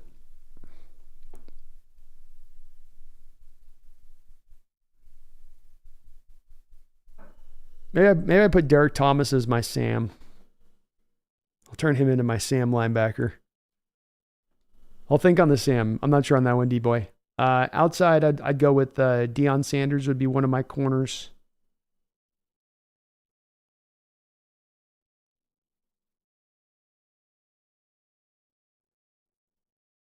Wow, who would be my other corner? Why don't I have another answer on my other corner?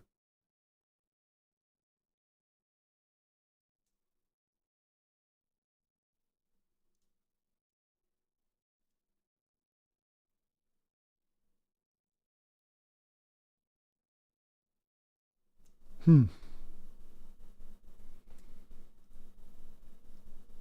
guess maybe Revis over there on the other side.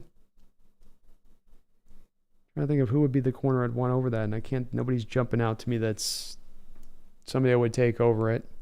So I'll probably go Revis. Ronnie Lott's going to be my free safety. And my strong safety,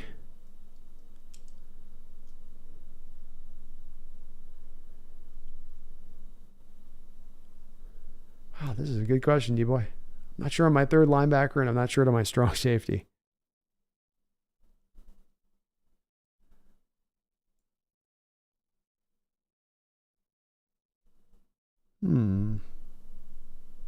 Hell with it. I'll just have Ronnie Lott play strong, and I'll put Ed Reed at free. Ronnie can play strong safety. So I'll stick him there. I'll think about the other linebacker, D-Boy. If I could get away with it, if I'm running like a 4-3 under, I'll just put Derek Thomas down there as my de facto Sam on the line of scrimmage. But I'm not sure of who the other linebacker would be. So I can't pick a middle linebacker at that point for a Sam. It's got to be more like kind of in the Will table. It's even more than that. It's got the line of scrimmage, got to set the edge of times. The strong side backer. So I'm not sure on that one. But I'd go with Lott and Reed. Crazy interceptions. Guys that can hit back there.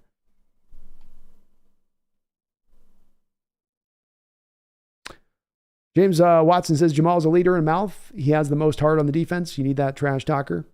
Especially if he can stay healthy, man. I agree with you on that. Nothing better than if he can just get through healthy this year. I want to see it for sure. And I'm not trying to say I'm giving up on him necessarily. James Watson, Jamal played a full season and a half. He missed one full season and people lose their mind. I don't think it's losing the mind a little bit here, James. I think there's the issue is that context matters, right? So let's look at his injury with his shoulders that happened in the first year and which have happened again. Well, he also had those shoulder injuries going back to high school. So do we have an issue there that's now something that's kind of chronic and that we got to work around? I think there's a very much a reason to say, well, if it's happened 3 times over, maybe it's something that's pretty close to a chronic injury.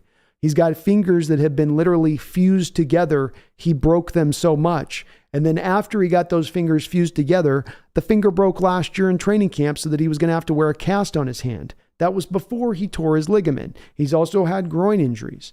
The issue isn't just one, unexpected injury that's come out of left field. It's injuries that have happened over the course of his career going back to high school. It's multiple over, and hopefully it is fixed. But last year's injury was a major one, James.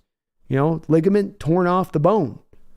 So him bouncing back and becoming back to what he was is not guaranteed, number one.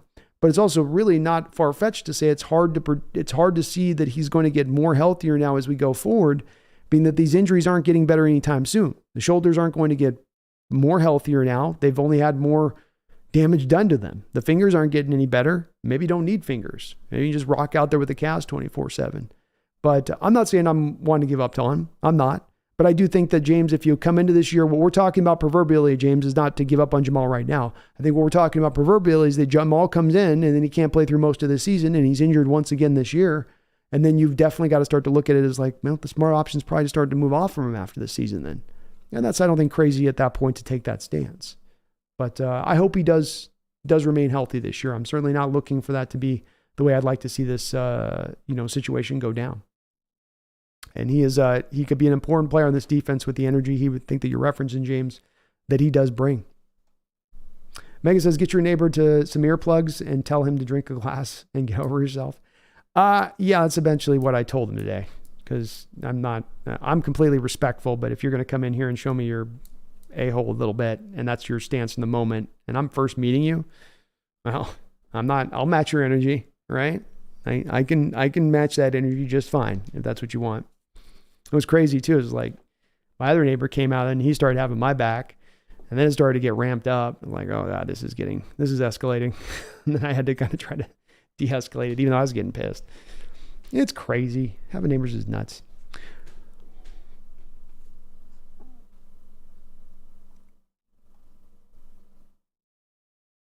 D-Boy says, Brandon, tell the people under you to drink a glass of shut the F up and mind your business. I heard that stuff pretty good. We can all pitch and buy them a case of it. That's basically what I said at the end, D-Boy. And I was like, okay, you've lost with this kind of attitude you take. And then it's being a weird thing. It was like, I tried to respond like, I don't understand you. And he's like, and then I tried to speak a little lower. He's like, no, I just don't understand you. You don't understand me? I'm not being articulate enough for you in this moment. Like, he was just it was just silly games. People are weird, Erickson says, nice tight end video, Brando. Our tight end bunch is elite. It is elite, Erickson. It's one I've been willing to kind of get made for a while. And it was really fun going back, just kind of looking through some of the film on these guys. And, I didn't pull all of the film clips I'd looked into and kind of doing some research on this just to go back and check last season. Some of it I was just kind of grabbing from more of the stock footage. But they were really impressive last year. And they gave teams so many problems by the different ways that they could be aligned. Those alignments just don't give teams in a way to fix in on, and it confuses teams. And it works well both within the pass scope of it and in the run scope, where a lot of the big runs you could see were occurring on the back of the way that you package those tight ends and the formations. So creative in their use last year and such a big part of the success from an offensive standpoint. Stephen Coleman says, hi, Brandon. I like when you come on and talk about our Seattle Seahawks. Well, thank you, Stephen. I love doing this, man. This is my favorite thing to do in the world. So it's my pleasure to do it. That's for sure. And I appreciate you watching. Alan says, Brandon agreed. Thank you, Alan. You were on to something there with that the running back comp. I sold too quick on you with that one, brother. Walt Dog, Hawks will win the West and have a top 5 record. Let's go, Walt Dog. Let's go. Love it, man. That'd be a beautiful season. Megan says, now our friendship's done. Be a Husky. I'm a proud Trojan. Laughing out loud. I grew up in West Side. They were winning national titles when I was young. What are you going to do, you know? What are you going to do? Space Baby Simba awake? She did wake up. She's about to try to go and bully up on her sister now a little bit. Jonas is blasphemy. Cortez Candy before Aaron Donald all day. He's just been so good. It's hard with me, Aaron Donald. I'm a big Aaron Donald fanboy. And I hate to say that because I hate the Rams, or don't hate the Rams, but you know. But Donald's just special type of game wrecker. D-Boy says Jamal's going to come back strong and better than ever. He has a lot of unfinished business. I agree. If you got to figure he's hungry as hell this year, D-Boy. And if Jamal fails, I don't think it's because Jamal didn't work hard enough, because he didn't want it. Some guys do just get snake bit. Injuries just pile up. Some guys get older quicker than others. But in Jamal's case, I don't think it's a matter of work ethic or him not trying hard enough to get himself on the field to be ready to play. Not a matter of that. Not at all.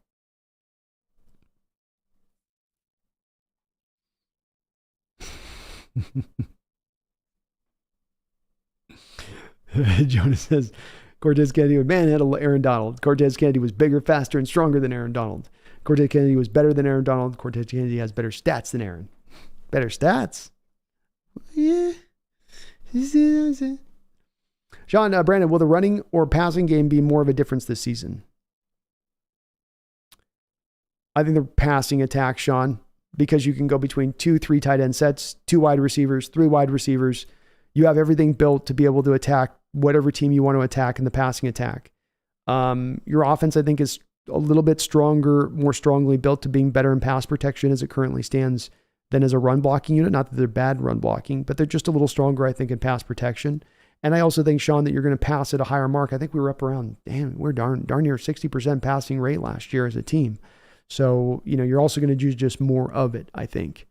But it's only because of its dominance, not because of the failings of the run game, Sean, Mr. Kane, my brother from another mother. How you doing, brother? It's good to see you in the chat.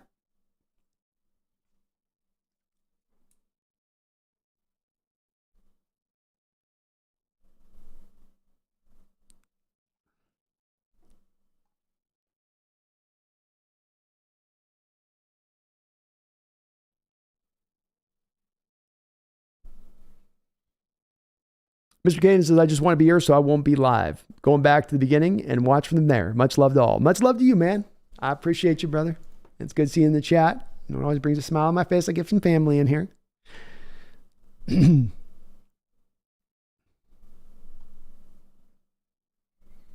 some good discussions tonight.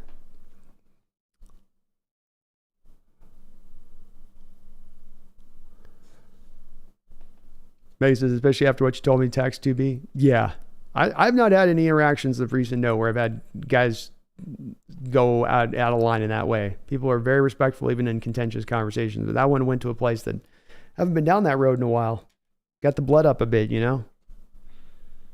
And some guys, that's just their way. They want to bully over the top, and they're used to people just lowering their head going, okay, I do this today. I don't work that way, though. Respect goes both ways, two-way street. Sean, Brandon, there have been 5 NFL teams. I suck, Sean. I should have been able to grab one of those. My God. All right, so we got the Chargers, Billy White Shoes Johnson. We got the tight end they had there. Who was the other one that they had during that time? Well, it makes sense. That was Air Coryell, so that would be a team that should have 3,000. Wow, 1980 they did that, Sean. Wow, that's amazing. And then we had the Redskins. The Redskins I would have never have guessed. Art Monk, a couple of guys there really good. They were so run heavy. They had 3 backs. The 89 Redskins teams had like 3 legitimate backs. How did they get 3 guys with 1,000 yards on that team? The 95 Falcons. Joan, my goodness, I could have had 50 guesses, Sean. I don't think I would have gotten any of those. I could have 100 guesses I wouldn't have gotten any of those. Crazy. So it has happened. That's cool. Jonas says, I feel you though. Jamal, I feel you though on Jamal. Laughing out loud. Jamal. But Brandon is right to back up Jamal Adams. You just have to love the guy like I do because his injuries are hard to make excuses for.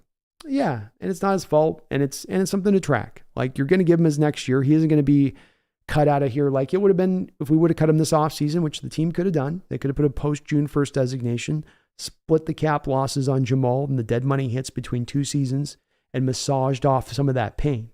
But they're going to give him another try, and I agree with them doing so. Give it a try out here. Go one more year. Let's try one more year to see if we can make it work, and if it works, you stay with it.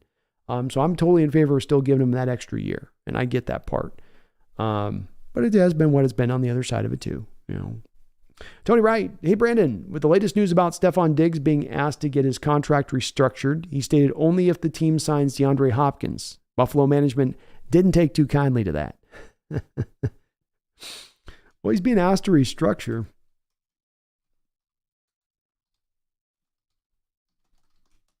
Let's take a look at Stephon Diggs. He's been with the team for 3 years. He got 127 receptions in 2020 for 1,535 yards. He did 103 receptions in 2021, 1,225 yards, 108 receptions for 1,429 yards. He had his highest average per catch last year with the Bills, 11 touchdowns. He had his best production with the Bills last year. Why am I coming to Stephon Diggs to ask him to take any contract devaluation? So my standpoint on that, Tony, is that maybe he's a problem off the field and they have to manage him and he's a bit of a diva but you kind of knew that coming over from Minnesota when you made the trade for him. And at the end of the day, what are you going to replicate his production with? Who are you going to go get? Who's the replacement on that? Again, 3 straight years of 100 catches. What do you want him to do? He should have had 140 catches. He should have 1,800 yards to earn that contract. I can understand if the guy's been injured or he hasn't been up to snuff, but simply you're going to try to cut down his salary because you don't like a little bit of the attitude stuff. That's a bit of a call, Tony, they should have made before making the trade with him with Minnesota. I mean, that's like with us with Percy Harvin. You weren't shocked at that point when we had to cut Percy Harvin because you're like, well, there was issues with him in Minnesota. Another receiver in Minnesota that you knew there were issues with when you got him. You can't complain then if it goes to hell. You knew that was the risk you were getting when you signed up for him. But Bills are being kind of silly with that, Tony, in my opinion.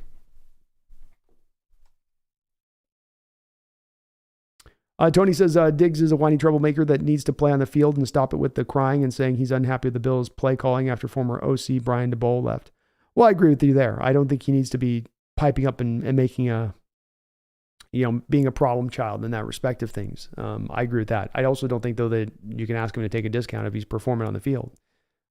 3 catches, 3 years, 100 catches, man. I mean, he's balling out. He just had, at least statistically speaking, his best year with the Bills in his time there, really overall. 13.2 yards per catch, 11 touchdown receptions. I mean, the first year, 127 catches, but maybe that's a little bit better of a year, just a tiny grip. But those are still, those are top receiving numbers in the league, top receiving numbers in the sport.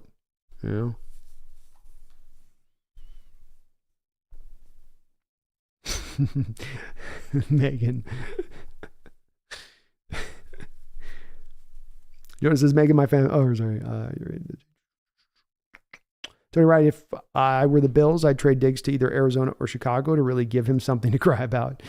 You could. I mean, they certainly have that as a possibility, and we've seen these guys get moved in this way, Tony. I mean, even him being moved out of Minnesota was kind of similar sort of circumstances to them just being kind of at their wits' end with him by the end. And that's the way that tends to go with these kind of players that will wear out guys in the locker room, in that manner. Yeah, I think Chicago's going to be gun-shy on that one, Tony. They're having a lot of blowback on the Chase Claypool situation. I'm hearing some bad reports about Chase Claypool's work ethic there in Chicago. And they already had to kind of eat the second-round pick on that one. We do have DJ Moore there. So, I mean, It's possible he does get moved, and I get that he is a bit of a head case, but he is a tremendously productive player on for that headache that he does give you in that respect of things. If he leaves that offense from Buffalo's standpoint in a very competitive AFC, Tony, you lose Stephon Diggs. Gabriel is your number one receiver at that point. I mean, they sort of, to me, at that point, start to take steps backwards. John Holland, I could see a big running back package with Charbonnet and McIntosh with the way they can run and catch. Defenses wouldn't know what to do. Certainly. You could definitely come in. And they played with some of these alignments. They just kind of sprinkled them in last year, John. You know, you'd get, like you might get the, Penny as your running back and DJ Dallas is your fullback. And then, Walker is your fly sweep slot guy coming in motion pre-snap, but they just sort of just barely sprinkle it in. I do think you're going to see McIntosh worked in as a kind of slot receiver at times in this manner, especially in the two back sets between Walker or Charbonnet or Walker and McIntosh, between those two different kind of outlets with it. But there's a lot of openness here to be creative, John, and certainly with the way that they've utilized the tight ends and how creative they've been with their usage. It seems like Waldron's certainly open to doing things outside of just we have to fit this all into a box, but being open to like, let's do this in a variety of different ways. And I like that. Openness to being creative.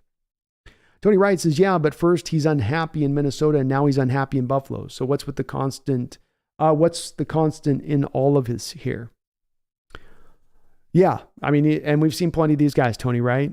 Diva receiver is the original diva. And these guys, Antonio Brown, look at how he ended his time with Pittsburgh and then ended his time. I mean, why wasn't he happy in Pittsburgh? They paid him all the money. He was getting all the production, all the catches, but found a way to be unhappy. Some of these receivers can be like this. But my thing with it is that, Tony, you go and you make the signing of Stephon Diggs to bring him into Buffalo at that time. Then you've got to say, okay, we're going to have to manage his personality. And for managing it, we're going to have a tremendously productive player. But this is what comes with this player. It's not just the production. And I can't feel like it was pretty common knowledge by that point with Diggs being moved out of Minnesota that Minnesota wasn't moving him because he wasn't good enough or wasn't talented enough. Teams don't tend to move off of players that are going to get you 100 catches a year and 1,400 yards. It's because he had the locker room issues there.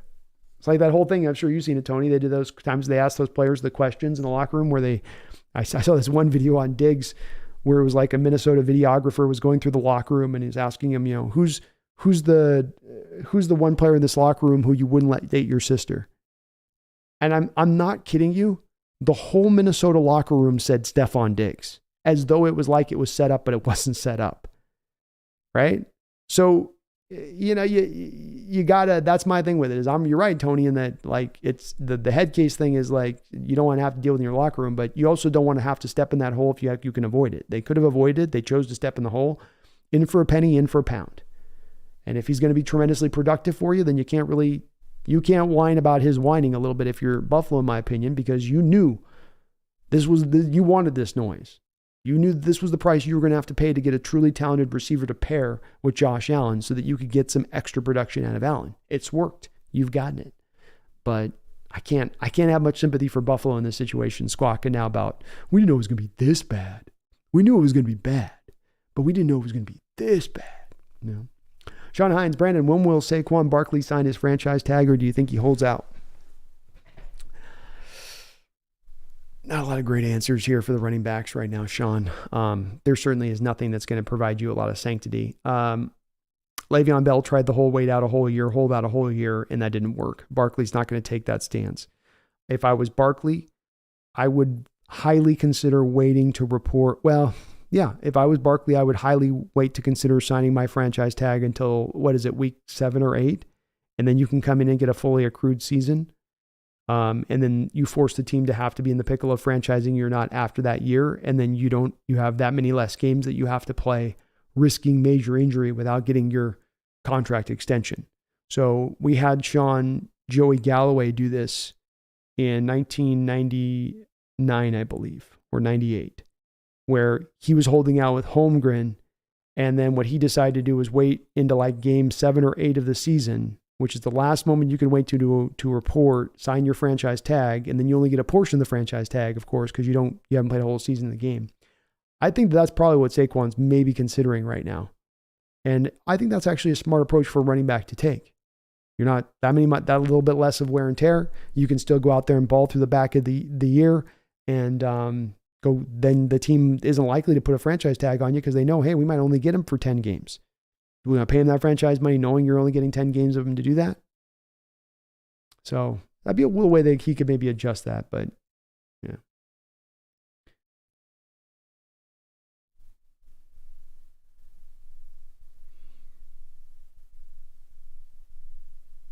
Ski Nation says, we aren't going to have a long stream tonight, folks. Biggest lie ever told. It's true, Ski. It's true. I always feel so confident at the start of streams. Not very long, okay, guys? We're going to be in and out. I got a couple things to say tonight, and that's going to be it. I'm telling you, man, it's just a blink the eyes thing, you know? You blink your eyes, and then you're like, whoa, okay, you know, we're back here. We're back here. Yeah, I'll tell you, Tony, if you want to rip off the Bills here, because you know the value is going to be low right now for Stephon Diggs. And I know you got Drake London, but you know, if you guys were to go out there and let's say flip a Kyle Pitts, or maybe not flip Kyle Pitts, maybe just flip a future third or second round pick if you can get it from Minnesota at that point. Stack those two receivers on your offense with the running game that you've set up. I wouldn't mind that move. But then, Tony, you'd be super angry about all the whining because you know it'd take them about 5 minutes in Atlanta to start pissing and moaning. Ski Nation says, it's too good in here, man. I don't blame you. It is. I got an awesome community, man. It's hard to it's hard to leave out when, you know, we've got such great discussion and we're going through so many different items I want to talk about, you know, and go through. Says, no, Tony Wright says, nope.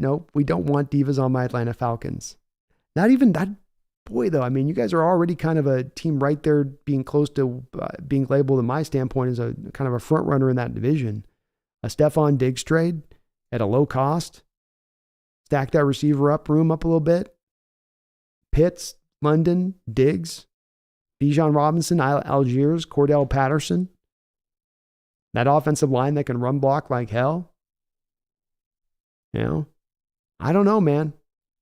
That would be, I kind of like that fit, especially if they could rip it off of the Bills. You know, it doesn't have to last a long time, Tony, but you take yourself from being like a playoff contender, a divisional contender to win the team that can make some noise, I think, a little bit in the playoffs. You got to manage them. But I don't know. John says, it seems like we don't have any divas on our current team. Feels like we've been picking more high-character, team-oriented players. A bit of the thing point that I made at the top of the show here, John, and the lessons that this team has learned in recent years, and that you've gone to players that are all about ball. That this is what they're living on. This is what they die on. They love it. They want to be the best they can. They're truly committed to that and being their process. And if you are operating in that state, it's hard to be a diva if you're really just truly operating in that realm. Like guys like Cam Chancellor. I just never had a question about him.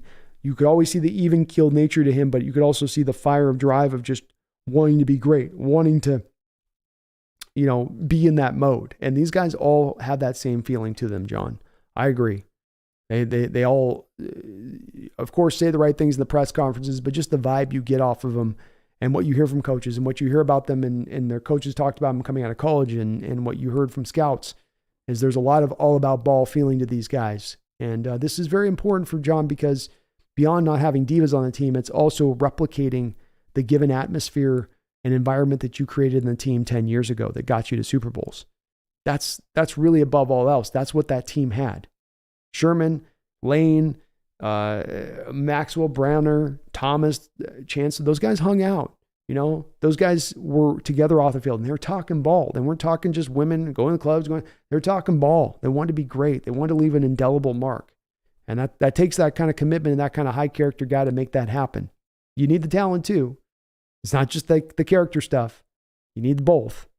But it's good to see the team has started to transition back towards these kind of players. Part of why I think that they're going to find some success here as we go forward.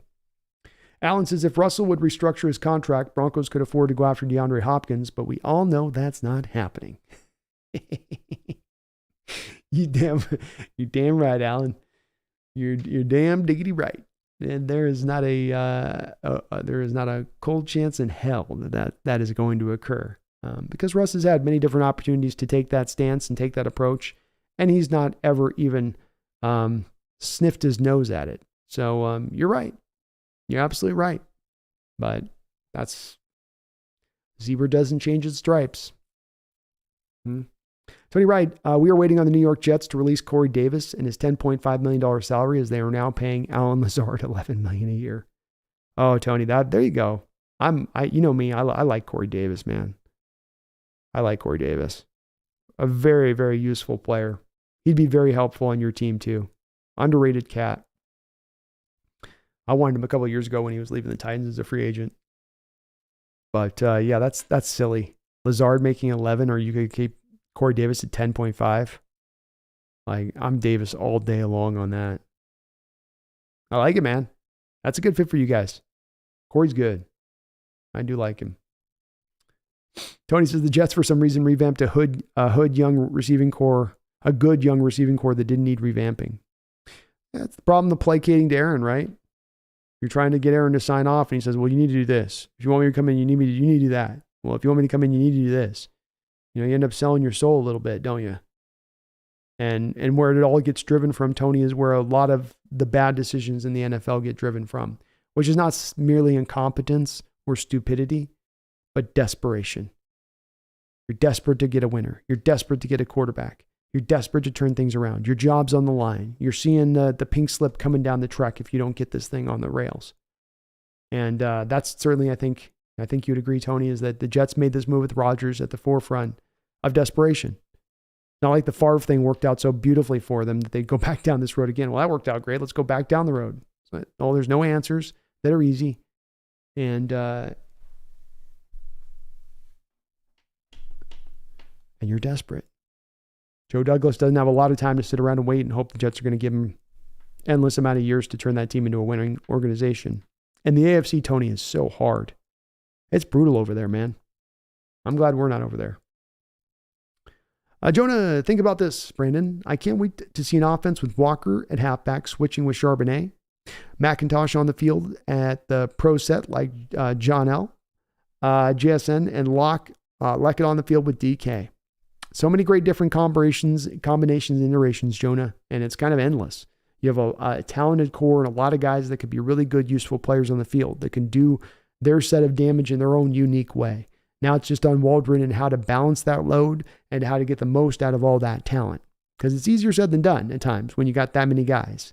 You can get really overwhelmed with all you've got. Where do I start? How do I build a plan? How do I go from this to that? How do I offset this strength to that strength? How do I get a team to counter to this strength to go to this other strength that counters their counter? There's a lot with it. That's going to be a little bit tougher, but it's a good problem to have. It's what we call first world problems. Tony Wright says the 2022 Jets, number 1 was Garrett Wilson, number 2 Corey Davis, number 3 Elijah Moore, number 4 Denzel Mims. I definitely like that receiving core more than the one that they're going to try out this year, Tony. To your point on that. But it's all being driven by a Rodgers, right? I mean, the Elijah Moore trade was just, you pick that guy without seemingly kind of a plan and how to play him. That one was totally wild. So this is going to be an insane offense. Yeah, it is. Mason, I got to dip soon. Don't worry, Megan. We'll be wrapping this up here pretty soon here too as well. Tony Wright says, now in 2023, the Jets trade Elijah Moore to Cleveland for a second-round pick, demoted Davis from number 2 to number 4, moved Mims to number 5. Why? Yeah, the Davis one to me is the most confusing of those, I think, Tony. I think with Elijah Moore, they just didn't have a plan for him. And, and the quarterback play's been crappy, so you haven't been able to get the most out of him either. But that was just a pick that was a DOA almost with the day they made the selection of him out of Ole Miss. The Mims one, Tony, the Baylor receivers, man, right? How many of these guys have we gone through the years that have just been so talented and then just fallen completely flat on their face? And Mims had all the hallmarks of all of those old Baylor wide receivers. Ultra talented. Almost nothing that he can't do on the football field from the receiver position. But something about those guys coming into the league, they just don't They don't click and roll. Something about it. I don't know what it is. Maybe I'm being too mean on them, but seen too many of those. Was the one guy, Corey something, came through. There's been a good number of them in recent years. I definitely would not be drafting a Baylor receiver in the near future. Let me just put it that way, Tony. Steve Schmidt, Eskridge becoming a legit fourth wideout will make our offense lethal. You're 100% right, Steve. You're already bringing Jackson Smith and Jigba in there. If you're able to stack this four deep, and four deep, dangerous four deep, not just four deep, if we've got the talent there and it's depth and it's fairly strong, deep. Like Eskridge can go out there and be a problem. He could be a mismatch on the field wherever you line him up at that point. That kind of issue. And with Eskridge, it's a matter of health. If he's on the field, he can be a dangerous player. He's shown you little slight flashes. He just can't stay healthy. But if he can, he's being talked up in the way he is, Steve. I think I've heard him referenced as just explosive, different gear. So many different players talk about that just this offseason in regards to him. Tony says New York Jets 2023 receiving core: Wilson, Alan Lazard, Mecole Hardman, Randall Cobb, with Corey Davis and Denzel Mims on the outside looking in. And I agree, Tony. I think they're going to eventually release Corey to save the money and free them up to make maybe another move somewhere else. But boy, Alan Lazard, Mecole Hardman, two guys that are just, there's some of those receivers in this league, Tony, they get signed, people like them, and I just go, there's really not a lot there, is there? Kind of whatever, you know. John Holland says, going fishing in the morning, got to get some sleep. Another good show. Have a good night. Yeah, you have yourself a great night as well, John. I hope may you catch a massive sea beast that you can get opposed with and got to stand up, just a big old fish. So good luck to you on that. Thank you as well for the $5 donation, brother. I appreciate you. You're number one, man. You're number one in my heart for that donation. So thank you for the support and also being a member of the channel. Be going Wednesday and Thursday this week on both sides of it. So we will be bouncing back here a couple different times, kind of like we did last week. Though I did miss Thursday's show. We won't be missing Thursday's show this week, though, for sure. Tony says the Jets are waiting for someone to trade for Davis or Mims, but no one's biting the bait, so release him. Yeah. Who's moving? No one's moving Mims. And maybe somebody would move for Davis, but not 10.5. And that's that old story, Tony, where that's like, look, we know, we know you're going to release him. So stop kidding, stop playing. Yeah. And watch, Tony, my prediction, the Jets will do that move where they're like, Jets announce they're releasing Corey Davis. And then they try to still wait another 4 or 5 days, hoping somebody throws them a Hail Mary trade offer for him. But nobody will. And nobody should. You know, they sign him to the big contract and then they decide, he was even good for them in their first year. Yet this is why the Jets organization is bad, though, Tony, is you look at some of the moves they make and decisions they make, and it's not just simply failing in the decisions. It's not simply bad drafting or bad spending of money. It's just stupid things being done at times. You go, why? And it's sad to see because Joe Douglas did so well when he kind of walked in there with some of his drafts. And I mean, the trade that he made with us, hell, he fleeced the hell out of us in the Jamal Adams trade. But there's been the 2 steps back, 2 steps forward, 2 steps back principle kind of being applied here to Jets at times in recent years. We'll see. It's on this year for them, man. It's a sink or swim moment there for that front office and coaching staff. Steve Smith says, I wonder if we'll see a breakout year from one of our tight ends or two. I think the main guy is Parkinson at this point, Steve. He's a guy that the team was very high on. It opened my eyes when we drafted him in the 4th round when I was hearing reports that some felt in the organization that he should have had a first-round grade coming out. And there were some flashes to them of Jimmy Graham and his game when he came out. And he's had a couple little injuries like a broken hand and this and that here or there that have kind of not allowed him to necessarily jump to the forefront on top of having Fant and Disley here. But by the end of last year, he was really coming along with Disley's injury. And what stood out to me, Steve, is when you looked at the snap counts in those last couple of games, Parkinson was getting more snaps than Noah Fant last year, which told you the coaching staff was really becoming not only encouraged by him, but really confident in him and his development. And he's a guy that's added a lot of weight coming out of college. He's become a better blocker. There's a lot of reason to believe there that he could potentially come along this year and really kind of slide into maybe being really that true number one inline tight end. He was impressive last year. Very, very impressive.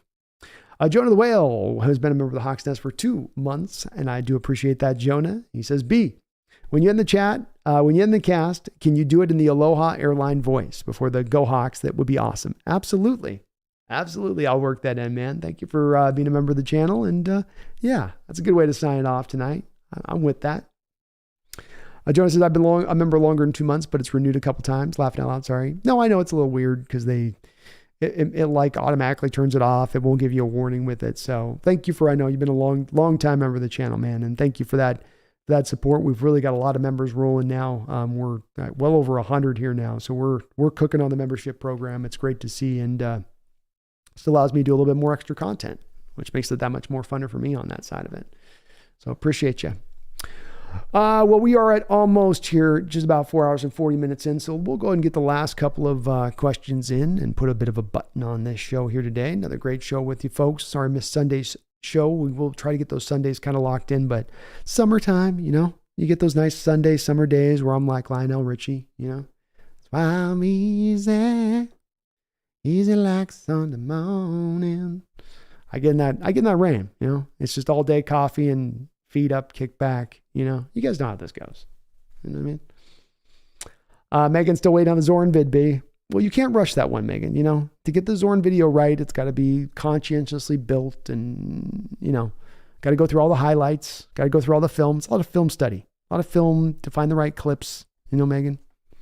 I got to go deep on this one. Tony says, you're right, Brandon. Baylor receivers, Josh Gordon, Corey Moore, Denzel Mims, Oklahoma State receivers, Justin Blackman, James Washington. All these men were either first or second round, all bust. Yeah, there's Oklahoma State's another one, man. They did have, I think Oklahoma State did. No, that was Texas Tech. No? Hold on. What am I thinking?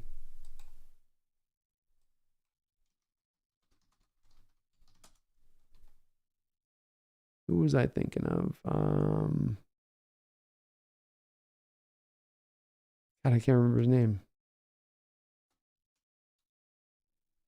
Oh, there we go. Wasn't Des Bryant Oklahoma State? Okay, he was Oklahoma State. So you do get a Des Bryant in there. They do got, at least Tony, Oklahoma State does have a Des Bryant. But Justin Blackman, James Washington, and I can't remember a couple others. There's been a few other Oklahoma State receivers that have been underwhelming. But Baylor, Tony, Baylor defensive linemen, Baylor wide receivers. I'm a big no. I'm kind of a big blanket no. Safeties, Jalen Petrie last year, sure. Corners out of Baylor, yeah, I'll take a Baylor corner. But you can go receiver defensive line. I'm out, Tony. You can call me superstitious, right?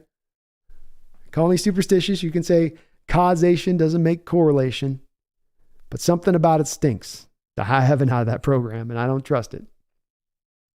Megan says, I guess I should be grateful the card that was promised before the draft is on the way, right? Yeah, Megan. We'll get it eventually. We'll get a Zorn video. I'll have to tell this story eventually on it. I just need more hours in the day. Steven Smith says, I'm going back in my mind, and this seems the best receiving core we've ever had.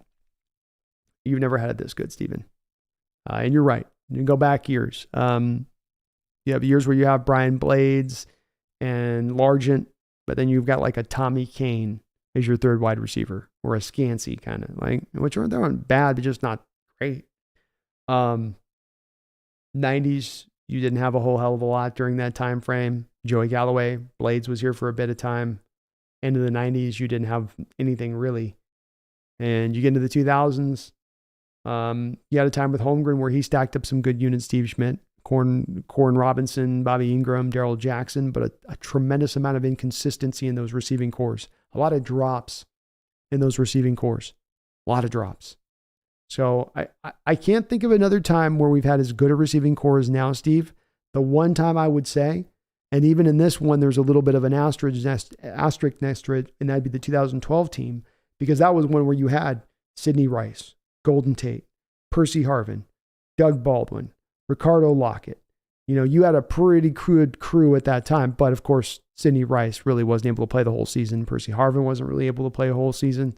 So it was on paper kind of equivalent, but it wasn't that. If this team can play even halfway more healthier than that receiving squad, they would far surpass that year's team, I would say. Megan says, all good things to those who wait, as my grandmother would say. That's right, Megan. That's right. That's fair enough. Tony Wright says, Baylor quarterbacks, Robert Griffin. All you need sometimes, Tony, is one case study just to be out on a certain positional group in college. There's a couple others on this, right? Who else? It's always a fun exercise to go through. So, so what? Like Alabama linebackers, Ohio State quarterbacks. There's a couple. Was Brandon Whedon Baylor, Tony? Wasn't he Oklahoma State? I thought he was. Did he go Baylor first? He was 29 years old, so he probably played a couple colleges. By the time he got in the NFL. Steve Smith, imagine if Doug Baldwin had more size. Guy had the heart of Secretariat. Oh, if he was a guy at 6'3", it would have been insane with Doug. His ability as a receiver goes with that, you know. He certainly wasn't a small guy, but he didn't have necessarily size to lean back on as well. He would have been a hell of a player at 6'3". Even more impactful, I'd say. Tony Wright says, oh, you might be right. I only remember Tony because it was I was just thinking of Des Bryant, and I think that was his quarterback for Des Bryant at Oklahoma State. But like I said, with Robert Griffin, sometimes you just need one quarterback as a case study. Sometimes you just need one failure. Go, nope, I'm out on those. No, thank you. I had a couple of these, though. I used to be able to go through kind of a litany of track record, Tony, of colleges that would just have positional groups that could get drafted high, but just always seem to suck at the pro level. Like it would never work for whatever reason. They'd be dominant in college, but you just couldn't get anything out of them. I'm blanking on the ones right now. It's probably at the end of the stream, but there's a couple others that you could apply this to, that you go through the years and you go, yep, avoid that there. Don't pick that from that position group out of that school. Yeah, that's the way it goes. Way it does go. All right, well, we will put a button here on the show at this point in time. I feel we got through the full chat, almost 5 hours, good long show. Please do hit that like button if you did like what you're listening to today on the channel. I really will do appreciate it. We do have a bunch of new subscribers, including Fernando Del Valle. Thank you for subscribing to this Hawks Nest. I appreciate you jumping aboard. We've had a lot of new subscribers this offseason as we start to turn our attention towards the regular season, which now we find, at least the start of here with training camp. I think we're just about a month away here from the start of training camp. So we've passed the quarter turn of the dead of the offseason, and we're starting to turn towards that year and what should be hopefully a very, very, very successful year for our Seattle Seahawks. When we have, I know, a lot of high hopes here for this upcoming year and what we could be and where we could go. And it's going to be a young team, but it's going to be as talented and as stacked a team as we've had in our team's history, I think, in many respects. I don't think that's out of pocket to say that. Is it going to be too early for them to be too young to be able to reach where they're going as far as their careers and their potential? Maybe. But that'll be the fun part of this year, and to see how that whole turns out and how that goes. Steve Smith, thank you so much. It's been great talking with you guys. Debo, good to see you again back in the chat here on this. Got you woken up a little bit. Tony Wright, appreciate you, man. Donnie Pearson, thank you so very much. He says, Hawks Nest, thank you, Brandon. All till next time we meet. Remember, no matter which side you're on, we're all human beings. I love you all, and go Seahawks. We are all human beings, and I do appreciate you on that as well, man. Very, very well said on your part. Ski Nation, you have yourself a great night, brother. All right, well, as requested here by Jonah, let's sign this off, right? Jonah says, I'm also on the defensive ends from TCU. LJ Collier, no, thank you. Yes, we had LJ Collier. Didn't they have that guy, what was it, Blackledge or something? Also was a pretty highly drafted guy in recent years out of there. They've had a couple of guys, Ben Bangu, out of there a couple years ago. Yeah, that's another great one. TCU and defensive linemen, no. We just got to say no. And I think they actually no, they didn't. Yeah, they had somebody in this draft, I think. But I didn't want him either, though, because of that basis. All right, Ball Jonah, by your request, let's sign this off right. Seahawks fans, this is your Aloha Flying Squad to Hawaii. You're about to have yourself a Super Bowl season. So dip your toes in the sand, sit back with your Mai Tai drink, and watch the Lombardi be raised in the Aloha spirit. My name is Brandon Kane. This is the Hawks Nest. We will be back on Wednesday and Thursday this week with some more live stream shows. We are turning our way through this offseason. Some of you guys got your eye on baseball. Some of you guys have been watching a lot of basketball. Some of you have been caught up in the summertime out there on your jet skis or hunting or hiking or walking or doing whatever the hell you're doing.